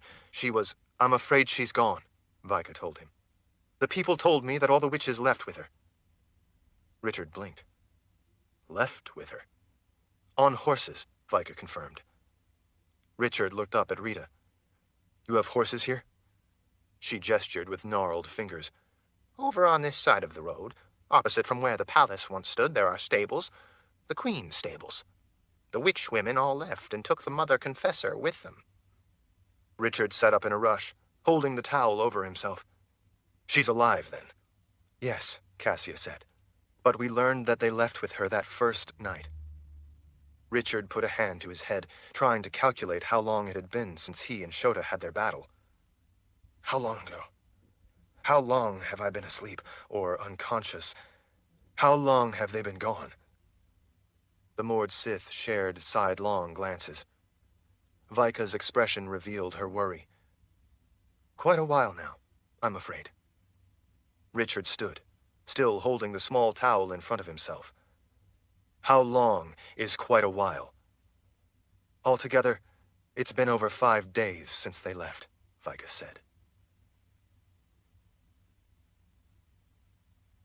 Chapter 28. He turned to Rita. Are there more horses in the Queen's stables? She nodded. Quite a few, but they belong to the Queen. She never allows anyone in Bindamoon to use them. The people here must care for them for her.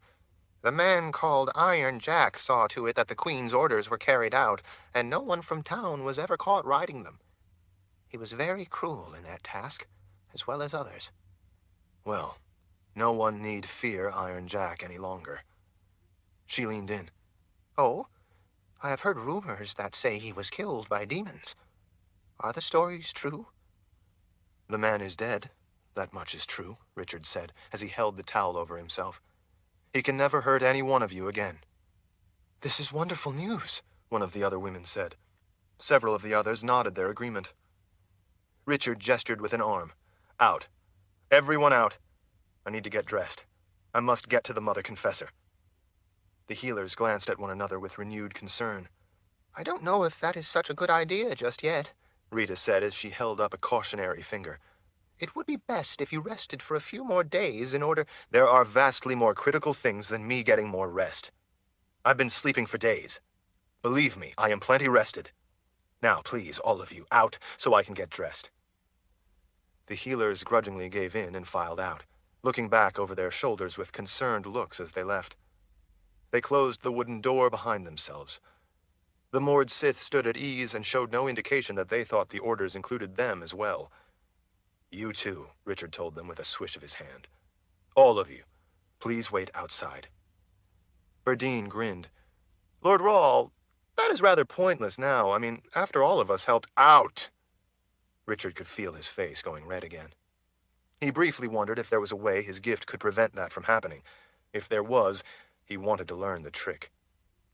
The Mord Sith all let out deep sighs, as if he was just being silly, but to his relief they finally left him to get dressed alone, closing the door on their way out. Richard found all of his clothes washed and neatly folded on a chair.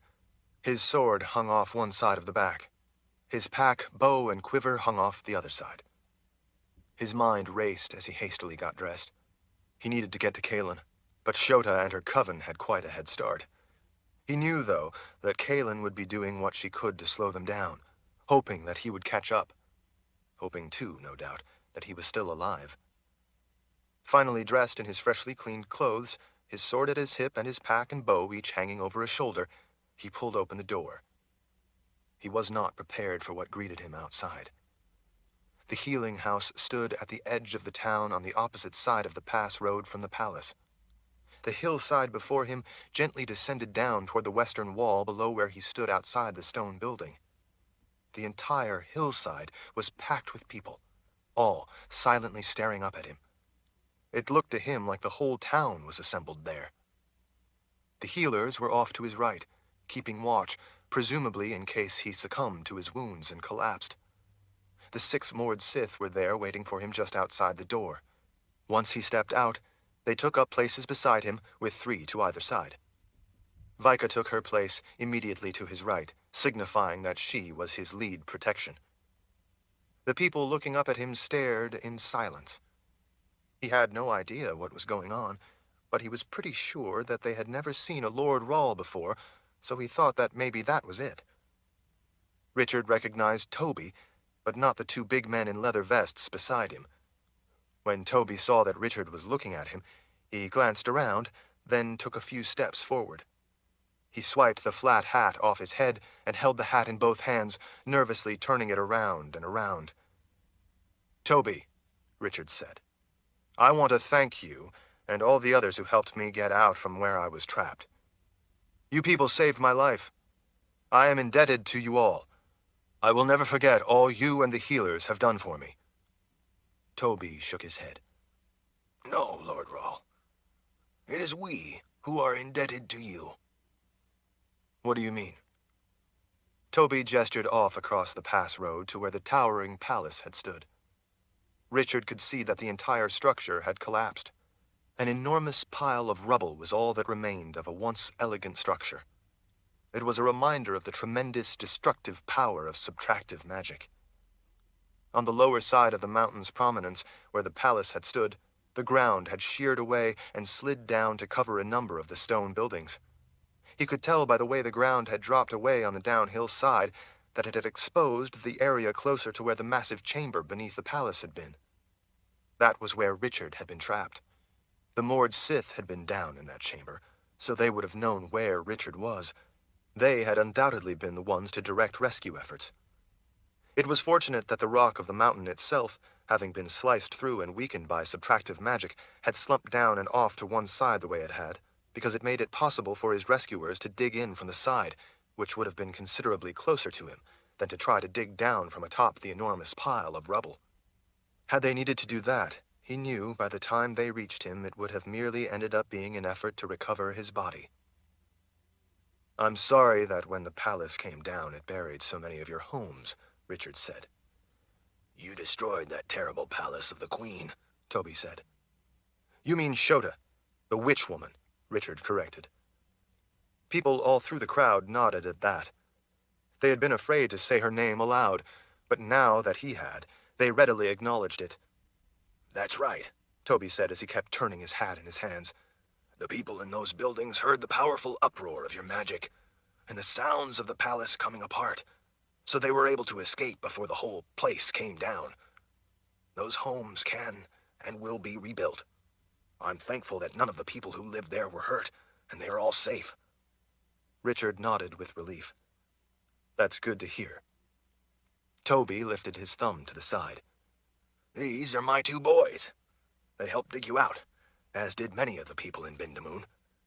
We have lived our lives under the cloud of that witch and her sister witches, to say nothing of Iron Jack.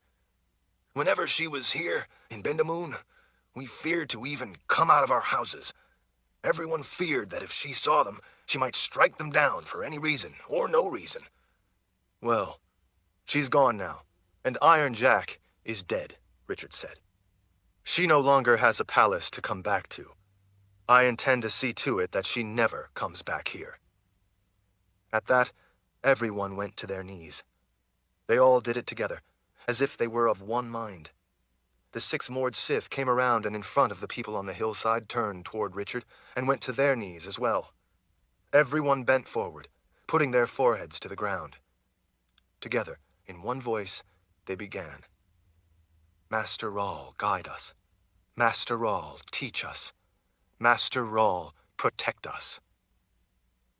Richard hadn't expected them all to give the devotion. He stood silent and tall as they continued. "In your light we thrive. In your mercy we are sheltered. In your wisdom we are humbled. We live only to serve. Our lives are yours." As all the voices died out, silence slowly fell over the expanse of the hillside. And then they repeated the devotion. When they were finished, they spoke it for a third time. Richard felt a catch in his throat. This devotion was his link to people, a link forged through his gift. They were the steel against steel for him. He was the magic against magic for them. He had used that magic to bring down the hated palace of the woman they feared to name. More than that, the devotion was his protection for their world, linking all the magic of the world in a web of security that kept the Golden Goddess from coming unimpeded to slaughter everyone and feed on them, as he had seen happen back in the lower reaches of the People's Palace.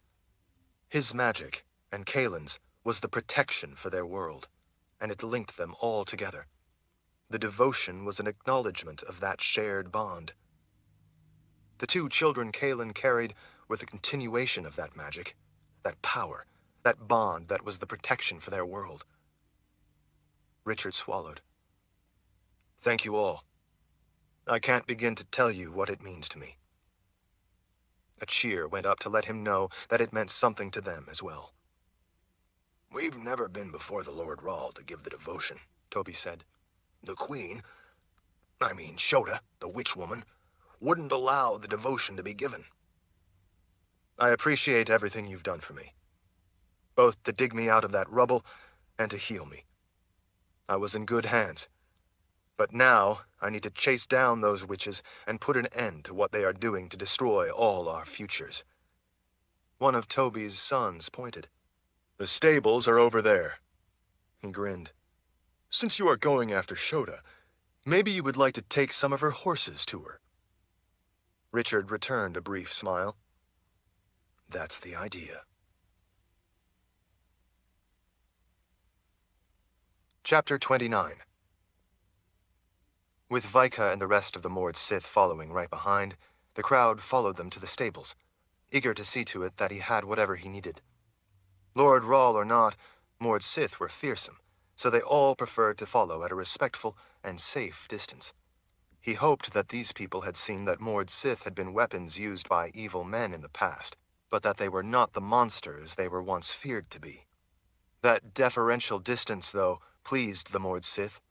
Friends or not, this was the Lord Rahl, their charge. Their responsibility was to keep him safe.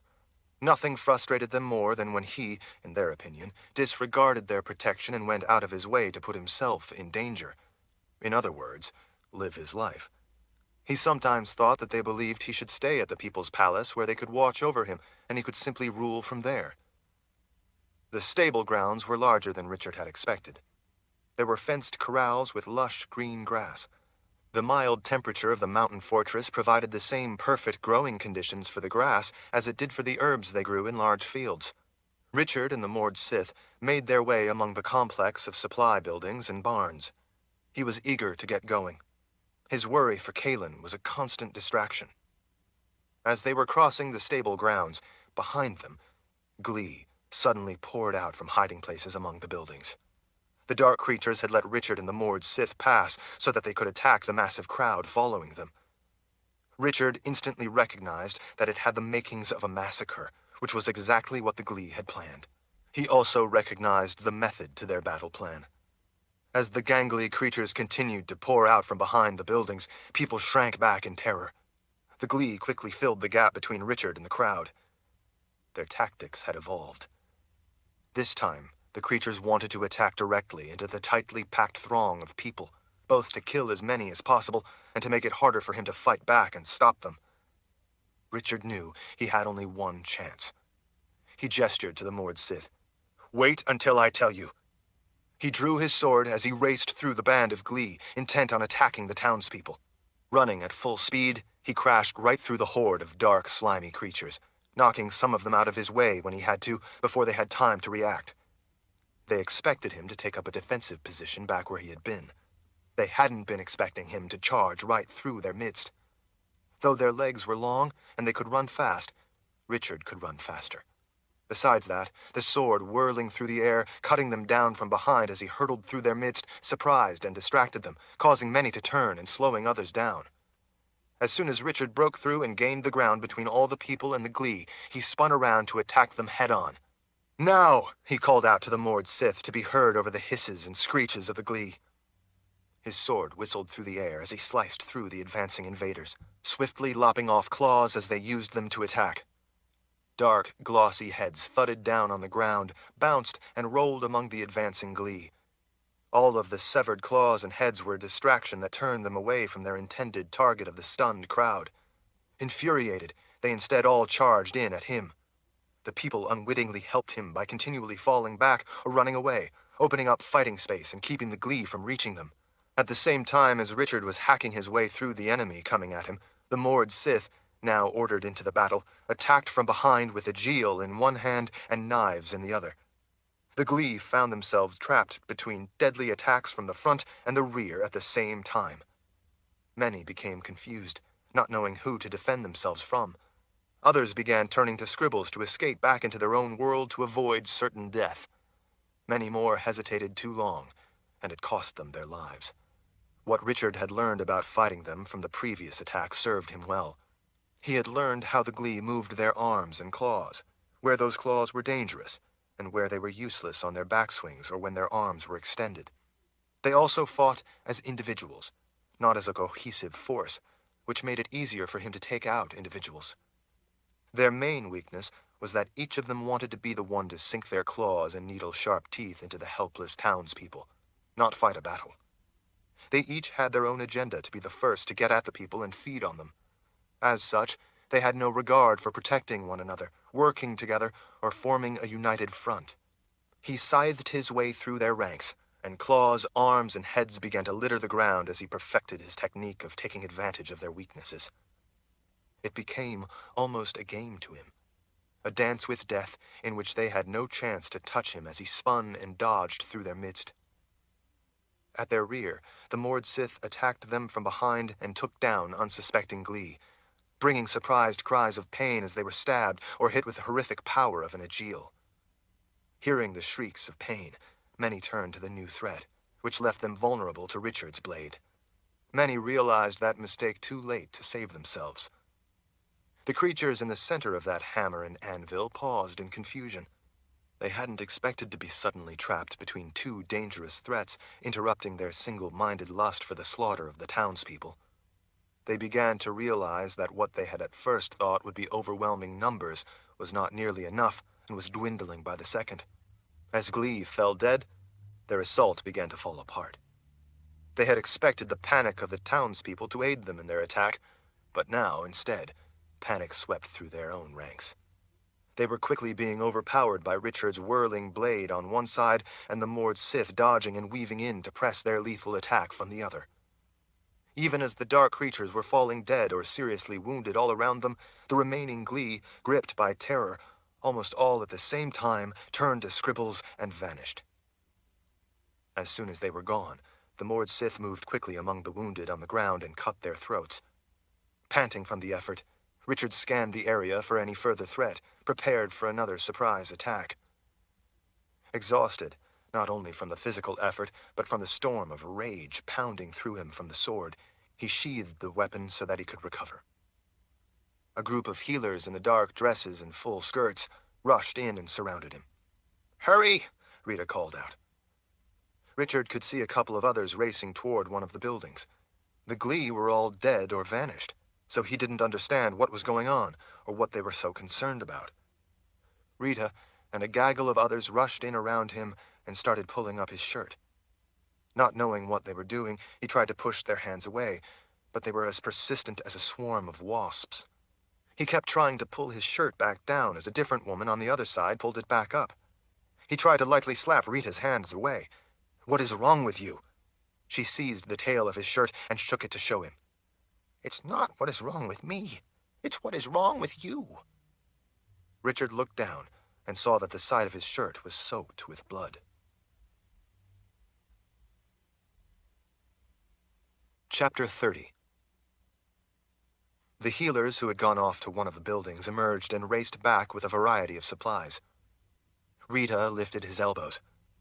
"Hold your arms up. Your wound has torn open from your effort at fighting, and it's bigger now than before. We will need to stitch this up." Richard was wishing he had Shale around to heal the wound with her gift. But then he remembered that Shale had become part of the Coven, even if it was against her will. Rita grumbled, reprimanding herself for not sewing the wound better before. She pushed the sides apart to open the wound so she could inspect it. It made Richard groan with pain.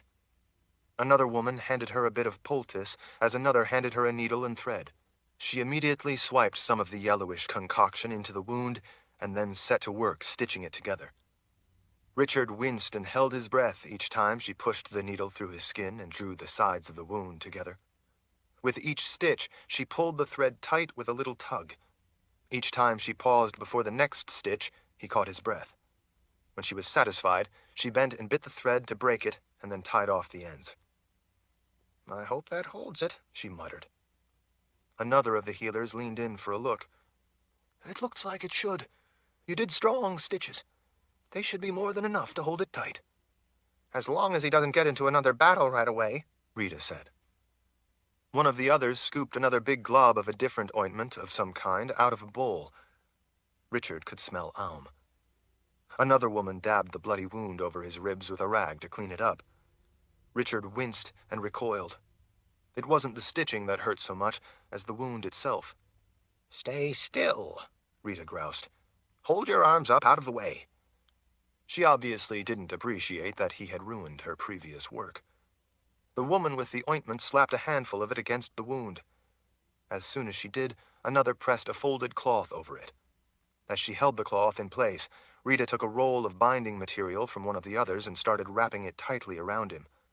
He grunted from the pain of how tight it was, but at least the alum was already beginning to numb the ache of the wound. I know that you aren't going to take our advice to rest for a few more days, Rita said, so I had to put in extra stitches, and it was necessary to make the binding tight. I don't want the wound opening up when you are riding horseback. I hope you don't need to get in another battle with those monsters for a little while, at least. Seeing that it was important, Vika grabbed the roll from Rita. Here, let me help. I can make it tighter. Vika was not nearly as gentle as Rita had been. She made the wrapping so tight that Richard feared to exhale, lest she cinch it down when he did, and then he wouldn't be able to breathe in again.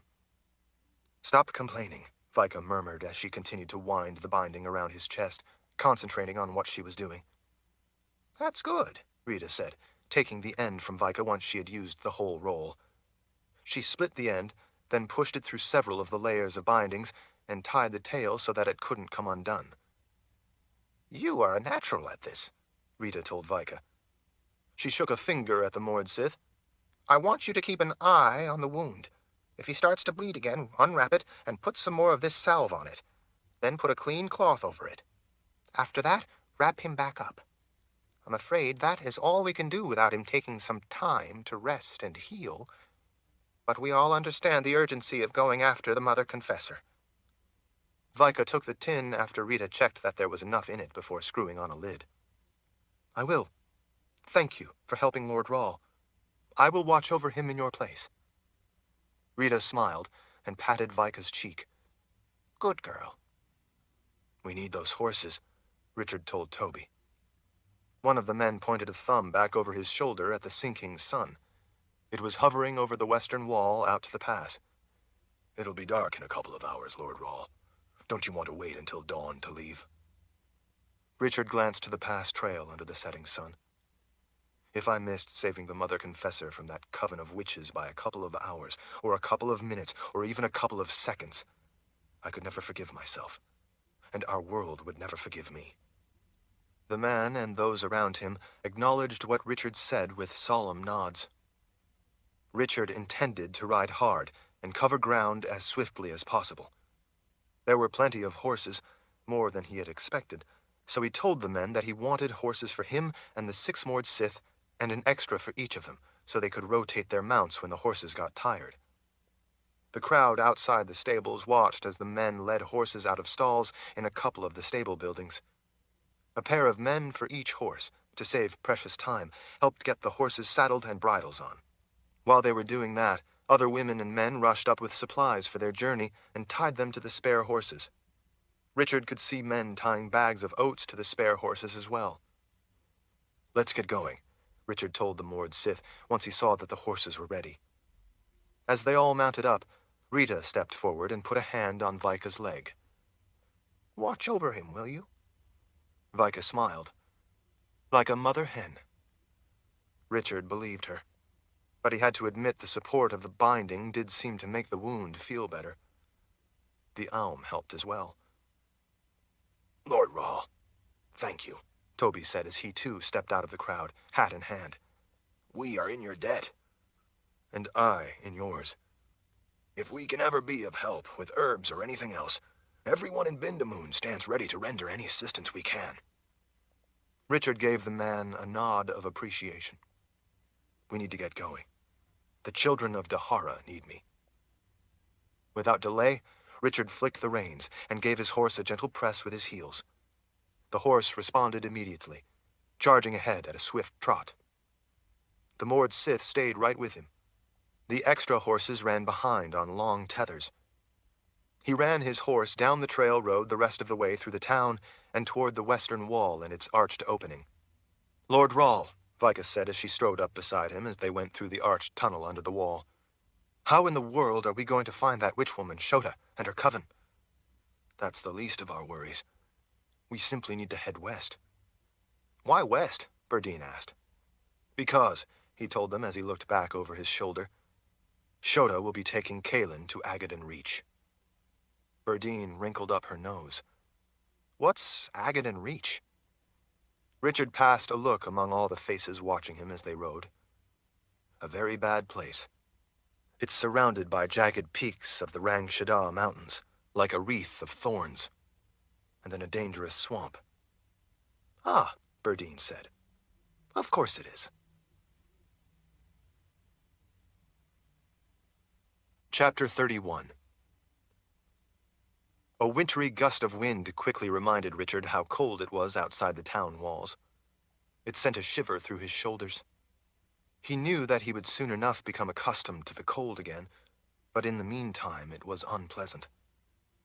He had to read the way ahead by how the snow followed the contour of a slight depression in the ground, created by the trail as it wound its way into the snow-crusted trees. Once they were into the thick of the forest, the narrow but open area through the woods more easily revealed the trail. He knew, though, that once they got down out of the mountains, the snow would be gone. It would be warmer, and the path down from the pass behind them would be much more obvious. The wound in his side hurt with each step the horse took under him. He did his best to ignore the pain. He checked a few times, relieved to find it wasn't bleeding. Vika watched him checking. After the sun was down, and it grew both darker and colder, Richard glanced over at Vika. "I'm not tired. The moon on the snow provides enough light. I'm going to keep going. I don't intend to stop unless we're forced to." He swept his gaze over the rest of them. "Is that a problem for any of you?" Vika glanced over at him suspiciously. "You aren't planning on leaving us behind, are you?" Richard frowned. "No, of course not." Vika shrugged. "Then there is no problem. We are moored Sith. We will ride as long as you want to ride. If you get too tired to ride, you can ride on my horse behind me." Even though Richard wasn't in a smiling mood, he smiled briefly at that. "Thanks. I'll let you know if I need you to carry me." "Riding is a bit rough, though," she said. "You just be sure to let me know if that wound in your side starts bleeding again. If it does, I will need to fix it." Richard turned his eyes ahead to the moonlit, snowy trail. "I need to be strong to stop Shota and get Kaelin back. So you just make sure I stay healthy." Vika showed him an earnest smile. "By your command, Lord Rahl." A few hours later, when Richard departed the trail and took a route leading down through a broad valley, Rika rode up close to him. "Adendril is to the north, Lord Rahl. Are you sure they aren't going to head there to take the keep in order to be safe from the Glee? Surely even the witches don't want to tangle with the Glee." "No. They're taking Kaelin west, to Agadan Reach." He gestured ahead to some of the depressions in the snow. "Those are their tracks joining us now, but they are days old." Richard had assumed that they would follow the trail, so he hadn't taken the time to stop and look for tracks in the dark. He was a bit alarmed to see that their tracks were now intersecting their route. That meant that he hadn't realized the Coven had somehow taken a shortcut up until that point. That would put them even farther ahead than he thought. "I can't see any tracks," Berdine said. "It's too dark." "I can see them well enough," he told her. "The wind and sun have worn them down over the days they had a head start, but fortunately, there hasn't been more snow to cover them." He was angry at himself for not looking earlier for their tracks to cut away from the trail to take a shortcut. Even though it was dark, if he had spotted that deviation, he would have seen where they had gone. Even if it does snow now, this confirms where they are headed. That is what matters. For most of the rest of the night, They rode on through the dead, quiet, snowy woods. They descended steadily through the mountainous forest and eventually down into the sparsely wooded hill country. As they got lower, tufts of long grass started to appear in open patches of the snow. Richard could see that in the distance, revealed by the pale moonlight, the valley out ahead was clear of snow. Even so, they had to maintain a slower pace than he would have liked, because it would be dangerous to go too fast in the dark, snow or no snow. A horse could break a leg or easily come up lame if it stepped in a dangerous place it couldn't see. If they lost horses, they would lose a lot of time to the witch women they chased. If they had to take to traveling on foot, it would mean a disastrous loss of time to get to Shota. The whole while they rode in silence, Richard's mind churned with questions about what he was going to do when they got to Agaden Reach. He ran through endless possibilities, trying to think through every likelihood, and even things less probable. None of the outcomes looked good to him. When dawn broke behind them and gradually brought color and light to the landscape and more open ground, Richard was finally able to pick up the pace. By midday, the horses were winded. He brought them all to a halt on a broad, flat plain so they could move the saddles over to the fresh horses. The horses chomped on grass while they had the chance. A small stream meandering through the flat ground provided water for them to drink deeply. Berdine and Nida broke out some of the fresh food from the supplies the townspeople had packed. Nida waited until he finished cinching up the saddle, then handed him some freshly cooked pork. Berdine gave him a chunk of cheese from a different pack. Seeing the cheese reminded him of the way Kaelin had hated cheese, but craved it now that she was pregnant. That craving came from at least one of the unborn children. He ate the cheese in 3 bites, washing it down with water, then held the chunk of pork in his teeth as he saddled up again. In mere moments they were on their way on fresh horses and with some much-needed food. None of the Mord Sith had voiced a single word of complaint. Of course, they wouldn't even if they had any. Charging onward without resting was something they were used to. By the second night, a thick cloud cover had rolled in, completely blocking the moon and stars. It quickly grew so dark he couldn't see his hand in front of his face, much less the lay of the land. With a flint and steel, he lit strips of birch bark from a stock of them he had in his pack, and used that to light travel candles so that they could at least see each other. Richard knew that he couldn't risk the horses in the dark over unknown terrain, so they were forced to stop for the night. Since they had not stopped to sleep the night before, they were all exhausted. There was no way to see if there was a good place for shelter, and Richard didn't think it was worth searching the surrounding countryside with a candle to look for wood to build a fire, so they all rolled themselves up in their bedrolls. Despite the chill, they all quickly fell asleep, all of them too tired even to eat. The next day dawned overcast and gloomy, but it was warmer, and better yet, they had made it down out of the mountains. Before them lay the rolling hills and broad valleys of the Midlands, which would be much easier and faster traveling. There were trees, but they were in scattered clusters along hillsides, overlooking meandering streams through stretches of gravel beds. They rode hard and switched horses at regular intervals to keep them fresh, using those opportunities to grab some food, which they ate while riding. Fortunately, the people in Bindamoon had packed oats for the horses. For the next few days, there would also be grass for them to eat. Richard knew that they would need to cross the Calicidrin River in order to get to Agaden Reach, up in the vast spine of rock that ran northeast up through the Midlands. He wanted to cross the river north of Tamarang, in order to avoid anyone seeing them, so that the Golden Goddess likewise wouldn't see them. They were fortunate that so far, since leaving Bindamoon, they hadn't encountered any people. He was thankful they hadn't been forced into another battle with the Glee. Richard pressed ahead as fast as they could throughout the day. As darkness began to gather, Vika rode up beside him. She reached over and put a hand on his forearm to bring him out of his brooding thoughts. "Lord Rahl, we need to stop," she told him. Richard gestured ahead. "We can still see well enough to keep going." "You're bleeding," she said. "We need to stop so I can tend to your wound." Richard put his hand on his ribs. His shirt was wet with blood. He sighed in annoyance. "We don't have time for this. We can stop, and I can take care of it while we get a quick bite to eat and let the horses graze for a bit. and then we can keep going if you want. Richard knew she was right. All right. We have a long way to go. I don't want this wound to get any worse and slow us down. That's why I need to fix it now, Vika said.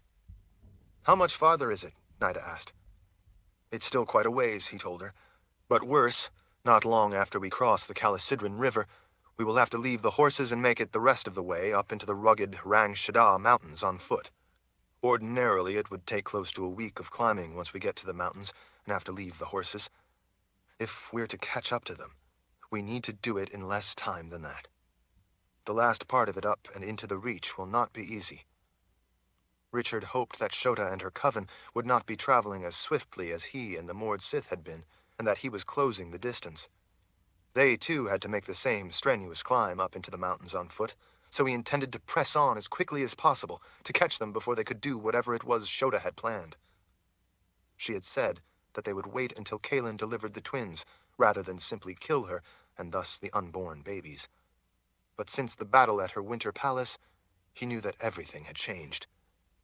The witches most likely intended to get Kaelin to Agaden Reach, where Shota would feel safe on her home ground, and then end Kaelin's pregnancy. He feared to contemplate how she intended to accomplish her ends. Chapter 32. The few rays of the late-day sun that made it through the thick balsam limbs reflected off a layer of long fallen leaves, making a golden-colored path ahead of them, leading the way between dark woods to each side. The beauty of the place was overlaid in Kaelin's mind by the sinister nature of where they were taking her. The smell of wet, decaying leaves piled up in corners of rocky outcroppings and under the dense brush only added to her sense of foreboding. She was being taken to a place where she was told she would be held until she gave birth, and then her babies would be killed. Shota said that she would then be released. While Shota was brutally honest about what she intended to do with Kaelin's babies, she didn't think Shota was being so honest about the second part of it. As if that mattered to her now. When Kaelin looked up through the upper branches of trees, she finally saw the snow-capped peaks that were the formidable spires that surrounded Agaden Reach like a ring of thorns. The view was quickly lost again as they followed a trail that disappeared ahead of them into thick forest of fir and pine trees. She took out some of her frustration, kicking pine cones out of her way as she hiked along the trail. The canopy high above cut off most of the light, so the plants that grew in abundance on the forest floor, such as the ferns, were those that thrived in shade. Most of the brush, unlike the ferns that were turning brown, would keep their leaves all winter. They helped add to the shadowed gloom. Kaelin could see that past all the women, out ahead, they would come to a branch in the trail, with the right fork leading lower and the left fork leading higher. Without delay or hesitation, Shota took the left fork. The rest of them followed in a single-file line. The witches following close behind Kaelin and bringing up the rear kept a close eye on her, making sure she didn't try to go another way or suddenly bolt and run. When they hadn't been looking, Kaelin had tried to vanish into the thick underbrush several times. The swift punishment taught her a painful lesson that escape was hopeless. At least for now. She was determined, though, that if she saw a chance to get away, she would take it. Ravens followed them, as they had since they'd left the fortress town of Bindamoon, sailing effortlessly through open limbs of winter-bare branches of oaks, maples, and linden trees. In the thicker foliage of the weeping spruce, tamaracks, and red pines, where they couldn't easily sail, they swerved and darted through any opening they could find. Sometimes they flew above the forest canopy, only to swoop down unexpectedly, giving Kaelin a start as they suddenly appeared to surprise her.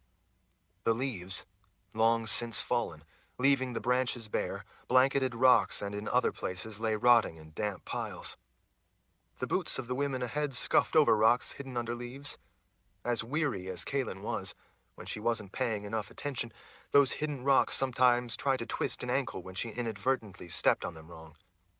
Thick lines of leaves suggested deep gaps in the rock that could break a leg, so she was careful to avoid stepping there. The bull of a witch with the sour expression lumbered along just ahead of Kaelin, swaying from side to side to keep her low, squat bulk moving.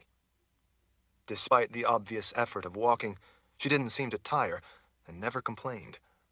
In fact, she had so far not spoken a word. The scary, bony one with the big black eyes was directly in front of her. They were the two who had pulled her out of the way of the falling rock when the palace had begun to collapse. They had dragged her into the tunnels, saving her life, and at the same time capturing her. As they were hauling her away, Kaelin hadn't been able to see in all the swirling dust if Richard had escaped the mass of falling stone. Since he'd been in the center of the enormous room, she didn't see how he could have made it out in time. The scariest witch guarding her, while not at all ugly as most of the others certainly were, was the ill-tempered witch with the stringy red hair veiling her face. Kaelin had learned that her name was Nia. She followed behind Kaelin as they hiked through the woods, glaring at her the entire time, waiting for Kaelin to try to run or to give her some other excuse to hurt her. For seemingly no reason, other than her bad temper, she occasionally murmured blood-curdling threats and promises. The worst were what she intended to do to her babies.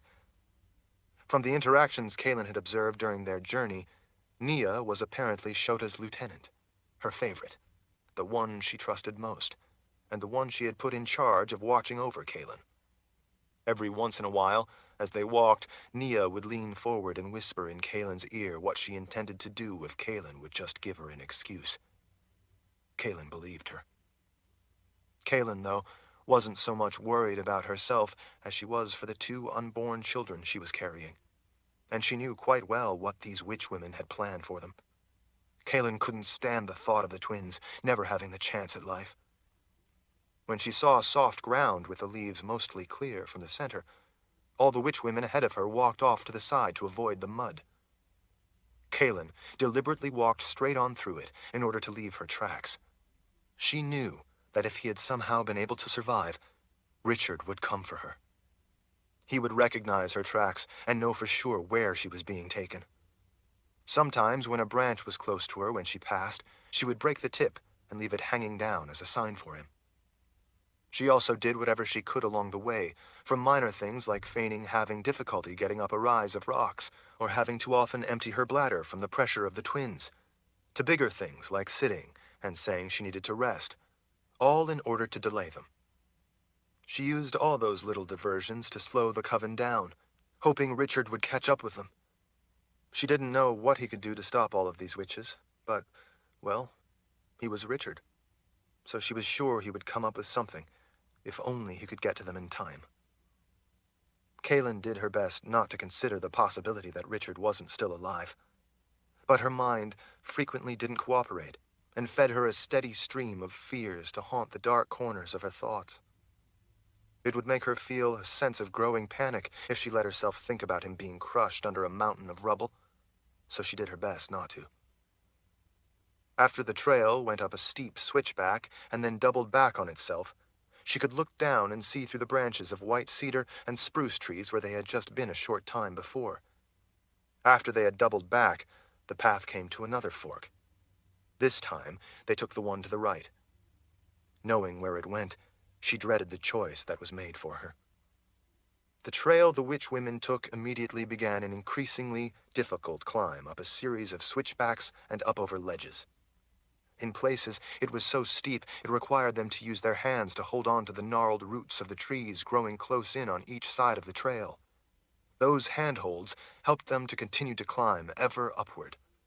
The sour-faced witchwoman ahead of Kaelin often had to wait for the assistance of the younger, stronger women ahead to help hoist her up.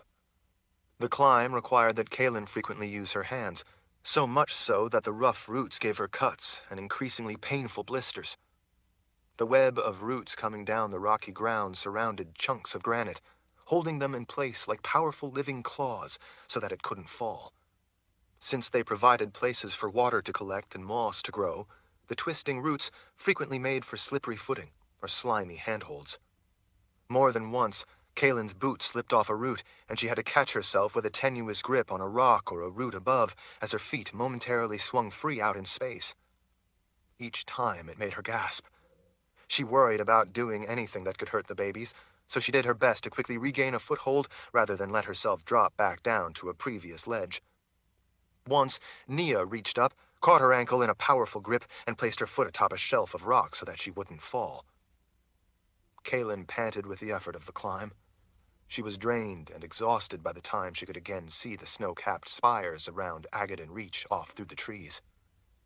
But down in the dark woods, where they were climbing the trail, it was growing increasingly difficult to see where she could put each foot to help support her when they had to climb. The farther they went, though, the more often she had increasingly open glimpses of that crown of thorns. She knew they would soon be up to the tree line, and then they would have to make their way across open, wind-swept ledges. When she reached a level place, Kaelin plopped down in exhaustion on a smooth piece of rock to catch her breath. Nia immediately was in her face. "What do you think you're doing? Why don't you try climbing this steep trail when you're this far along in a pregnancy? See if you can do it." Sorrel, one of the nastier of the witch women up ahead, gave the bull of a witch a hand up. Once she had helped the big woman up, she then knelt to lean back down over the top of where Kaelin sat. She had long, pointed nails, and both of her hands looked like she regularly dipped them in red wax. Her hair was done in neat rows of short spikes, all of them tipped with the same red wax or paint or whatever it was. At least, Kaelin didn't think that it was blood. "No one told you that you could sit down," Sorrel growled down at Kaelin. Kaelin looked up at Sorrel's black gums, revealed whenever she snarled, wishing she could drive her knife through the woman's heart. But they had taken her knife and her pack, lest she get the idea to use her blade on one of them. Shota didn't want to take a chance on losing one of the 13 witches, because that would break the coven. That coven gave her powers over and above those she possessed on her own. The kind of magic she had used back in the chamber below the palace had made those frightening powers all too evident, as if Shota hadn't been frightening enough without them. "I'm exhausted," Kaelin told Sorrel as she gestured to the side. "Look, there's a pretty level place here on this ledge. It's sheltered by that rock face you're kneeling on. I think we should stop for the night. Besides being spent, we can't climb this mountain in the dark. I could easily fall and split my skull." Grinning, Nia put a hand on Kaelin's shoulder and pulled her around to face her. "That would solve everything then, now, wouldn't it? We are only keeping you alive because that's Shota's wish, not because it's ours." Worry for her unborn babies immediately came to the forefront of Kaelin's thoughts. "Shota is the Grand Witch. You had better do as she tells you and keep me alive." Kaelin didn't think that Shota really cared if she died, but it was a bluff that seemed to give Nia pause. Nia reached up and parted the strands of hair hanging down over her face so that she could better peer out at Kaelin. "True, but if you took a nasty fall and broke some bones, who is to say it's the fault of anyone but your own clumsy feet?" Chapter 33. Shota pushed her way through the tight knot of witch women crowded around on the ledge just above Kaelin. She leaped down the last few feet, landing with surprising grace. She had fire in her eyes. Kaelin stood. She didn't know exactly why. Somehow she felt compelled to stand and face a coldly angry Shota. Whether by her own volition or Shota's, she wasn't entirely sure. Kaelin remembered how terrified she had been the first time she had gone to Agaddon Reach with Richard to face the witch woman. There had been times since then when her fear of the woman had ebbed and flowed, but at the moment she was back to remembering how much she had feared that first encounter, when Shota had put snakes all over her. The witch woman knew how much Kaelin feared snakes. Had Richard not been able to stop her and make her remove her snakes, they very well might have bitten her, and she surely would have died. But Richard was not with her this time. "Do you think I don't know what you are doing?" Shota asked in a smooth voice, suddenly looking and sounding like Kaelin's mother. Such an image hurt Kaelin's heart, but she dared not show how much it got to her. "I don't know what you are talking about, Shota." Kaelin put emphasis on the witch woman's name, to let her know that she wasn't going to break down in helpless emotion at seeing an image that appeared to be her mother. It was thievery of cherished memories from her own mind in order to use them in cruel trickery. As much as Kaelin had loved her mother, she didn't appreciate Shota using her mother's image in such a cold-blooded manner. Do you think I haven't noticed you deliberately leaving your tracks? Or breaking a branch here and there so that Richard can follow you? I don't know what you're talking about. Kaelin hooked some of her hair behind an ear. I'm simply walking. I don't know how you expect me to walk and not leave tracks. Shota, reverting to looking again like Shota, a very angry Shota, seized Kaelin's chin between her thumb and the knuckle of her first finger. She narrowed her eyes as she leaned in. Don't feed me that. I know what you're doing. I am also well aware that you have been trying to slow us down so that Richard can catch up with us and rescue you. Kaelin retreated to her confessor face, showing no emotion. Why would you fear he would be alive? Kaelin asked. The entire palace fell in on him. Fear it? There is hardly anything to fear. Shota released Kaelin's chin, instead regarding her with an intense look that held her in no less of a powerful grip. On the contrary, I made sure the palace fell in on him. But you foolishly hold out hope that he somehow got out in time. Am I right? Kaelin shrugged. Well, you know Richard. He often manages to come out of impossible situations wondering why anyone would have been worried about him. So were I you, I wouldn't be so smug that he isn't this minute coming up this mountain after you and your coven. You think so? Shota nodded with a sly smile. Well, I think you should know that down in that chamber beneath my palace, when I saw that everything was beginning to fall in, just before I escaped out the tunnel with you and my ladies, I turned back and cast a simple little spell to hinder his legs for just long enough to keep him from running to safety in time. He wouldn't have realized that my spell was there, and because of it, he would have been unable to get away. As he stood there, momentarily helpless, the entire weight of the palace and a good part of the mountain all fell in on him. Not wanting to give Shota the satisfaction of reacting with the horror and rage she was feeling inside, Kaelin maintained the confessor face and didn't say anything. So you see, Mother Confessor, your husband, the man who fathered those two monsters you carry, is dead and buried in a grave so deep his body will never even be recovered for a state funeral. He is entombed under my palace because of my spell. Quite fitting, don't you think? Since he came to bury me. What's your point? The point is, you no longer have a husband. We no longer have a Lord Rahl. Those two children no longer have a father. And he isn't going to come to rescue you. So you might as well quit bothering with your little tricks. Unable to maintain her confessor face, Kaelin swallowed. You shouldn't be so smug about your safety, because if he doesn't come to kill you, I will do it myself. You have the promise of the Mother Confessor on that. Shota straightened and folded her arms, looking down at her, amused by the threat. Is that so? Well, I must admit, you are more vicious than I am. My intent is to let you live, not kill you. I simply want to eliminate the threat to the world posed by those two monsters you carry. Fortunately, with Richard dead, no more can ever be created. Against her will, Kaelin felt a tear roll down her cheek.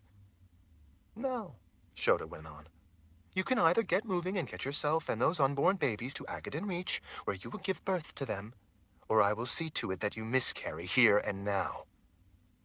Kaelin lifted her chin. You mean like you tried and failed to do before? With everything I have done, my aim was always to simply slow you down so that you wouldn't get too far away. Were you to get to the keep, I wouldn't have been able to get to you and do what is necessary for the greater good. I could have killed you any number of times, but I didn't. None of the things I did, such as that wood where you lost so much time, were an attempt to kill you, now were they? You did something to make me start to miscarry after we were out of that wood, and after we were stopped from getting to the keep by the boundary you put up. But Richard was able to help stop it. You were trying to kill me along with my babies. On the contrary. Shota couldn't seem to hold back a knowing smile, as if she were talking to an ignorant child. I knew that if I cast a spell to have you start to miscarry, Richard would have to find you a plant called Mother's Breath, the only herb that could stop it. I made you start to miscarry and collapse in that particular place on purpose. I knew that when Richard went to look for Mother's Breath transplanted from the fields of Bindamoon and planted there for him to find, he would come across the pass trail, which would eventually lead you all to the pass and to me. My mountain lion returned to let me know that all went as I had planned. So you see, it wasn't an attempt to kill you, but instead, I went to a great deal of trouble to get you right to the spot where I wanted you. As I have told you, I don't want to harm you, but to simply eliminate the little monsters you carry. Unfortunately, Richard destroyed my winter palace. Now, I want you to finish the journey into my home of Agaden Reach, where you will be taken care of until you give birth. After that, you will be free to go. But like I say, if you are too difficult about it... Shota touched a finger to Kalen's belly. She gasped with a sudden powerful contraction. The pain was so intense that it doubled her over as Shota followed her down to continue holding the finger on her swollen belly. Then I will simply have you miscarry right here and now and be done with it. So what is it going to be, Mother Confessor? Do you want to finish the journey and give birth in comfort and with help? Or do you want to simply miscarry right here and bleed to death on this mountainside? Shota removed her finger. When she did, Kalen sucked in a breath and a cry of agony. At last, the painful contraction eased. All right. You win, Kalen said, swallowing between pants as she caught her breath. I won't cause any more trouble. I will go willingly. Shota stared long and hard into Kalen's eyes, as if to satisfy herself that Kalen meant it before slowly nodding. Smart girl. Now, no more nonsense. We will not be stopping. The witch woman lifted an arm to point. It grows dark, but the tree line is right there. Out of the woods and in the open, with the moonlight reflecting off the snowcaps, there will be plenty of light to allow us to continue. We will walk the rest of the night to cross that snowcap, and then in the morning we will reach the swamp that guards my home. Once through that foul place, we will head down into my beautiful home of Agaden Reach. It will be warm, and you will be able to rest until you deliver. But for now, we push on. Kalen was still experiencing stitches of pain, although they were easing. She felt helpless. She feared that what Shota did might harm the babies. She didn't want her to do anything like it again. She nodded her agreement. Shota looked around at all the witches seeming to hang on her every word, Shale among them. Shota gestured with a flick of her hand. Let's get moving. Now. Kalen had been well aware that Shota had shown no fear of being within range of her confessor's power. More worrisome, she could feel a subtle difference in the restraint that she always had to exert on that power within herself, lest it be unleashed accidentally. The coiled fury of the power felt muted. It was as if that restraint had clamped down tight when Shota had finally established the coven with all 13 witches. When Shota glared at her, waiting, Kalen grabbed a root for a handhold and started climbing, following after the rest of them, with Nia right behind. Something fundamental in the back of Kalen's mind was bothering her. She couldn't put her finger on it, but she knew that the pieces didn't fit. Something didn't ring true, didn't add up, didn't make sense, but she couldn't quite reach it. Despite her best efforts to pull that question out of the dark reaches of her mind to examine possible answers, it remained just out of her grasp. She knew, though, that if she thought on it long enough, it would come to her. Chapter 34. Not long after dawn, after a long and difficult night of crossing the frigid, wind-swept lower slopes of the spires that formed the formidable wreath of thorns protecting Agaden Reach, Kalen and the witches guarding her finally started a difficult descent. Initially, they trudged through deep snow to make their way down the slopes. They had to avoid what looked like easier travel over open rock because it was mostly covered with black ice. The snow, at least, kept them from slipping and falling out on the sloping granite ledges where they could easily crack their skulls if they fell wrong. To avoid the danger of the slippery ice-covered rock, they instead had to plow down through the snow that collected between massive fingers of rock jutting up all around. It was not only a more difficult route, but a more dangerous one because of how steep it was in those white rivers of snow. There were times when Kaelin thought she might not survive the steep drops they sometimes had to slide down. A few of the witchwomen fell during those descents and tumbled a long way before recovering their footing. Like the rest of them, Kaelin had to aim for the upright columns of rock and then slam her feet against the rock to break the slide and keep from accelerating and being carried over a cliff. Some of the others, like the sour-faced bull of a witch, were quite awkward at it, but they all made it. After using the tall stacks of open rock at the end of each of those runs down, they then had to traverse the slope to make it over to the next one that didn't end in a sheer drop where they would fall to their death. Anyone attempting to get into Agaddon Reach who didn't know the proper route through the maze of towering rock outcroppings would have a difficult, if not impossible, task to find the one true way down the dangerous slopes. Taking a wrong turn on the way down, one that might look good at first, if it didn't turn out to be a dead end, could instead turn out to be a place where it would be impossible to stop, with nothing below for thousands of feet. It was just another of the many hazards protecting Agaddon Reach. Kaelin's teeth chattered the whole time they were out on the moonlit, open ledges below the snowpack. But the worst of the cold had been crossing the snow. She had been so cold it made her hurt all over and gave her a crushing headache.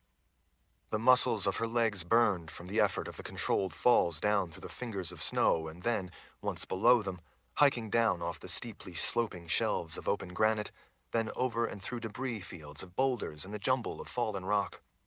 Her ankles felt like they were about to give out, but she knew she had to keep going if she was to have any hope for the twins to survive. She didn't know how she would save their lives once they got down into Agaddon Reach. She only knew she would have to find a way. She knew she couldn't count on Richard showing up. It was going to have to be up to her. When the sun was finally up, they at last entered the dark woods, where they were at least sheltered from the cold wind. As they moved down through the steep, forested mountainside, it gradually began to grow warmer. The farther they went, the warmer it got, until Kaelin's teeth finally stopped chattering and she didn't have to hunch her shoulders. After a few more hours of making their way lower through tangled growths of tightly packed thickets of saplings and snarled vines, they at last reached the flat, swampy area that guarded the entrance to Agaddon Reach. Even though the sun had come up, it was dark and gloomy among the massive trees and vegetation, which grew thicker the farther in they went. Kaelin had always thought of this place as a moat, like those around some fortress castles, except this one protected Shota's home and was far more dangerous than any simple moat. Kaelin remembered quite clearly going through these strange, hot, humid woods.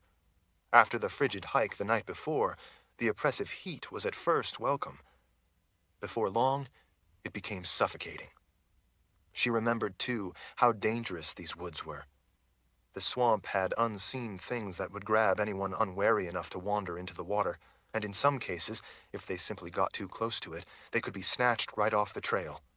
It was not at all rare to see human bones in the bogs, or sticking up from the slimy, green, swampy places that had trapped them. Kaelin knew that a wizard had once come to take Shota's home. He was not killed by anything in the swamp. He had faced something far more dangerous, the witch who lived there and wanted her home back. She had used his hide to cover her throne, the same throne now buried under a mountain of rubble. Kaelin prayed to the good spirits that Richard wasn't also buried under all of that same rubble.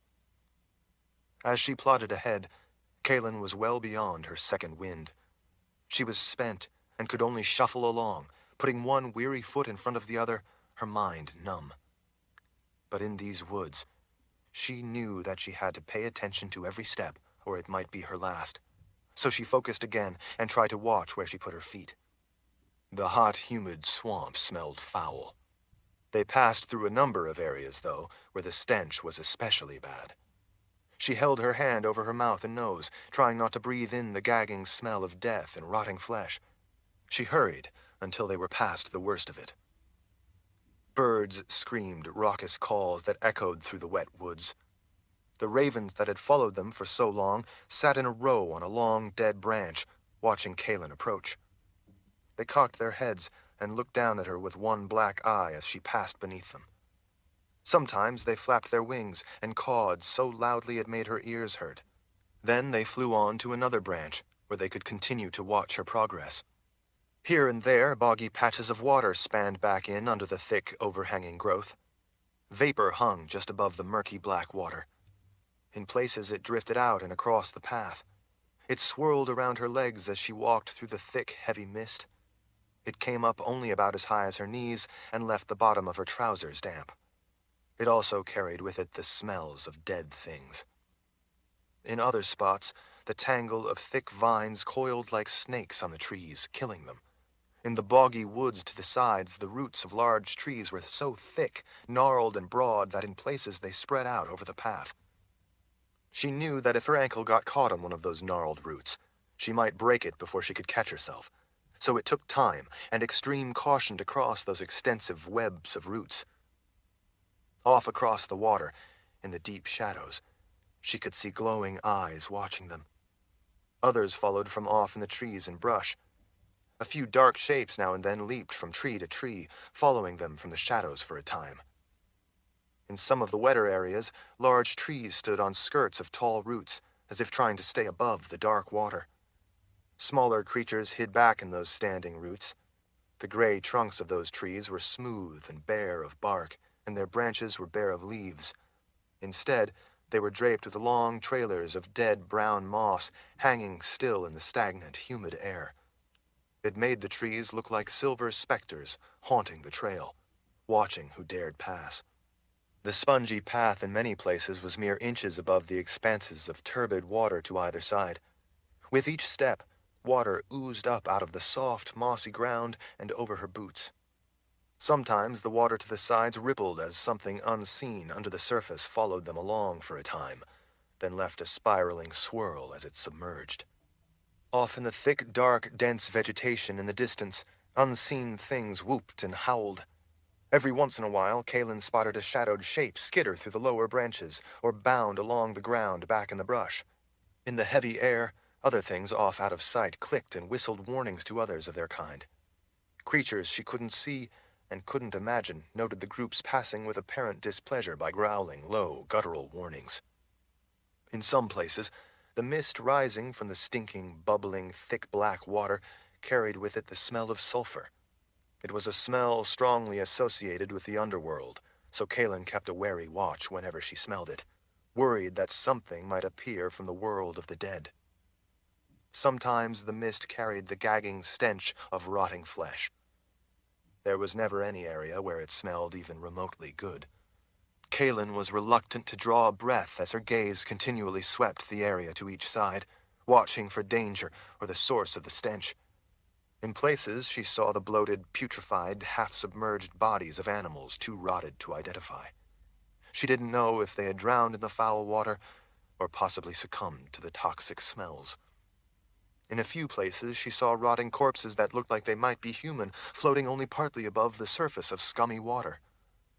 Those ahead of her carefully picked their way over the tangled masses of roots of the gnarled trees. She remembered all too well that there were particularly dangerous roots in the swamp that no one would dare to walk across. The roots of those trees, the ones with squat, fat trunks, were tangled and looked very much like nests of bald snakes. Those roots had to be given a wide berth. She saw those every once in a while, but the path skirted them, and the witch women always walked on the farthest side of the path so as to stay as far away as possible. And then, near just one of those squat trees with the tangled roots that had to be avoided, Kaelin suddenly missed a step. She stopped. Her eyes went wide. The thing she had been trying to pull from the dark corner of her mind suddenly came rushing forward into her consciousness. She realized what it was that didn't make sense. Chapter 35. One single question stood out in Kaelin's mind above all others. Why would Shota want Kaelin to give birth just so she could kill the babies? And why go to all the trouble to take her all the way to Agaden Reach to give birth? Not only that, But if she simply wanted to kill the babies, why not have her miscarry, which she had now twice proven she was entirely capable of doing? And then use a healer, like Shale, to help her recover if she really wanted Kaelin to live. If her intention was in fact to get rid of the babies and not kill Kaelin, that would be the easiest way. It would be over and done with. So why would Shota insist that the babies must be born first, if she simply wanted them dead so that what she saw as the threat of their existence would be ended? On the surface, it made no sense. But beneath the surface, it was starting to make sinister sense. In the beginning, Shota had told Richard and Kaelin that she harbored no ill will toward them. She had even said that she appreciated the things they had done for their people, as well as what they had done that had saved her from the Keeper of the Underworld. She had even said that she rather liked them, and that she didn't mean them any harm. She had tried to paint herself as reasonable, kind even. She had said that after the birth, they would be free to go. And yet, she proudly admitted that she had spelled Richard's legs so that he couldn't get away in time, and the palace would collapse on top of him. That certainly didn't sound like she didn't intend them harm. In fact, she had used her power in a surprise attack to try to kill him just before that. Richard hadn't struck first, she had. Despite her benevolent claims, it was clear that her intent had been to kill him, not let him go. After all of that, why would she then go back to her original story that she meant Kaelin no harm, and that she would let her go once she gave birth? She had said that she intended Richard no harm either, yet she had clearly acted to kill him. Why did Shota seem so intent on keeping Kaelin alive and having her give birth before she killed the children? What purpose would it serve to have the children born before she killed them? It now seemed pretty clear from everything that had happened that Shota didn't really intend to let Kaelin go once she gave birth. She intended to kill her. So, if she actually intended to kill her in the end, but wasn't admitting as much, which Kaelin now believed was the case, then the previous evening, on the mountain before they crossed the snowcaps, why hadn't she simply let Kaelin miscarry and bleed to death? It would have been a simple solution to the greater good she kept talking about. For that matter, why hadn't she let Kaelin die way back when she started to miscarry after they finally got out of the strange wood? Killing the 2 unborn babies was her goal, after all, for that greater good as she saw it. So what difference would it have made had the babies died in a miscarriage, and Kaelin died as well? Shota's true intentions flashed like ice through Kaelin's veins. Kaelin stood frozen with the sudden realization of what Shota actually wanted. Chapter 36. Kaelin was well aware that time was not on her side. If she was going to try something, it had to be now, when they least expected it.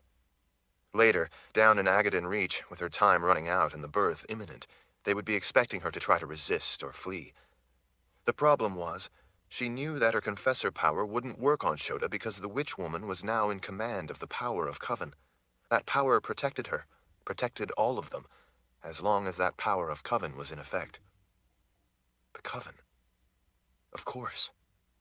With sudden realization, she grasped the only way that gave her any kind of chance against all of these women. "Keep moving," Nia growled from behind, bringing Kaelin out of her headlong rush of thoughts. She knew she needed some kind of excuse in order to create surprise. What had Richard always told her? If you had to act, if acting was your only hope, then act swiftly with maximum violence. Thinking quickly, Kaelin saw her only opportunity. She went to a knee and bent forward so that Nia couldn't see what she was doing. "I said to keep moving," the witch woman screamed at her from behind. Kaelin looked back over her shoulder. "My bootlace came untied. I have to retie it." Nia folded her arms. "Well, hurry it up, then." Sorrel, one of the more disagreeable of the whole disagreeable lot of witches, stormed back, shoving her way past the bull of a witch woman who had been just ahead of Kaelin. She angrily waved her arms. Her gums were dark, as were the rings around her eyes, adding to her already wicked looks. "What's going on?" Sorrel demanded. As the angry Sorrel had been charging back through the group of witch women, Kaelin knew she was quickly running out of time. She struggled with all her might, using her fingertips to try to pry the heavy rock out of the mud where it was half buried right beside her boot. She hunched over in such a way that the others couldn't see what she was doing, and would think she was trying to tie the lace on her boot. She held her breath with the effort of pulling on the rock. The mud sucked it down tight and made it resist coming up. She wiggled the rock, then pried it with all her strength, her breath held and muscles tight against the effort, knowing it was her only chance. But the portion of the rock under the muddy ground was larger than Kaelin had thought at first, making it far more difficult than she had expected. She knew that she dared not abandon the effort. It could very well be the last chance she would ever get. Sorrel rushed up in a rage, screaming curses and waving her arms. "Answer me!" Sorrel yelled, her face going red with fury, matching the red tips of her spiky hair. The rock popped free of the mud. Instead of answering the woman, Kaelin sprang up and whirled around in one fluid motion, bringing the rock with her. As she spun, she whipped the heavy rock around at the end of her extended arm. Sorrel was just opening her mouth to yell something else when Kaelin slammed the heavy rock into the side of the woman's head. It made a loud crack as the thick skull bones shattered. The witch's eyes went dead as her skull caved in under the speed of the heavy rock. Her right eye went glassy as it turned up and to the right. Her left eye, equally glassy, turned to point down and to her left. Kaelin imagined it was looking to the underworld, where her soul was already sinking into eternity. Sorrel dropped straight down into a limp, still heap. As a pool of blood began to spread under Sorrel's body, the sour-faced bull of a witch, at first surprised, now looking livid at what she had just seen happen, suddenly rushed headlong for Kaelin. Her fat neck was sunken down into her broad shoulders, like a charging bull's, so much so that she couldn't easily look down at where she was going. Her angry scowl was fixed on Kaelin. In a reckless rush, the big woman stumbled over Sorrel's body. In that instant, Kaelin seized one of her outstretched arms by a fat wrist and used the woman's falling motion and weight to swing her on around. With a grunt of effort, Kaelin propelled the witch woman's bulk out into the murky water. She didn't fly far, but she flew far enough. Her angry cry was cut short when she hit the water with a massive splash that lifted not just the dark water, but strings of water weeds and algae up into the air, some of it flopping out across the trail. The big woman popped back up to the surface, her hair matted to her head, coughing up water between gasps for air. As she surfaced, splashing and paddling awkwardly to get to the bank, something apparently grabbed her leg, making her cry out. She screamed in pain, reaching for the bank at the same time. Whatever it was that had her abruptly pulled, and in a single big yank dragged her back and down under the water. She was gone in an instant. Bubbles came up from the deep as a blood slick grew at a rapid rate and spread across the rippling surface. Almost at the same time, the bony witch with the big black eyes, who had seen what had just happened to her sister, charged toward Kaelin, careful to leap over Sorrel's body, intent on taking revenge. The witch's stick-like arms flailed as she let out an animalistic cry that was a shriek of anger and lethal intent mixed together in one. It was the first sound Kaelin had heard the woman make, and it was properly blood-curdling. Kaelin was just coming up from having dropped to a knee, having lost her balance from the effort of tossing the bony witch's very large sister witch into the water. Without pause, as she stood, Kaelin seized a stick-like arm and spun the witch woman around, this time easily because she didn't weigh much at all. Kaelin wheeled completely around with her. As she did, the woman's feet, clear of the ground, sailed out as she flew around through the air like a bony rag doll. As she came around from a full turn, Kaelin released her with a grunt of effort, letting her sail through the air and into the nest of roots of one of the squat, fat-trunked trees just off the trail. When the bony woman crashed down in the midst of the roots, they instantly whipped out, knotting and coiling around her body the way a constricting snake would wrap its coils around a victim. Other roots captured her flailing arms and legs. Showers of sparks filled the air above the roots as the witch tried to cast some kind of spell, but it was too little, too late. Almost as soon as she had fallen in, the sparks died out as the witch woman was pulled under the massive coils and writhing roots. Kaelin couldn't see it, but she could hear bones snapping and joints popping as the strange tree dragged her under its nest of roots and pulled her limb from limb. Almost as quickly as the roots had grabbed her, she was gone, and it was over. At the same time, Kaelin heard Nia scream in rage and charge toward her from behind. Nia was out for blood and revenge. Chapter 37. Kaelin turned halfway to the threat. It was clear from the wild look in her eyes that Nia's rage had taken control of her senses. Surprisingly, she charged in with a knife. Kaelin's knife, rather than using magic. She apparently wanted to physically rip into Kaelin and take her down. She raced ahead, knife first, intending to slam the blade into Kaelin. That was the last mistake the witch woman would ever make. With the death of the 3 witches mere moments before, the spell of Coven was broken. Kaelin's power was no longer suppressed. Nia leaped toward Kaelin, throwing herself at her, intending to crash down on her knife first. Kaelin lifted her hand, palm out toward the blade as if warding it off. It all happened in an instant, but that instant was all the time it took. The world went still. Kaelin felt the tip of the knife as it had just begun to touch her palm. Although it was a razor-sharp blade, to Kaelin it felt like no more than a breath of air on her hand. It was not necessary for her to summon her confessor power. She merely had to withdraw her restraint of it, and she had already done that. Time stopped. The inner violence of Kaelin's cold, coiled power slipping its bounds was breathtaking. The astonishing magnitude of the force as it was unleashed was like touching the sun. It flared up from the very core of who she was and through every fiber of her being, lighting her soul with white-hot intensity. Nia hung in the air, stopped dead before Kaelin, her hand with the knife outstretched, her feet clear of the ground, one of her knees parting the hundreds of knotted and beaded strips of her leather skirt.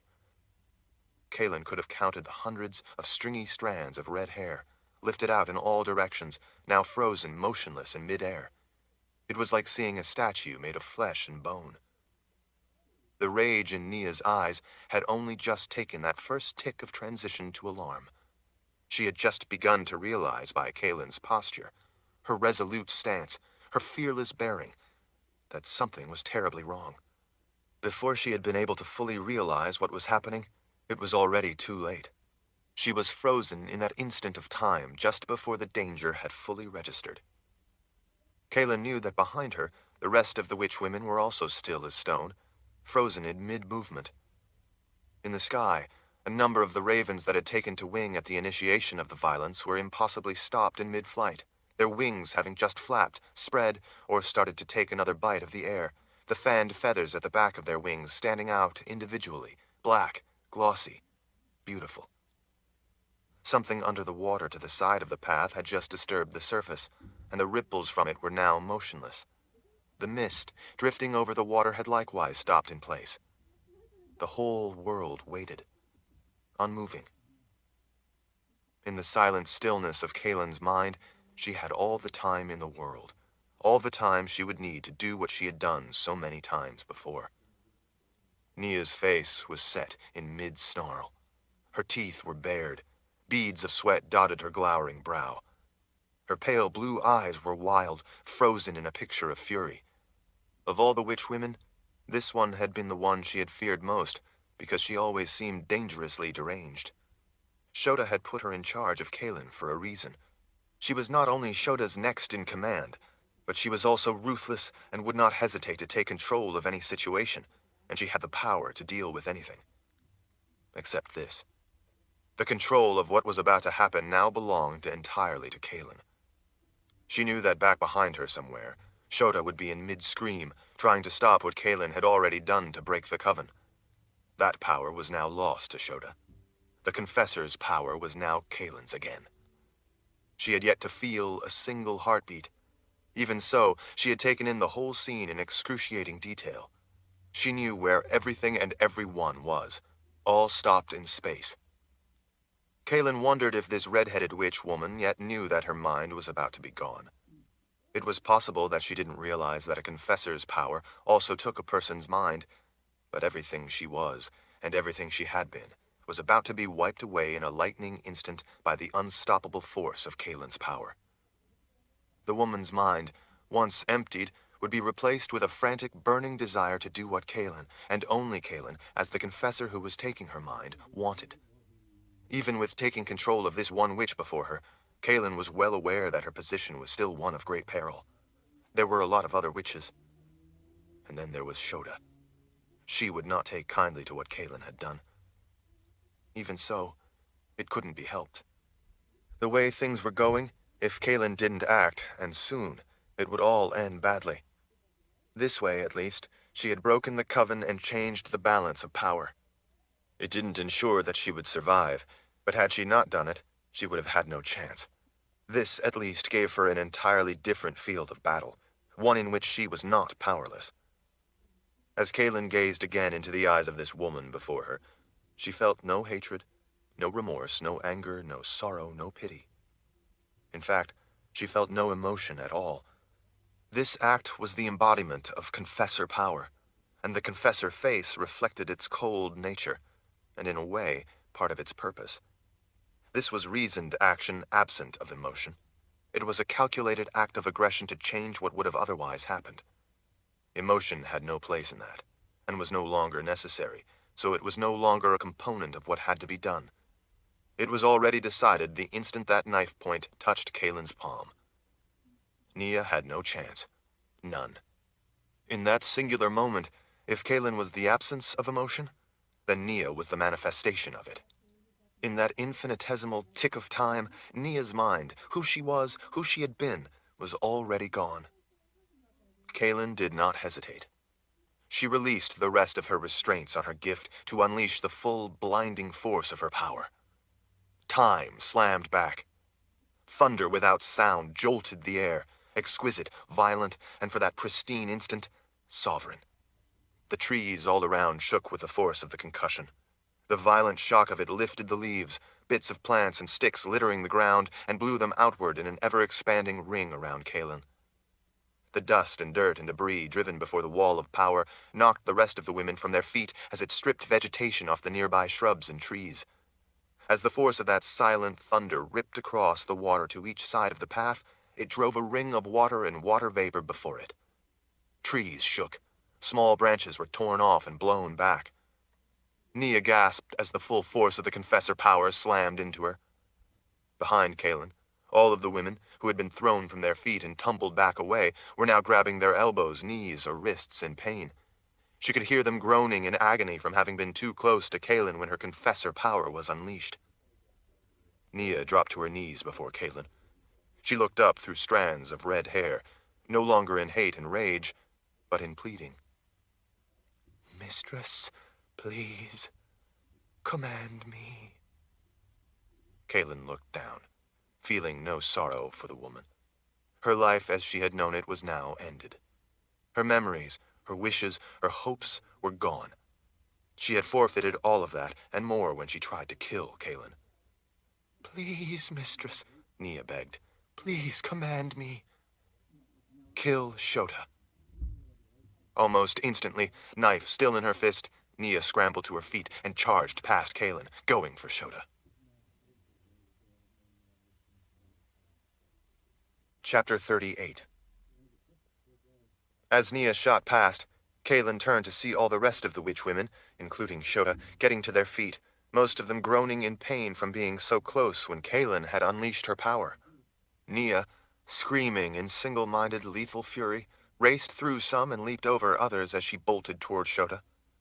Unlike the others, who were slowly struggling up, Shota, who had also been knocked from her feet, swiftly swirled around as she rose with a grace of silk billowing in a breeze. The flaps and folds of her variegated gray dress whirled with her like trails of smoke behind the flames of a torch as she advanced in a blur with otherworldly speed. Kaelin blinked, and there was Shota abruptly standing before the advancing Nia. Nia was still screaming, intent only on carrying out Kaelin's command. She lifted her fist with a knife to drive it into her former leader. Before the knife made it to Shota, Shota calmly tapped Nia's forehead once with a finger. Nia instantly stopped dead in her tracks. At the same time, all of her blackened and cracked the way a log in a fire turns black and checkers into pieces before it falls apart. All of those black chunks one moment made a very odd-looking Nia, and the next moment crumbled like coals collapsing in a blaze. In mere seconds, All that was left of a totally committed Nia was a heap of glowing embers. Kaelin could hardly believe that just that quick, Nia was no more. She supposed she was actually no more the instant Kaelin's power had taken her mind, but still, this was a disturbing development. 1 second there was about to be a battle, and then the next second it was over. Of course, Kaelin hadn't thought that killing Shota would be as easy as simply ordering Nia to kill her, but she had hoped that it would result in a longer battle that would allow her to escape. That was not to be. Beyond Shota, and the blackened, crumbled remains of Nia spilled all over the ground, Kaelin saw all the rest of the wide-eyed witchwomen, including Shale, standing close together, shrinking back in horror at having seen both Shota's power and Kaelin's used in such horrifying fashion. To say nothing of having also just seen 4 of their sister witches die violently in a matter of seconds. The 4 dead witches had been vicious and seemed to enjoy their roles in Shota's scheme, and as Kaelin's captors, glad to inflict whatever pain that control required or was commanded by Shota. It was apparent from the way the rest of them in the background stared that they were not nearly so eager for battle. Faced with such savage power unleashed so swiftly, and with such devastating results, they all had to fear that any of them might be next. Kaelin knew that Shale, at least, was not there by her own wishes, but by Shota's command. She wondered if it was the same for any of the others. Shota gracefully stepped around the smoldering remains of her former second-in-command and came to a halt in front of Kaelin. "Well, well, Mother Confessor, it seems you have managed to break the coven." She tipped her head close and spoke in a low, deadly voice. "But in so doing, you have lost the ability to use your power again until you recover your strength. And we both know that will take a while. In the meantime, you have left yourself defenseless against my abilities." She gestured back at the smoldering ashes. "Abilities which, I believe you now realize, need no coven. Wars are rarely won in a single battle, or a single victory," Kaelin said. "It may take a while before my power recovers, but that power will soon enough return. On the other hand, you have lost the power of coven for good." Kaelin arched an eyebrow. "Unless you have 4 more witches hiding in your pocket." A slow smile came to Shota's full lips. "Nia was a very, very good witch, but she made the mistake of underestimating you. I don't make those kinds of foolish mistakes." Kaelin didn't try to outsmile the witchwoman. "Then you had best let me go, before I regain the ability to call on my confessor power again." Shota glared. "That isn't going to happen." Kaelin shrugged. "Then you will have to kill me before my power recovers, and I have you on your knees at my feet, begging for me to command you. So go ahead and turn me to a pile of smoldering coals, as you did your trusted right-hand witch. I wouldn't delay long, were I you. I was named Mother Confessor in part because my ability recovers quickly." Shota's smile returned and widened. Kaelin thought it looked almost like a smile of admiration. "Kill you? I told you before, my dear, I don't intend to kill you. You are far too valuable to the world. No, you will come with me down into Agaddon Reach, where you will rest in comfort and security until you deliver your 2 children. After that, you will be allowed to go off on your way. And how do you think you could possibly accomplish such a feat before I am able to use my power again and kill you?" Shota dismissed the notion with a gesture. "It took a great deal of time and trouble to assemble the witches needed to form a coven, and you may have broken that gathering. But you make a serious mistake thinking that weakens me to the point of being helpless against you and your power. I have not only my own power, but the power of the witch women behind me that I can link should I need to." "Then you best do it soon," Kaelin warned. The witch woman's smile changed from admonishment to amusement. "You are correct, Mother Confessor. Wars aren't usually won in a single victory, and although you don't seem yet to grasp it, you are destined to lose this war." "I don't believe in destiny." Shota sighed, weary of the game. She ran the tip of her finger along Kaelin's jaw. "Maybe you are right, Mother Confessor, but I have made plans enough to predetermine that the outcome will be as I wish it." Kaelin felt something abruptly tighten around her ankles. Without looking down, she tried, but couldn't move her feet. She was too angry to let herself panic. Clever trick, Shota. But I will soon end this war with you once and for all. Shota arched an eyebrow. I'm afraid you will never get that chance. You see, before you can recover your ability to use your power, you will be spelled into a deep and peaceful sleep, and then taken the rest of the way down to my home, where you will not awaken before you give birth. Once you do, then I will kill those 2 children, as I have told you I would. I have given you enough chances to be reasonable for the greater good. For my own safety, since you have now vowed to kill me with your power once it recovers, after you give birth and your children have been killed, you will have to be put down for good. You will never recover from that peaceful sleep. You're a liar, Kaelin said. Do tell, Shota said indulgently. You may indeed plan to kill me after I give birth, as you have actually planned all along. But you have no intention of killing my 2 children. None. Chapter 39. The smug smile vanished.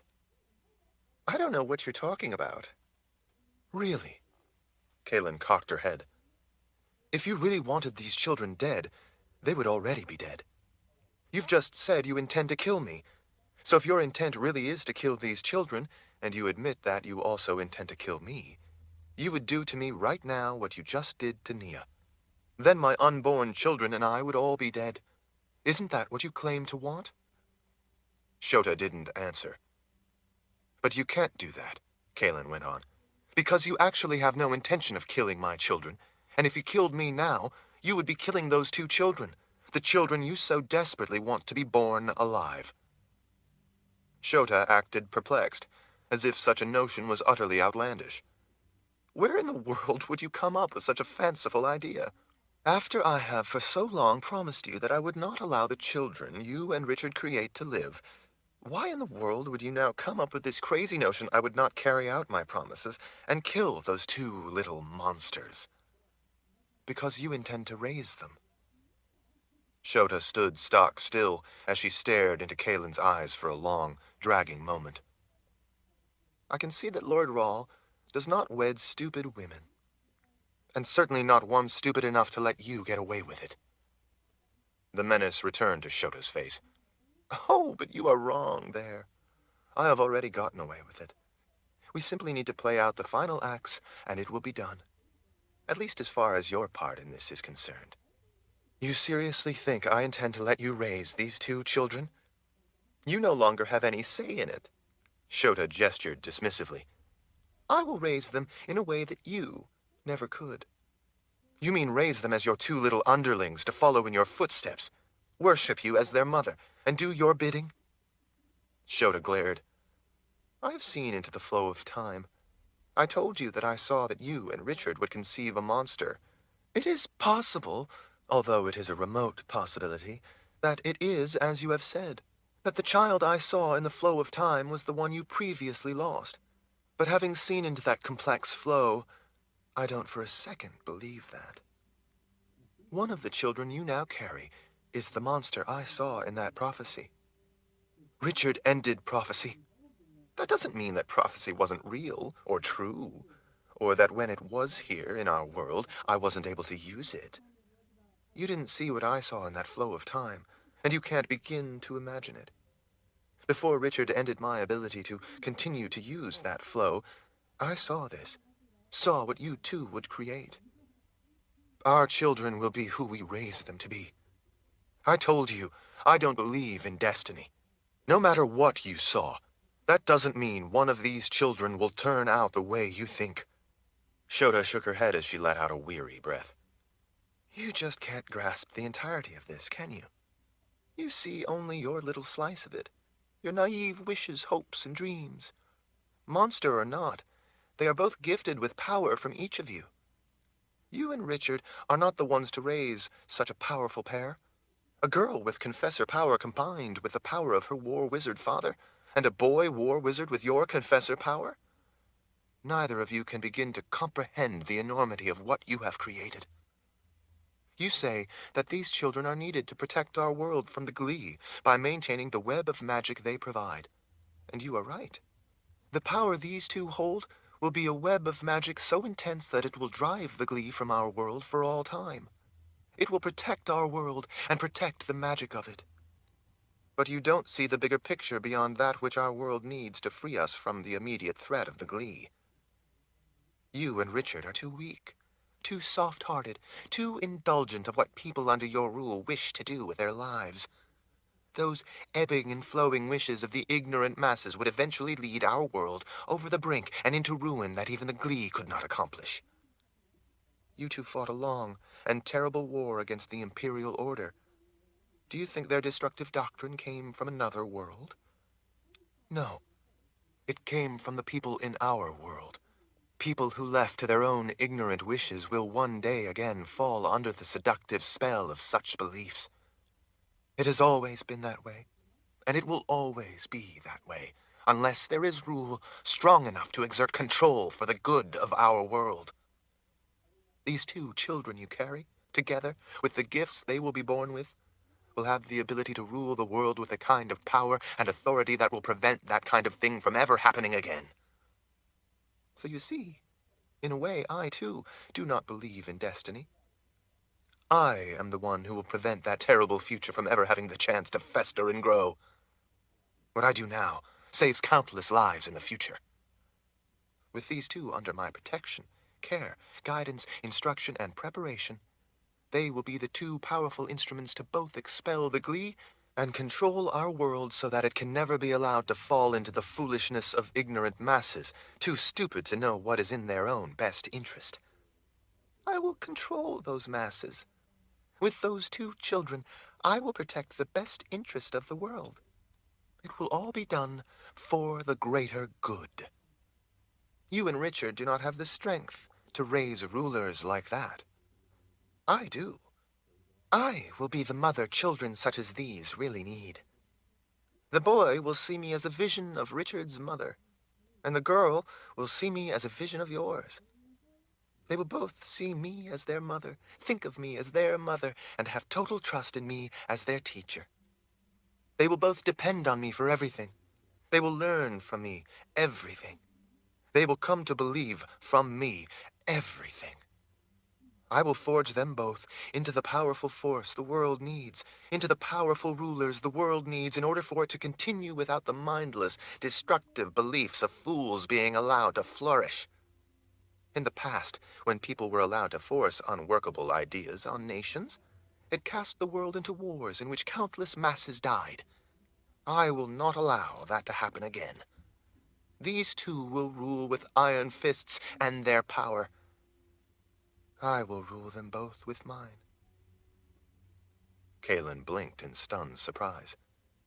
She had known that Shota wanted both children in order to raise them and use their gifts for her own ends, but she hadn't realized the full extent of her ideas. Shota intended to turn the twins into weapons she would shape and wield.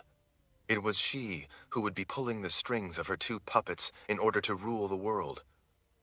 It was now crystal clear that Shota had put a great deal of thought, to say nothing of effort, into her mad scheme. She was convinced of the need of doing this. She believed in what she was saying, and that she was doing it for the greater good. She thought that she was ultimately doing the right thing. Richard had always said that the most dangerous person was the one who truly believed that their cause was right. Shota believed that what she was doing was inherently right. It was the greater good, as she saw it. Kaelin knew that she had to stop the woman now, before she used her witch woman's power to put her into a numb sleep until the babies were born. By then it would be too late. Because it would still be a while before her power returned, she could see no other way to do it. Since Kaelin couldn't move her feet, while Shota was still close enough, and before she moved away, Kaelin leaned out with lightning speed, and just that quick had her hands around Shota's throat. She gritted her teeth and growled with the effort of squeezing the life out of the witch woman. But before she could crush her windpipe, Shota did something Kaelin hadn't considered. Chapter 40. Kaelin gasped in pain as she felt the shock of a flash of power hit her. The abrupt jolt of it sizzled through every nerve in her body, making her involuntarily release her grip, and then, as she pulled her hands back, she suddenly felt the terror of snakes slithering up in under her shirt. Another snake, with multicolored scales, climbed up over her back and coiled its fat body around her neck, constricting enough that it made it difficult to breathe. She tightened her neck muscles as much as she could, hoping to protect the blood supply to her brain so that she wouldn't lose consciousness. She didn't know if that would actually work, but it was the only thing she could do. Another, with a diamond pattern along its back, came around her waist, then moved up and over her shoulder. The whole time its tail rattled the threat. Several long, thin black vipers with red and yellow bands slithered right up the side of her face and into her hair. Colorful snakes writhed everywhere on her, tightening around her legs as they pressed their heads against her back in under her shirt. Shota didn't back away. She didn't need to. Kaylin was immobilized with fear. There were so many snakes everywhere on her that she feared to breathe. The smile that Kaylin had come to hate spread once more on Shota's full lips. "I strongly suggest you don't move, Mother Confessor. Agitated vipers," Shota leaned in a little, "bite." Kaylin didn't have to be told not to move. She was too terrified to move. Her mind raced, trying to think what to do. When Shota had done this the first time they met the witch woman, Richard was there and made her stop it. Richard wasn't there now to make Shota withdraw her vipers. Without looking away from Kaylin's eyes, Shota lifted a hand and snapped her fingers back behind at the other witch women. "Niska, come here." One of the women in the group rushed forward, shuffling her feet the whole way. Her shoulders were hunched in fear of the very angry Grand Witch. "Yes, mistress." Niska wasn't at all malicious looking, but she certainly was strange, and Kaylin had no trouble whatsoever believing she could be nothing other than a witch woman. She was youngish and slender, wearing floaty, flimsy white robes pinned together above each shoulder. What there was of the robes left her arms and a lot of her flesh exposed, and every bit of that flesh was covered in writing. It ran up her arms, line after line, on all sides.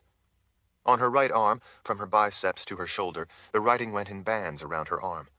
On her upper shoulders and chest, the writing followed the contours of her body. When she moved and the material of her robes parted, Kaylin could see that her thighs, too, were covered in line after line of writing. There were several lines of symbols down the bridge of her nose, and horizontal lines of symbols following the contours of her face onto the sides of her nose, where they met the lines coming down the bridge of it. Line after line of the symbols ran all the way around her neck and continued back under her fall of satiny black hair. Kaylin could see in the light as she moved, by the way most of the strokes had a welted look to them, that it all had been tattooed in dark ink, not simply written or painted on her skin. Or else, she thought, perhaps the lines of writing had been branded into her flesh with magic. Kaylin couldn't read the writing, but she did recognize the look of some of the symbols. They looked very much like the ancient symbols Richard had shown her several times. Those were the language of creation. These looked like they were as well. The significance of that alone was unnerving. Niska stood meekly to the side and slightly behind Shota. Her shoulders were stooped, and her head was sunken down into those shoulders. She worried her fingers against one another as she stared at the ground. "Yes, mistress. Do you wish something from me?" Kaylin could tell by the quality of her voice that although Niska was submissive in front of Shota, encountered by herself, this slight woman would be formidable. "Yes, as a matter of fact, I do," Shota said. Off behind Shota, the other witch women watched, not knowing what was coming, but, after the things they had already seen, clearly fearing it. "Niska," Shota said in her silky voice as she twirled a finger, "I'd like you to spin a sleep spell around the Mother Confessor. I want it to be irreversible." "Irreversible?" "Yes, irreversible." Shota shrugged. "We will not have cause to break it, since after she gives birth, she will have to die. So yes, it may as well be irreversible. That kind is easier and stronger, so we won't have to worry that she might come awake in childbirth." Niska bowed. "As you wish, mistress." Niska took a few steps away from Shota to give herself room, then began chanting words under her breath. As she went on in the sing-song rhythm of the unfamiliar words, she pointed down at the ground and slowly began spinning a finger around and around. As she mumbled the strange words and her finger revolved, her hand took up the turning, and then her whole arm began making circles as it hung like a pendulum from her shoulder. As her hanging arm revolved round and round in circles, the beautiful but incomprehensible words gradually became louder. They seemed to echo back through the trees and thick vegetation, their power resonating with the wild things back in the shadows, with nature itself, calling power forth. Kaelin began to see, off in that dense vegetation and out among the trees across the swampy bodies of water, a thickening mist all around begin to form and gradually start to revolve. As the strength of the words Niska chanted became stronger and deeper, the mist became thicker, and it gradually picked up speed as it circled around them all gathered there on the path through the swamp. As the circle of that mist gradually began to shrink inward, Kaelin could tell that she was at the center of that low, thick ring of haze. As she watched it closing in around her, she tried to move at least her feet, but she couldn't. Her feet were bound together with a spell, but worse, there were snakes, hundreds of them, it seemed, slithering all over her feet and up her legs. There were so many that some of them had to slither over the tops of others. She had no doubt that if she moved, they would bite her, so she reconsidered her attempt to move her feet. The only slight doubt and the worry that she would be bitten was that if the vipers did bite her, her babies would die with her. And since Shota was determined to have those two gifted children, she wouldn't want to lose the opportunity. Still, as angry as Shota was, Kaelin didn't feel at all confident that she wouldn't let the snakes bite to kill her and the twins along with her. As Niska chanted, and the revolving ring of thick mist came ever closer, Kaelin felt increasingly desperate. But she was also beginning to feel so tired that she caught herself starting to nod off.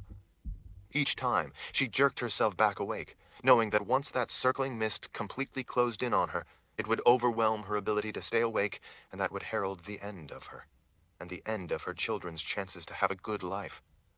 She knew that once she did fall asleep, Shota would simply have to bide her time a little while longer, until Kaelin delivered, and then she would have the twins all to herself. As desperately as she tried, she could think of no solution to the spot she was in. Kaelin blinked with sleepiness, desperately trying to stay alert even as the weight of drowsiness pressed in on her. When she forced herself awake again, she saw a big, white snake rise up along the length of her, slithering its way onward among the writhing net of other snakes. All the rest were different colors and covered with patterns. Only this one was white. Kaelin jerked her head again, trying to stay awake. She looked beyond Shota and Niska to the others standing together in a group. Kaelin saw, then, that Shale's eyes were rolled up in her head and her fingers were moving. Kaelin blinked in disbelief when she suddenly realized what that meant.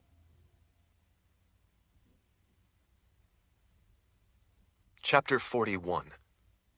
Kaelin instantly recognized that this was her last chance, and despite her paralyzing fear of the snakes slithering all over her and the sleepiness incrementally tightening its grip on her, she had to take it.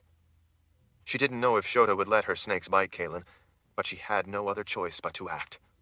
The white snake turned its big head to look at her, its red tongue flicking out. It was frightening seeing such a deadly creature up close. Before it was too late, quick as a crack of lightning, Kaelin ignored her revulsion and snatched the white snake right behind its head. As she turned it and thrust it out, its mouth opened wide, exposing long fangs as sharp as needles. Kaelin slammed the snake against Shota's neck before she had time to react. The fangs instantly sank in deep, hitting the main vein. Even though it already had its fangs in, Kaelin held it there, pressing the head against the witch's neck. She felt the snake's powerful muscles flex as it worked its mouth to pump venom into the jugular vein. The witch woman stumbled back with a shriek of shock and fear. The white snake had its fangs fastened in her neck and was pulled away from Kaelin's grip as Shota staggered back. She grabbed at her throat, weakly trying to claw the snake away. As she did, it whipped coils of its white body around her arm and neck, preventing her from pulling it away from her. There was no faster way for the venom to get to Shota's heart than the vein in her neck. Because that was where the venom entered her bloodstream, it acted all that much faster than it otherwise would have. Her heart would circulate it quickly to her brain and through the rest of her. Niska gasped in shock at seeing what had just happened.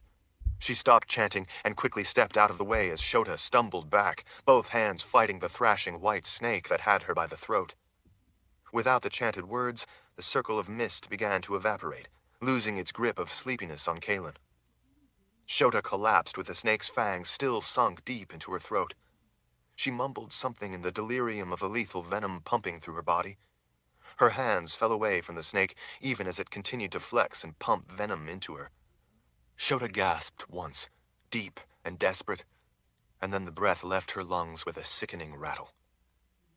After that breath had gurgled out, she lay still and breathed no more. Kaelin realized that the snakes that had been crawling all over her were gone. They had died out with the witch woman who had conjured them. She stood stunned at how fast it had all happened.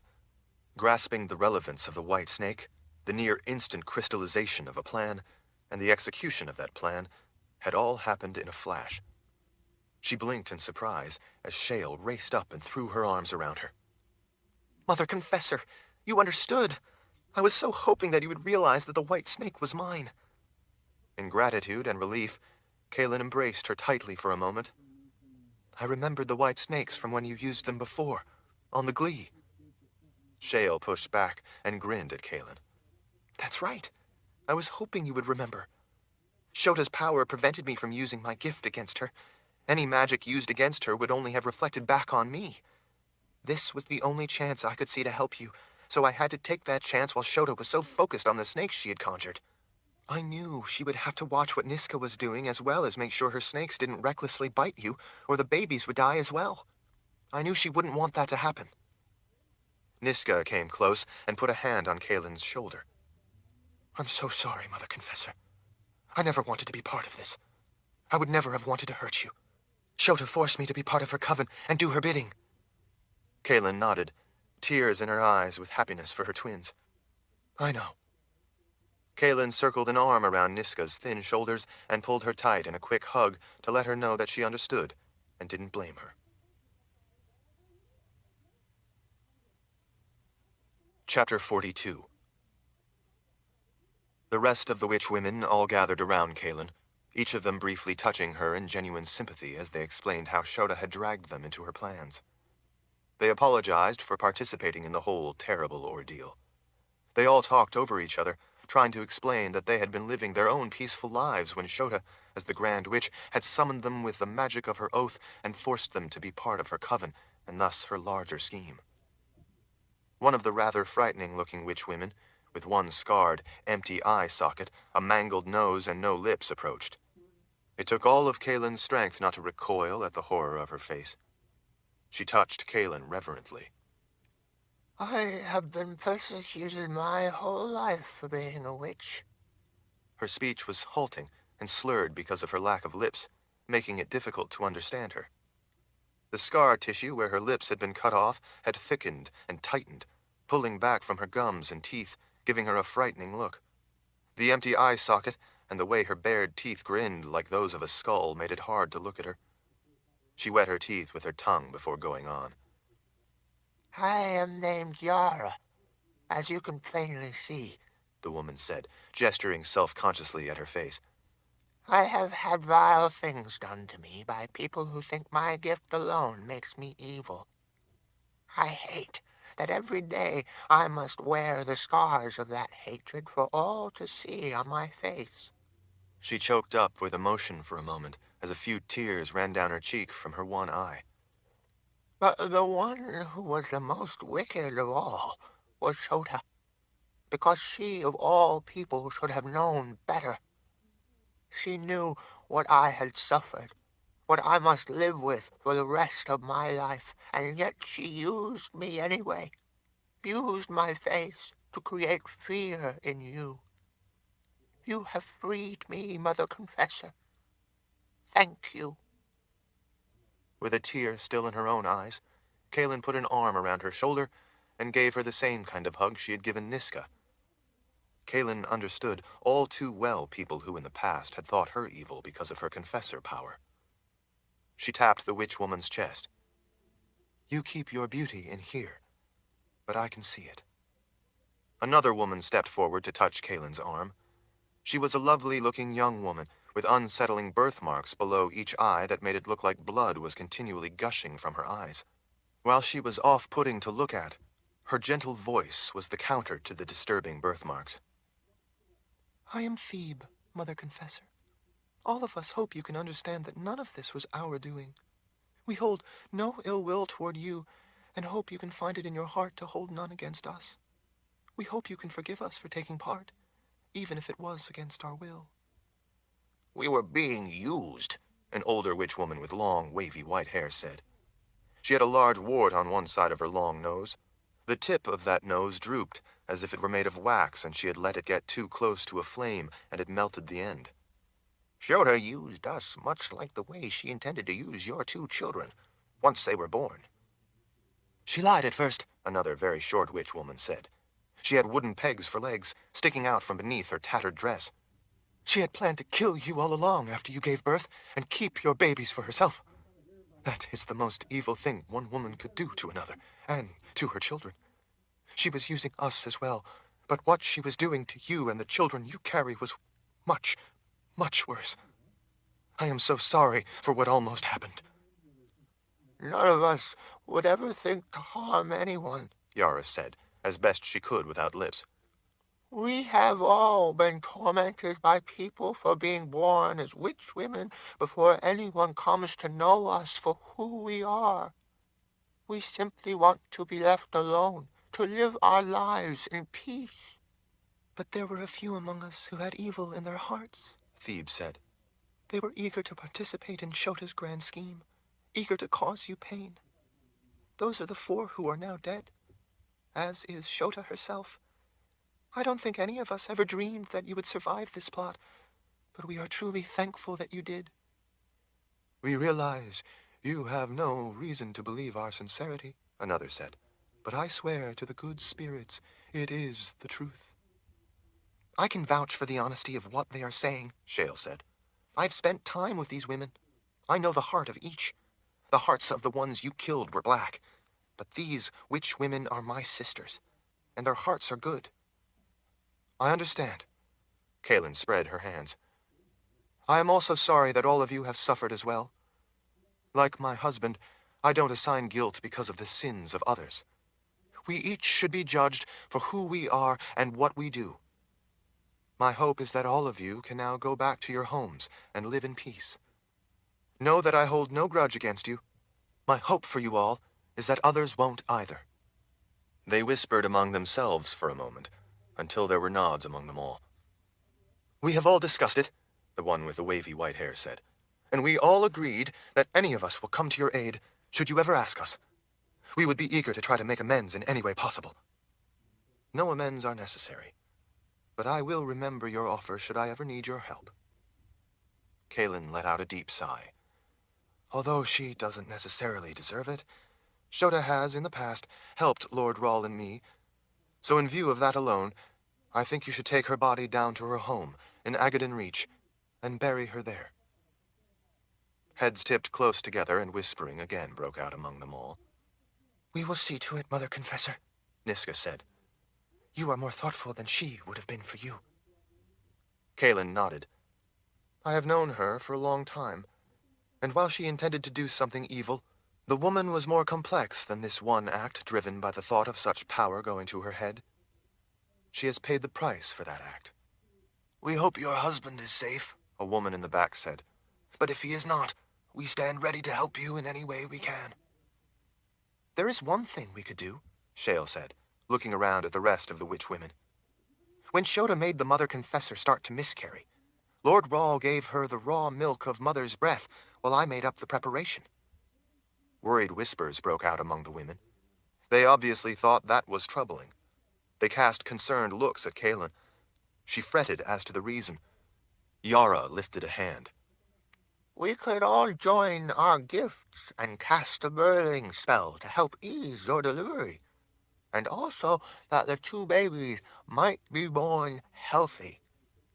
Shale smiled. That is what I was thinking. Kaelin felt her worry ease a little. I would be grateful for such a spell. The women all gathered in a tight circle around Kaelin, their hands over each other's shoulders. They closed their eyes as they whispered a chant in unison.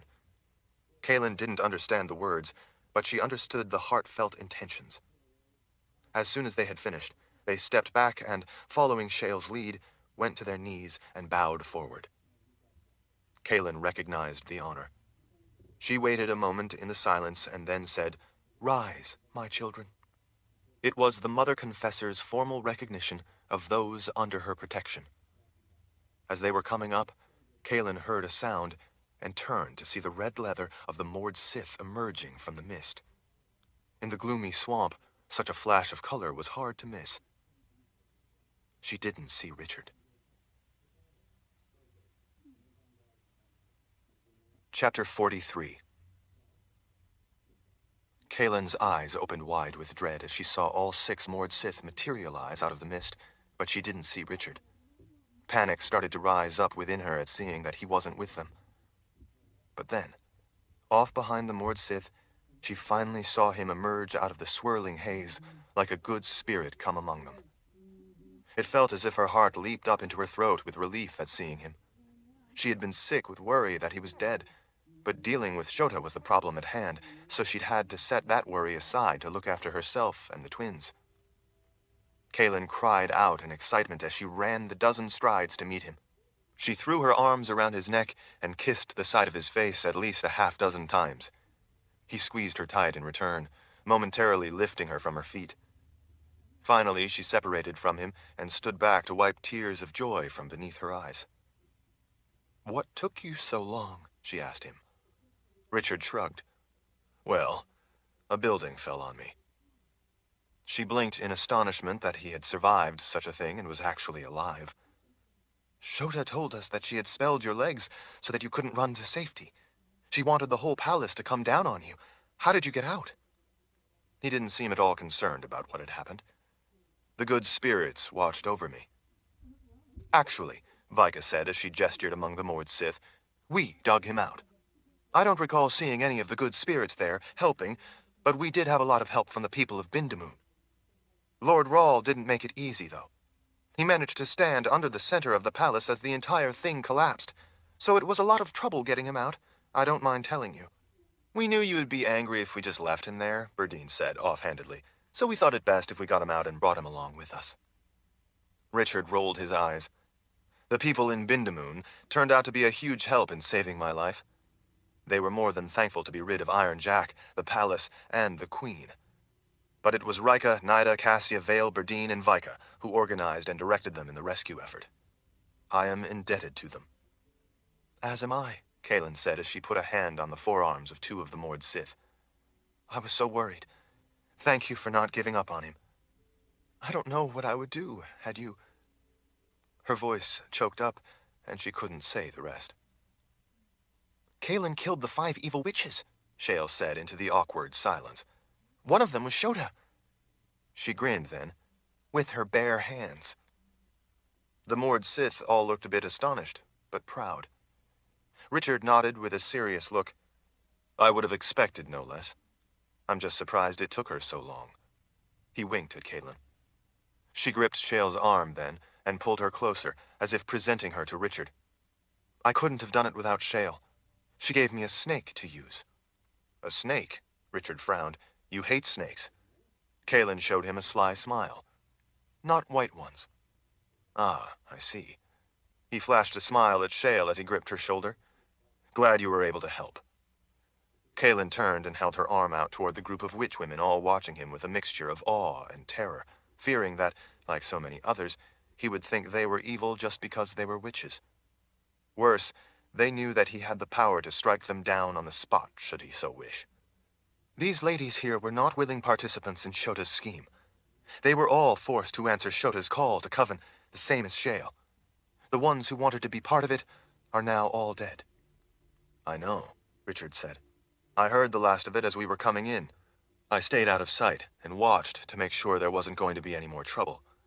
I wanted to be able to come in and surprise anyone who might still attack you. It turns out that, thankfully, it wasn't necessary." "No," Kaelin said with a smile as she looked over at the women. "These women are all on our side. Shota was using them." He bowed his head to the nervous women. Thank you all for helping the mother of my children, my beloved wife, and the mother confessor. You have my most heartfelt gratitude. There were giggles and nods as the witch women all finally stepped closer. Richard turned to Niska, taking in the writing tattooed all over her flesh. He spoke words Kaelin didn't understand, but by Niska's wide eyes, it was clear she knew what he was saying. She bowed deeply. Thank you, Lord Rahl. Although I am their keeper, I have not heard these words spoken aloud since I was but a girl. It is a reminder to me of the importance of the messages I carry to preserve the ancient language of creation. Keep yourself and the words safe, Richard told Niska. Both are important for future generations. With a slight smile, Niska bowed her head. By your command, Lord Rahl. He turned and gestured to the woman without any lips. May I know your name? She bowed, too fearful to look up at him, or maybe too ashamed of her appearance. I am Yara, Lord Rahl. With 2 fingers, he beckoned her close. Yara reluctantly stepped up to him, and then, upon his urging, up closer to him. Richard gently gripped her shoulders and turned her around. He leaned in and spoke softly in her ear. You know about additive magic, Yara, yes? She nodded. Of course, Lord Rahl. Good. Now, I'd like you to close your eye for me. She did, and Richard gently put his hand over her mouth from behind. As he held his hand there, he bowed his head until his forehead touched the back of her head. Kaelin didn't know what he could be doing, but as she watched, Yara brought her hands together in front of herself to twine her fingers together as if in anxiety or maybe pain. She could see the witch woman's breathing grow short and sharp. They stood that way for quite a time, until Richard finally took his hand away from her mouth. Kaelin was astonished to see that Yara now had normal-looking lips, where there had been only lumpy scars before. Her disfigured nose, too, was restored to normal. Her hand rushed up to touch them. She turned and knelt beside the water to look at her reflection. As she stood, she started crying. I'm sorry, Richard said as she turned to him, but I don't know if it would be possible to create a new eye for you with additive magic. If it is, I'm afraid that I don't know how to do such a thing. But I could at least do this little bit to help fix some of the harm that was done to you by ignorant people. Weeping, she fell to her knees before him and grabbed the bottom of his trouser leg, kissing it repeatedly. None of that, Yara, he said, reaching down to touch the back of her shoulder. It's not necessary. It was my honor as the Lord Rahl to help you. More than that, it is my duty to try to set wrongs right where I was able. She finally stood and returned to the others. Some of them touched her lips in wonder as they all expressed their astonishment. Richard motioned then for the young woman with the birthmarks under her eyes to come to him. Holding her hands together, she approached him with her head bowed. Richard lifted her chin with a finger to look into her eyes. Those aren't birthmarks, are they? You know? He nodded. Yes, someone marked you. She nodded. I am called Thebe. When I was young, I was cursed by a sorceress with these marks. She said it was to let anyone who looks upon me know that I am to be shunned as a filthy witch. Richard shook his head in disgust, then turned her around and spoke softly in her ear. You know of subtractive magic, yes? She nodded. Underworld magic. Richard smiled as he put a hand over her eyes. Well, yes, but it is also part of my power. And, as far as sorceresses' curses go, this one is relatively simple. After a moment when he took his hand away, the frightening blood-like marks under her eyes were gone. Thebe! Niska exclaimed. The curse marks under your eyes are gone! Thebe started to go to the ground before Richard, but he caught her arm first. Not necessary, Thebe. It was a simple thing, and I was glad to remove the marks for you. She bowed. Thank you, Lord Rahl, for removing this curse from my face. It has long made people shun me. Some even spit on me. It has caused me great loneliness. People fear and hate me without knowing me. They wouldn't allow me to help them with my gift. Richard smiled. I think they will shun you no more. In fact, I suspect you will find that a lot of young men are bewitched by your beauty." She lowered her head with a shy smile. Richard gestured at the woman with the 2 peg legs. She immediately held up both hands to ward him off. "Thank you, Lord Rawl, but I do not wish to have my legs back. My knees used to hurt me so bad that I could hardly walk. With these, I can walk. They do me just fine if it pleases you." Richard showed her a smile. "Then I would not think of changing them." Kaelin wasn't sure if Shale looked amazed or concerned. She leaned close to whisper to him. "How did you do those things?" the sorceress asked. "I didn't know that magic had such powers. How does it work?" Richard stared off into the swamp a moment before he answered. "I have no idea. Sometimes, when I need it badly enough, my gift works. This was one of those times. I sincerely felt the need of it, the need of helping them, and it worked. That is the way with war wizards, I believe. Or at least with my power. It is brought to life by need." He turned his attention to the group watching him. "I'm sorry that Shota pulled you all into this. Thank you for your concern for the Mother Confessor and your help. But we must leave at once. We have a long way to travel, and I want to get us where we are going before our children are born." "Lord Rawl?" Shale said hesitantly. Richard seemed to know what she was about to say. He dismissed her concern with a quick gesture. "Of course you're coming with us, Shale. We need you with us. The children of Dahara need you when it is time to be born, and after that, too. Besides, this is going to be a long and dangerous journey. We need to keep the Law of Nines intact. We can't do all that without you." She sighed in relief and smiled as she gave him a single nod. When Richard said that they needed to get going, Kaelin held the hand of each witch woman in turn, wishing them well on their own journeys home. "Don't forget," the witch woman with the wavy white hair said. "If either you or Lord Rawl is ever in need of our help for any reason, we will always do what is within our ability." Niska retrieved Kaelin's knife from near Nia's remains. Her pack was not far away. She brought both back and handed Kaelin her knife, handle first. "We will do as you have asked and bury Shota down in Agaden Reach." Richard rested the palm of his hand on the hilt of his sword as he looked at all the women watching him. "Do you all know about the Glee?" There were worried looks all around. They obviously all knew what the Glee were. The Golden Goddess, their leader, continually tries to get into the minds of people in our world in order to find out where the Mother Confessor and I are, so that she can send the Glee to kill us and prevent these babies from being born. "What can we do to help?" Niska asked. "You can all guard your minds. If you sense a power probing your thoughts, use your gift to shut it out." All of them nodded and spoke up to say that they would be careful.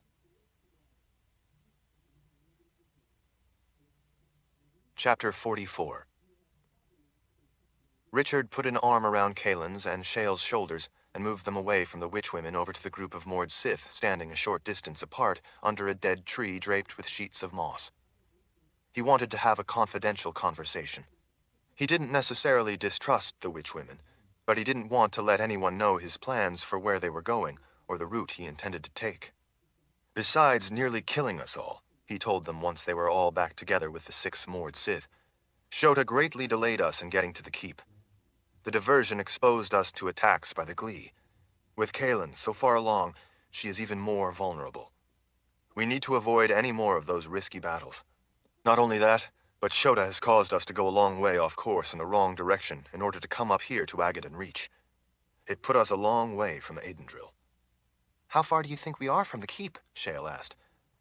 Richard stared off to the northeast, as if he could almost see the keep from where he stood. "We are farther from the keep now than we were when we were at the People's Palace." Shale clearly looked disheartened. Richard couldn't say he blamed her. They had already had a long and difficult journey, not even counting the time in Bindamoon and now up near Agaden Reach. They were all exhausted from that journey, and it turned out that for all practical purposes, the journey was only now beginning. They now had farther to go than when they started. "We are going to need to hurry then, if we are to get to the keep before the babies come." Shale passed a look of caution among them all. "We certainly don't want to be traveling when the Mother Confessor gives birth. The Glee are danger enough. but if they ever caught us when the mother confessor was in labor, well, I think we all know how bad that would be. Richard nodded. I think we all agree on that. Fortunately, we brought plenty of horses with us from Bindamoon. They couldn't make it up here, of course, so we had to leave them down the mountains a ways. They are eating grass and hopefully resting up for the long and difficult ride ahead. Are you sure they will still be there? Kaelin asked. Richard had no trouble reading the concern in her voice or on her face. He reassured her with a nod. We made sure they will stay where they are until we get back to them. We left them in a good-sized box canyon. There's a stream through it, so they have water, and there is plenty of grass for them to eat. We made a quick fence of sorts with some deadfall to close off the narrow entrance to the canyon. They aren't going anywhere. He smiled at Kaelin. I brought along a mare that is especially gentle riding for you. She didn't look to care about that. She was obviously worried about bigger issues than an easy ride. How far?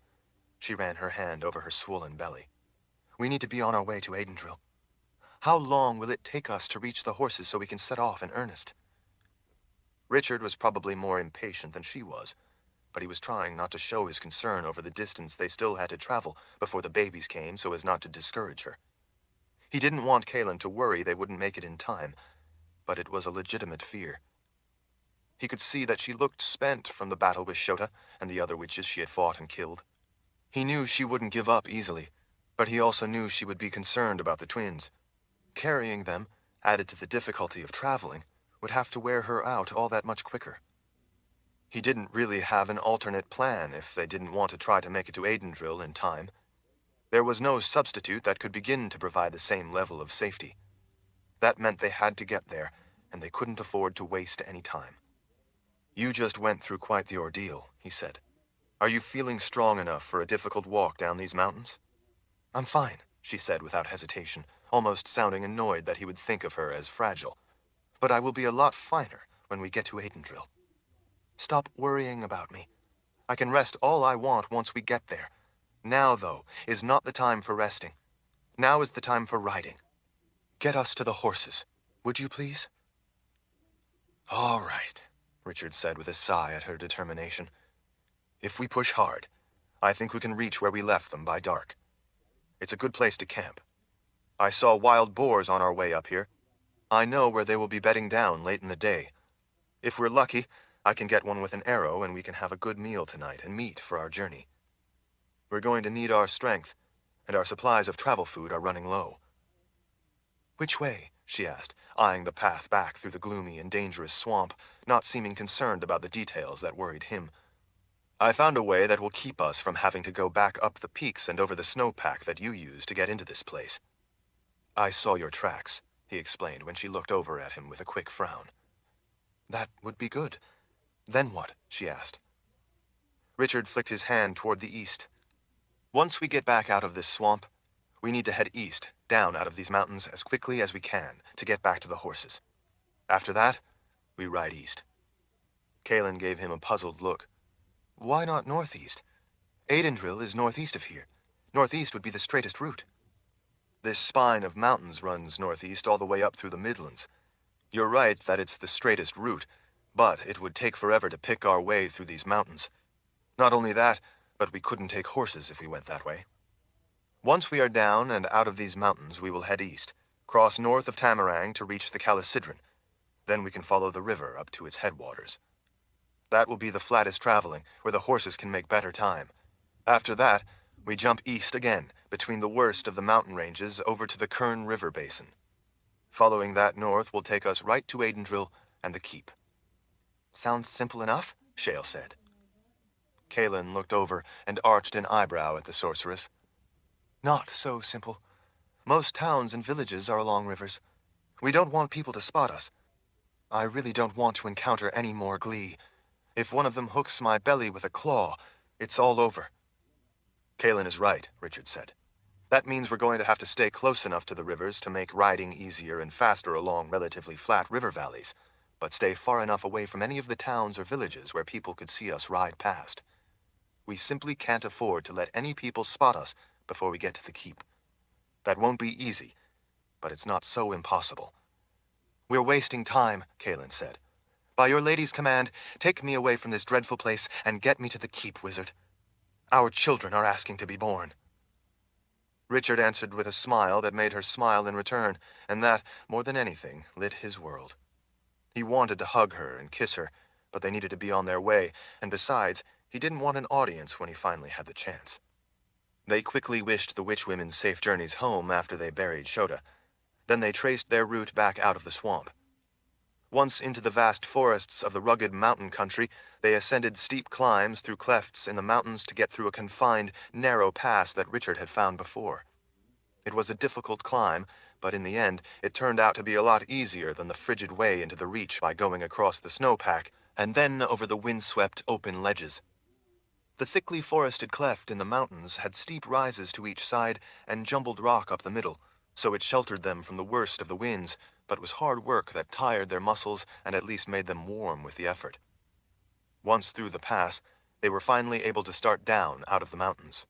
The trees were thick, but that meant that the forest floor, so sheltered from the sun, was relatively barren, making travel quick and relatively easy. Ahead of them lay a long and dangerous journey. Richard intended to outrun any trouble. Chapter 45.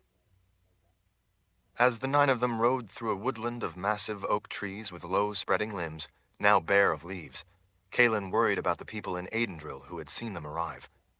They had taken out-of-the-way routes and bypassed main thoroughfares. Doing so enabled them to avoid being seen by most people, but they still had unavoidably been spotted by some.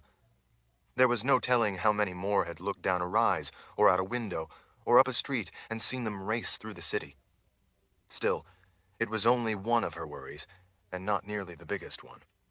They all knew that being spotted created the danger of the Golden Goddess being able to look through the eyes of those people in her search for Richard and Kaelin, and then she would be able to find them. As soon as she did, there was no doubt in any of their minds that she would send hordes of her kind to finish them before they could reach the safety of the Wizard's Keep. But they were close, and would soon be under the protection of the defensive magic of the keep. All the way from Agaddon Reach, they had traveled as fast as possible, and the whole time managed not to be spotted by anyone. It had been a swift and exhausting journey up through the Midlands. She only wished that the original journey from the People's Palace to the keep had been as swift. Without the interference of the witch's oath, it would have been. Aidendrill, however, was another thing altogether. It was no longer possible to avoid detection. There were also people out on the road, both on foot and on horseback, as well as in wagons as they went about their business. They were all surprised to see their group ride past. Many of those people waved. Some cheered. Word of the sightings of the Lord Rawl and the Mother Confessor, pregnant no less, would quickly spread throughout the city. By morning it was likely that everyone in Aidendrill would know that the Lord Rawl and the pregnant Mother Confessor had finally returned. There would be rejoicing. But with the glee sure to attack at any moment, any rejoicing would soon turn to terror. While they would be safe up in the keep, the people of Aidendrill would have no such safety. Had it been possible to take a way into the keep without being seen, they would have done it, but there was no such way in. It had been inevitable that they were going to be seen, and even if it had been by only one person, that was enough to bring the glee. Kaelin's spirits lifted a little as she at last saw the magnificent Confessor's palace. Set on an expanse of vibrant green grounds, the white stone of the palace atop a hill seemed to glow in the light of the setting sun. She slowed her horse to momentarily take in the sight. It had been so long since she had seen it that she had come to fear she never would again. This was the ancestral home of the Confessors. It was where she had been born and where she had grown up. She ached to go straight there. More than anything, she wished the twins could be born there, where she had been born. Some of the same staff she knew growing up likely still lived and worked there. She knew they would be overjoyed to have the children of the Mother Confessor be born there, and to have little feet once more running through the halls. Kaelin wanted to bring life back to that home of the Confessors. The palace, in addition to being the ancestral home of the Confessors, was also a seat of power for the Midlands. The larger lands of the Midlands had palaces down in the city for their ambassadors and members of the Central Council, which had ruled the collective lands of the Midlands. As the Mother Confessor, the last of a long line, Kaelin had reigned not only over the other confessors when they were still alive, but, when need be, over the Central Council itself. It was an authority that the Mother Confessor exerted only when the Council could not reach an agreement, or when they reached an agreement that she couldn't accept as the best course for the Midlands. Some of the larger lands occasionally manipulated the Council to the disadvantage of other, smaller lands. When that happened, the Mother Confessor would intervene, but otherwise she let the Council manage the Midlands. Even so, her authority was such that kings and queens sought the Mother Confessor's advice and counsel. They were well aware that they ultimately answered to her, as did every ruler of every land of the Midlands. The Council was the intermediary step to her final authority, and handled most of the mundane, day-to-day affairs. Kaelin used her role to sometimes speak for those in the Midlands who had no voice on the Council. That didn't earn her any friends, but confessors, and the Mother Confessor in particular, didn't have friends anyway, because everyone greatly feared a confessor's power. Richard had been the first real friend she'd ever had, the first one not to shy away from her because of that power, the first to stand with her and protect her willingly for the person she was, not because of her ability or status. The irony was that wizards had always protected confessors, and Richard was a wizard, although he hadn't known it at the time. Up on the towering mountain beyond the palace, they got their first glimpse of the dark, imposing walls of the Wizard's Keep. While the Central Council ruled the Midlands, and the Mother Confessor had authority over that council, it was the dark, brooding keep embedded high up in the rocky face of the mountain that was the dark threat backing the word of the Mother Confessor. The Wizard's Keep had provided the wizards who always accompanied confessors, including the Mother Confessor herself. The keep, in a sense, was the muscle behind the Mother Confessor's authority. While it hadn't always been that way, during Kaelin's lifetime the wizards at the keep chose not to use their power in order to rule, preferring instead to let the Central Council rule the lands. As they rode higher up on the road to the keep, it offered spectacular views of the city of Aidendril spread out far below. Smoke came from many a chimney, as most places had fires going not just for preparation of food, but to ward off the cold. Lamplight glowed in most of the homes and buildings, making the city seem to sparkle in the gathering dusk. People, carts, and wagons filled the streets of the city. The view of the city from the road up to the keep had always been one of Kaelin's favorite sights. As they rode silently up the mountain along a series of switchbacks, the road finally emerged from a thick stand of spruce and pine trees before the bridge spanning a chasm that had always seemed to her like the mountain had split open, leaving a yawning abyss. Beyond the bridge, the Wizard's Keep above them was embedded in the rock of the massive, imposing mountain. The complex of the keep was vast, and it seemed to be perched menacingly on the side of the mountain, as if ready to pounce on any threat. The keep was enormous, and its walls of dark granite looked almost like cliff faces rising up before them, as if it were a part of the dark rock of the mountain itself. Above those imposing walls, the keep was an intricate maze of ramparts, bastions, towers, connecting walkways, spires, and high bridges between sections of the structure. Wispy clouds drifted past some of the higher spires and towers, making the place seem as though it lived in the clouds. Out ahead, off across the stone bridge, Kaelin could see the gaping entrance of the arched stone passageway where the road tunneled under the base of the outer keep wall. The portcullis was up. Kaelin brought her horse to a stop to take it all in. The sight of the keep seemed to bring her mood to a low point of despair. They had spoken little in the last few days, mostly because Kaelin had not been in a mood to talk, and everyone seemed to realize it. When they saw her stop, everyone else slowed to a stop as well. Kaelin turned in her saddle and looked back at Shale. "How long until I give birth?" The sorceress was ready with an answer. "From my experience, the babies will come any day now. It is difficult to say precisely when, but I don't think it will be longer than 3 or 4 days at most." "You've been awfully quiet for the last few days," Richard said. "What's wrong?" Kaelin felt tears well up. Fears she had been keeping to herself wouldn't let her have a moment of peace. Even when she slept, those fears haunted her. And now those fears were about to be realized. Richard, right beside her, pulled in the reins and rested his wrists on the horn of his saddle. When he glanced back at the others, they waited back where they were. Kaelin, what's wrong? I know you, and I know that something is bothering you. This should be a joyous time. Our children are about to be born. We have reached the keep where they will be safe. She nodded, too ashamed of her fears to speak. Richard's words only seemed to bring it to the surface, making the tears start to flow all the harder. Richard leaned over in his saddle to get closer so he could speak privately, assuming it was something she didn't want the others to hear. Kaelin, what's wrong? You can tell me. Kaelin couldn't bear to tell him. How could she? These were his children too. The children of Dahara, the children the world needed. Or were they? Kaelin, please tell me what's bothering you, he pressed in a whisper. She couldn't hold it back from him any longer. You know what's wrong. Shota said that one of our children will be a monster. She saw into the flow of time. While she got her prophecies wrong in the sense of how they would come about, you know as well as I that in the end they always proved true. She was positive about this one because it was so clear-cut. I want these children so badly, but I'm terrified that one of them is going to be the monster she predicted. Richard relaxed a bit. Is that all? She wiped a tear from her cheek. Is that all? It's everything.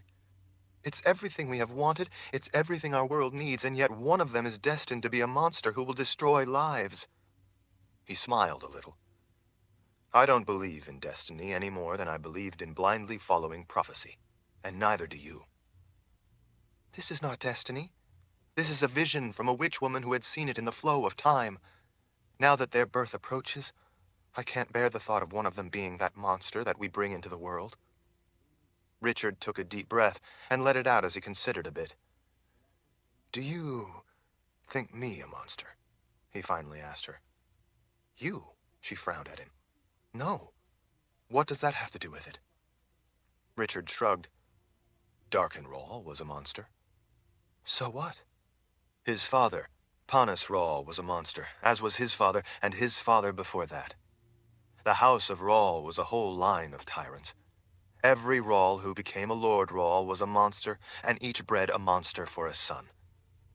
What does that have to do with it? She said. I am the son of a monster. By that logic, I should be a monster as well. But you were raised by a good man, and so you didn't turn out to be like Darkenrahl. Richard winked at her. Exactly. Unsure, Kaelin squinted at him. What's your point? Richard smiled. Had Shota looked into her flow of time when I was conceived, what do you suppose she would have seen? Yet another monster in the making. Prophecy, after all, is in many ways merely the essence of potential. Though it would have been possible, I'm not the monster she would have seen. Monsters aren't necessarily bred and born to be monsters. Evil people are mostly created by how they grow up, either by the terrible way they were raised, or by the terrible things they experienced that shaped them into who they turn out to be. Our children will grow up to be good people because we will raise them to be good people. Kaelin stared at him a moment. Are you so sure of that? His smile widened. Kaelin, if it wasn't true, then I would be a monster the way all of the men in the Rahl line of rule were monsters. But I'm not like them, because I was raised differently, by a good man. She gave him a look from under her brow. Your brother was a monster? Richard drew a deep breath. True enough. But I don't think it was because of birth, or that he was predestined to be a monster. I think he was weak and didn't use his head. He made a lot of bad choices. His friends and the people he associated with encouraged those bad choices. In a way, they urged him on to be the evil person he became.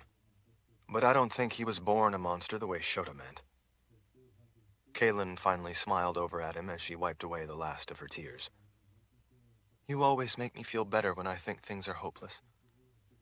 Please don't ever stop making me feel better. Richard bowed his head to her. "By your command, my lady, it shall be so. Now, can we get you into the keep so that you can bring our 2 children into the world?" Kaelin leaned over and touched his arm. "You are going to be a good father." At that, they started out again. The rest followed behind. Chapter 46. Kaelin rode close beside Richard as they crossed the stone bridge. She felt as if a weight of dread had been lifted from her. She had been secretly terrified that Shota's prediction that one of their children would be a monster would turn out to be true, but she hadn't wanted to burden Richard with her fears. The world had seemed a dark and threatening place. She had felt doomed, without a way out. Richard had just made the sun come out again. Her spirits had been cheered to the point that dread suddenly turned to expectant joy at the thought of the fast-approaching birth. In the past, Shota's prophecies had always turned out to be true, but in ways that never brought about the kind of doom she had predicted. With this one, like the others, they could work to make sure that things turned out well. He offered her a smile, reassuring her, but she could see in his gray eyes that he was worried about things other than one of their children being a monster. She knew that, like her, he was worried about the lives of all the people down in the city once the Golden Goddess found out where they were. They both knew that she would use the lives of those people to try to force them to give themselves up. On the one hand, she felt dreadful that their coming to Aidendril could result in the death of so many people in the city she loved. But, on the other hand, if they didn't retreat to the safety of the keep, then they and their children would end up being hunted and eventually slaughtered. If that happened, then in the long run, everyone in the world would be naked before the onslaught of the Glee, and everyone in their world would be hunted to extinction. That was always the dilemma with hostages. But the end result of giving in was why Kaelin never submitted to hostage negotiations. As cruel as it seemed on the surface, sacrificing hostages was for the greater good. She hated that such a phrase was what Shota had used, but in this case, it was the cold reality. Giving in to such evil only resulted in more death in the end. At least at the People's Palace, there had been a lot of soldiers of the First File to help protect people. Even so, a great many of those people had died. Here, there was no large force like that. There was only Richard, and he couldn't be everywhere at once. The only solution she could see was that the threat from the Glee had to be ended by force, but she had absolutely no idea how they could accomplish such a thing. The Golden Goddess, after all, was off in another world. Even if they wanted to try to kill her, they had no way to get at her. Kaelin smiled when Richard looked her way again, feeling better at least about how he had said they would raise their children. What he said made sense. As they rode over the bridge, she looked down over the edge of the bridge's stone wall at the side. The rock walls below the bridge dropped away seemingly forever. In one place, on the far wall of the chasm, a thin stream of water, as usually happened for several days after rain, emerged from a crack in the rock. The water tumbling down turned to mist before it ever reached the bottom far below. There were often clouds floating by below the bridge, but there were none this day. "It's good to be home," she said to Richard. He nodded. It's been a long time, and a long journey. It seemed too simple a statement for all the effort of finally arriving after deciding to leave the People's Palace and all they had gone through, from Myshek to Shota to all the battles with the Glee. Once across the bridge, they quickened their pace up the road. When they were almost to the opening in the outer keep wall, and before they went in, Kaelin turned to have a look at the city she had so missed. When she did, her breath suddenly caught. Everyone else heard her gasp. They all wheeled their horses around to see what she was seeing. To their astonishment, there on the bridge, where they had been only moments before, stood a lone Glee. "Dear spirits," Kaelin said under her breath. Everyone else drew their horses close together, both to protect Kaelin and as they prepared for a fight. All their heads swiveled as they frantically scanned the countryside for others, looking for the rest of the Glee about to ambush them before they could get into the safety of the keep. The Mord Sith all had their Aegil in their fists. Rika and Cassia threw a leg over their horses' necks and leaped to the ground, drawing their knives in addition to the Aegil they had in their other hand. Unlike Shale and the Mord Sith, who looked ready for the expected battle. Richard merely stared at the single dark figure on the bridge. Kaelin was surprised that he didn't look alarmed. She could see that his posture was relaxed in his saddle as he watched the glee. Much to Kaelin's surprise, he merely studied the creature, which was just standing there looking back at them. "Something looks a little different than I remember about the glee I've seen before," Kaelin finally said when no one else spoke. "Or maybe I just never before saw them standing still like that for so long." Shale frowned back over her shoulder. "What do you mean? Different how?" "I'm not sure, but I don't really remember them having that slight greenish iridescence across the tops of their heads." "That's because the others you've seen before don't have that sheen of color." Richard sounded calm, and not the least bit worried. The way he said it made Kaelin think he had seen a glee like this before. She frowned over at him. "What are you talking about?" Just then, the glee did the strangest thing. It opened its arms out a little to the sides, and turned its claws palm out toward them. When it did, it spread its arms a little. She saw webbing she had never noticed before between the individual claws of the glee. And then it bowed its head.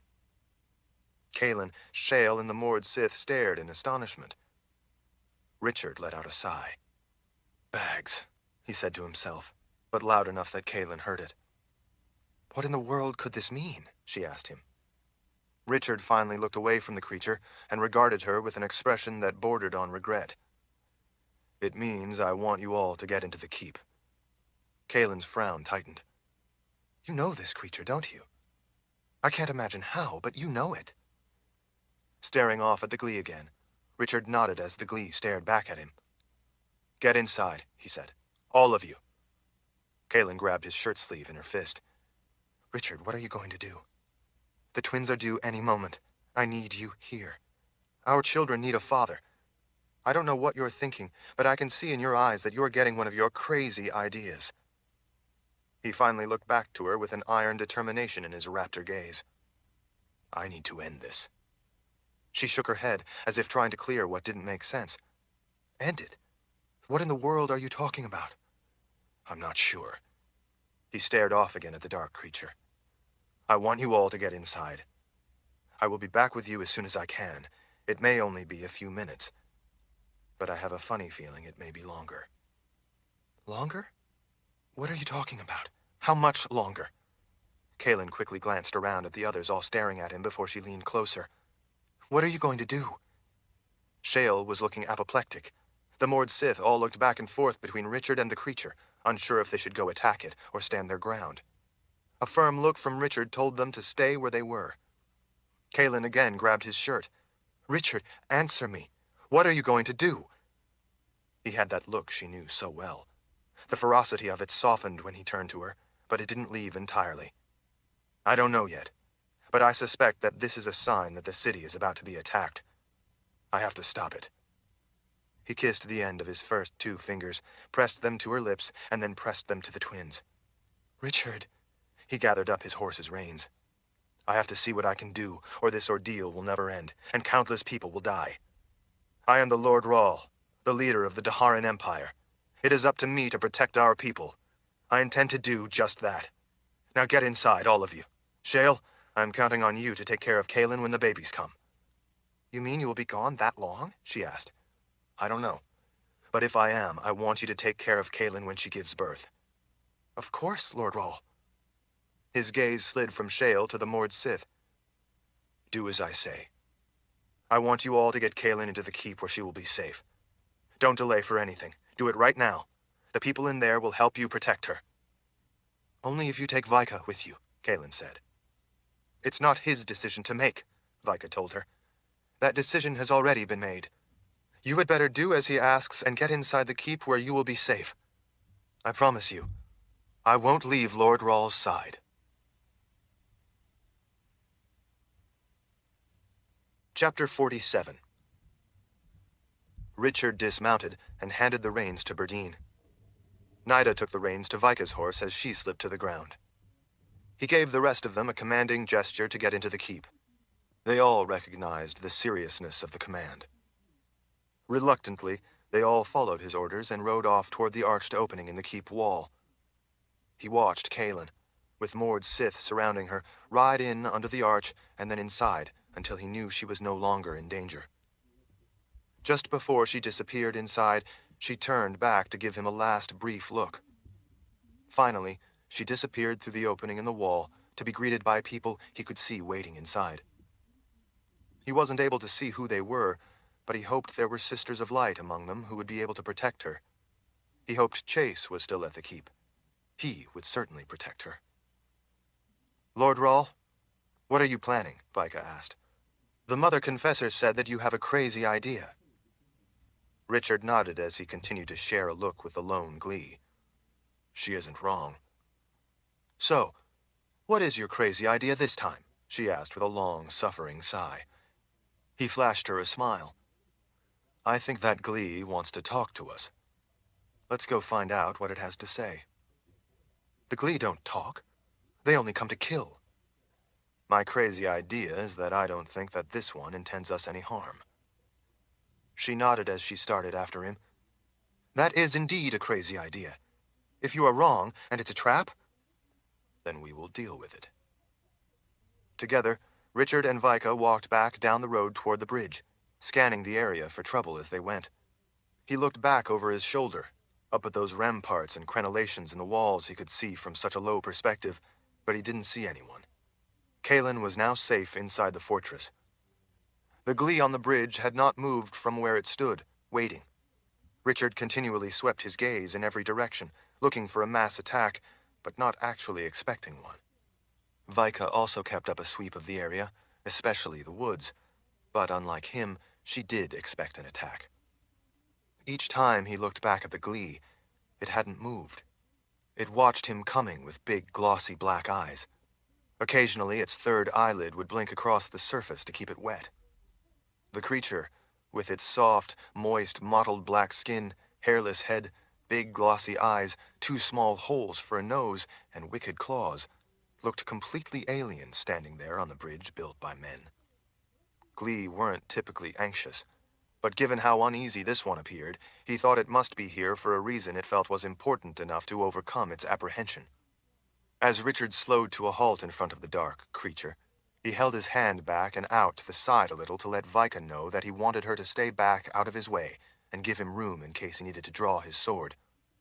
He really didn't think that was going to be necessary, but as he had learned so often before, it was better to be prepared to act and not need to, than to not be prepared and find out all too suddenly that you should have been ready. The Glee tipped its head to the side and blinked with its third eyelids, as if studying Richard's face up close for the first time. It was a disconcerting appraisal by such a dangerous creature. At least its lips weren't drawn back to expose its needle-sharp teeth. I am called Sang. Richard blinked in surprise. While it hadn't said the words out loud, and its mouth hadn't moved, Richard could clearly hear the words in his head. It was an unnerving sensation to have a voice talk to him from inside his own head. Vika gasped. I heard him talk in my head. We can both hear him, Richard told her under his breath. He looked back at the Glee. How is it that I can hear you speak in my head? He tapped a finger to his temple to show what he meant. But you make no words that I can hear with my ears. Sang cocked his head the other way. It is how we communicate. The goddess comes into the minds of your kind in much the same way so that she may look through their eyes to see where you are. She has talked to some of you in the way that I talk to you now, in your mind. In that same way, I can speak into your mind in a way that you understand. Can all of your kind do this? Yes. This is how we communicate with each other. I have tried to speak to others in different worlds in this way, but they could not hear me in their minds. Only you and your kind can hear us speak in this way, as some have heard the goddess. Why did you try to speak to those others, in other worlds? Richard asked. For the same reason I speak now to you. But they could not hear me, and unlike you, they could be of no help. Richard didn't like riddles, but decided to let it slide for the moment. "I've seen you before, Sang," he said aloud. Yes, I have watched you fight a number of times now. "Why have you watched me fight, but not participated in those battles with the rest of your kind?" I am also Glee, but I am not like those who attacked you. I watched because I wanted to learn about you." Richard found that rather worrisome, but at the same time, it was what he had been beginning to believe. "What have you learned?" "I have watched and seen you finally discover how to fight the Glee. It is not easy, and no other has ever been able to learn what you have learned. The Glee are very, very dangerous, but you have grasped the way of fighting them effectively. You understand what I am meaning?" Richard nodded. "Yes, I have learned that their claws, while deadly when used for ripping and tearing at people, are not really made for fighting. I think they are meant for something else. Even so, those claws are obviously very deadly. I have learned how those who fight us use them, and how to defeat them by using their weaknesses." Sang cocked his head. "And what are their weaknesses?" "Most of their arm strength is in close range, not when they extend their arms out to slash. Their shoulders and upper arms are not as strong when extended. I have learned the limitations of their movements, and where in those movements they are slowest and more awkward, and thus most vulnerable. The farther they reach, the weaker their ability to use their arms, and the more cumbersome their strikes." Sang nodded. "Your kind thinks we are deadly, and that is obviously true in most cases, but in reality, you, Lord Rahl, are more deadly by far." Richard was somewhat troubled that Sang knew his name and title, but on the other hand, it told him that this individual shared information with others of his kind, which from what he had observed was rather unusual among Glee. This was obviously a thinking, reasoning creature, even if very different from him. "Is there a point to all of this?" he asked. "A reason you have been watching me?" Sang tapped his claws together several times, as if to demonstrate something. They made a clacking sound. "My kind uses our claws to feed. We eat water plants called flutterweed and floatweed. We harvest it with our claws. The webs between our claws help us to maneuver in water. We also use our claws to eat mussel snails that stick themselves down to rocks and can hold tight. They are at least as big as your hand and have a broad, powerful foot to hold themselves against rocks. They provide us nourishment. We must get our sharp claws in under their broad, shallow shells and then pry and pull them off the rocks. We use our teeth." He drew his lips back to expose his tightly packed, needle-sharp white teeth. "To rake the mussel snail's meat from inside the recess of its shell. We also eat other kinds of water plants, delicious varieties of thick, ruffled plants that grow low and tight on rock. We use our teeth to scrape them from the surface of rocks. It is the only way we are able to collect and eat them. We also eat a variety of other snails and use our claws to extract the meat. Mostly, though, the flutter and floatweed and the mussel snail are our staple foods, which grow in abundance, and what our kind has lived on for as long as any of us knows." "But something happened, and as a result of that event, some of you developed a taste for the flesh of creatures from other worlds?" Sang let his claws drop back to his sides as he let out a kind of hiss that Richard took for a sigh. He looked somehow remorseful.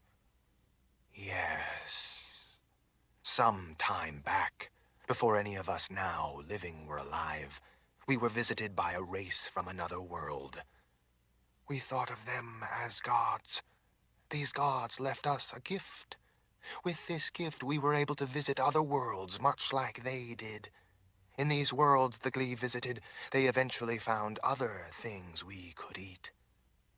At first, it was a wondrous device to explore worlds with different kinds of edible plants.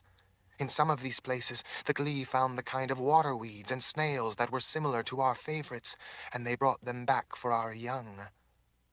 Richard and Vika shared a look. You mean to say you care for your young? He asked. Of course. We love our young. A male and female Glee will together care for and protect her eggs until they hatch. From the time they hatch, the mother and father bring them food until they grow enough to be able to learn to gather food for themselves. Sang cocked his head again. Did the goddess tell your kind something different? Richard let out a troubled sigh. As a matter of fact, we were led to believe that the Glee simply reproduce, somehow, but that you don't experience love and bonding the way we do. From what we were told, it sounded like your kind didn't pair together, and producing young was not a meaningful act. Sang looked distressed. That is not true. When we find a mate, we bond for life. Richard hooked his thumbs behind his belt as he stole another quick glance at Vika. This is not what the goddess led us to believe.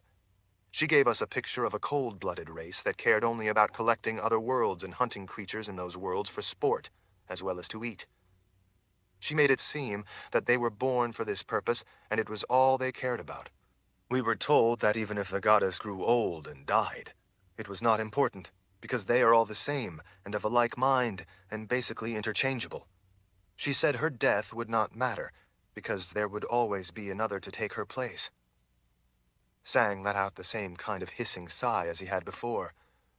The one who calls herself the Golden Goddess lies as easily as she breathes. She lies in order to strike fear into the hearts of those she intends her followers to hunt.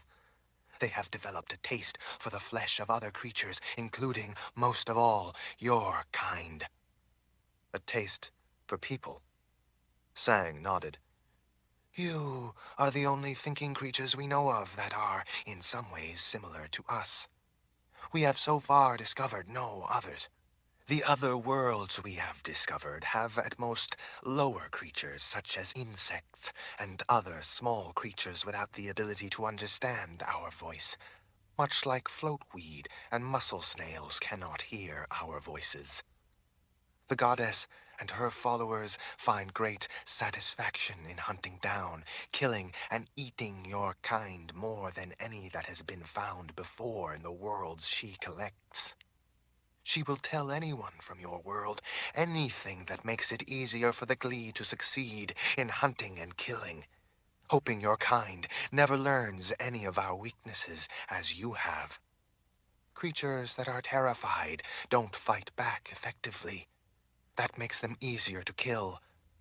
The goddess and her followers have come to highly desire the flesh of other creatures more advanced than the mussel snails of our world, and especially after the game of hunting your kind. The hunting has become the purpose of many, and they do not even devour all they catch. The fighters the goddess sends out to other worlds are all males, like me. They bring some of their kills back to feed their females, the young, and the goddess. Those of us like me find the idea of eating, thinking, reasoning creatures like you to be not only wrong, but abhorrent. Those with the goddess don't care about our objections, and as you have seen, they have embraced violence, and they now eat your kind exclusively. They are even willing to use violence against their own kind in order to hold power so that they may continue doing as they wish. Richard was disturbed to learn how much of what they had been told wasn't true. It changed everything. I have noticed that unlike all the rest of the Glee, you have a greenish iridescence to your flesh, especially over the top of your head. Sang nodded. It is because of the flutter and floatweed, as well as some other plants of our world that we eat. Those plants we prefer to eat have this same shimmering green color. Those who have turned to eating the flesh of creatures in other worlds, especially your kind, no longer eat the food from our world, and so they quickly lose this coloring. That certainly explained the color Richard noticed on Sang that he hadn't seen on the other Glee. I'm glad that there are some of you who don't want to eat us. I would much rather cooperate with you and those like you. It is the same with the others who side with me. You are the first creatures that I found who will fight back, which, of course, excites those who follow the goddess. And among your kind, you are the most effective at fighting and killing the Glee to stop them. I have been looking for one like you for a very, very long time, hoping all the time that I would find one. For what purpose? To help us kill the goddess, of course. Of course, Richard said.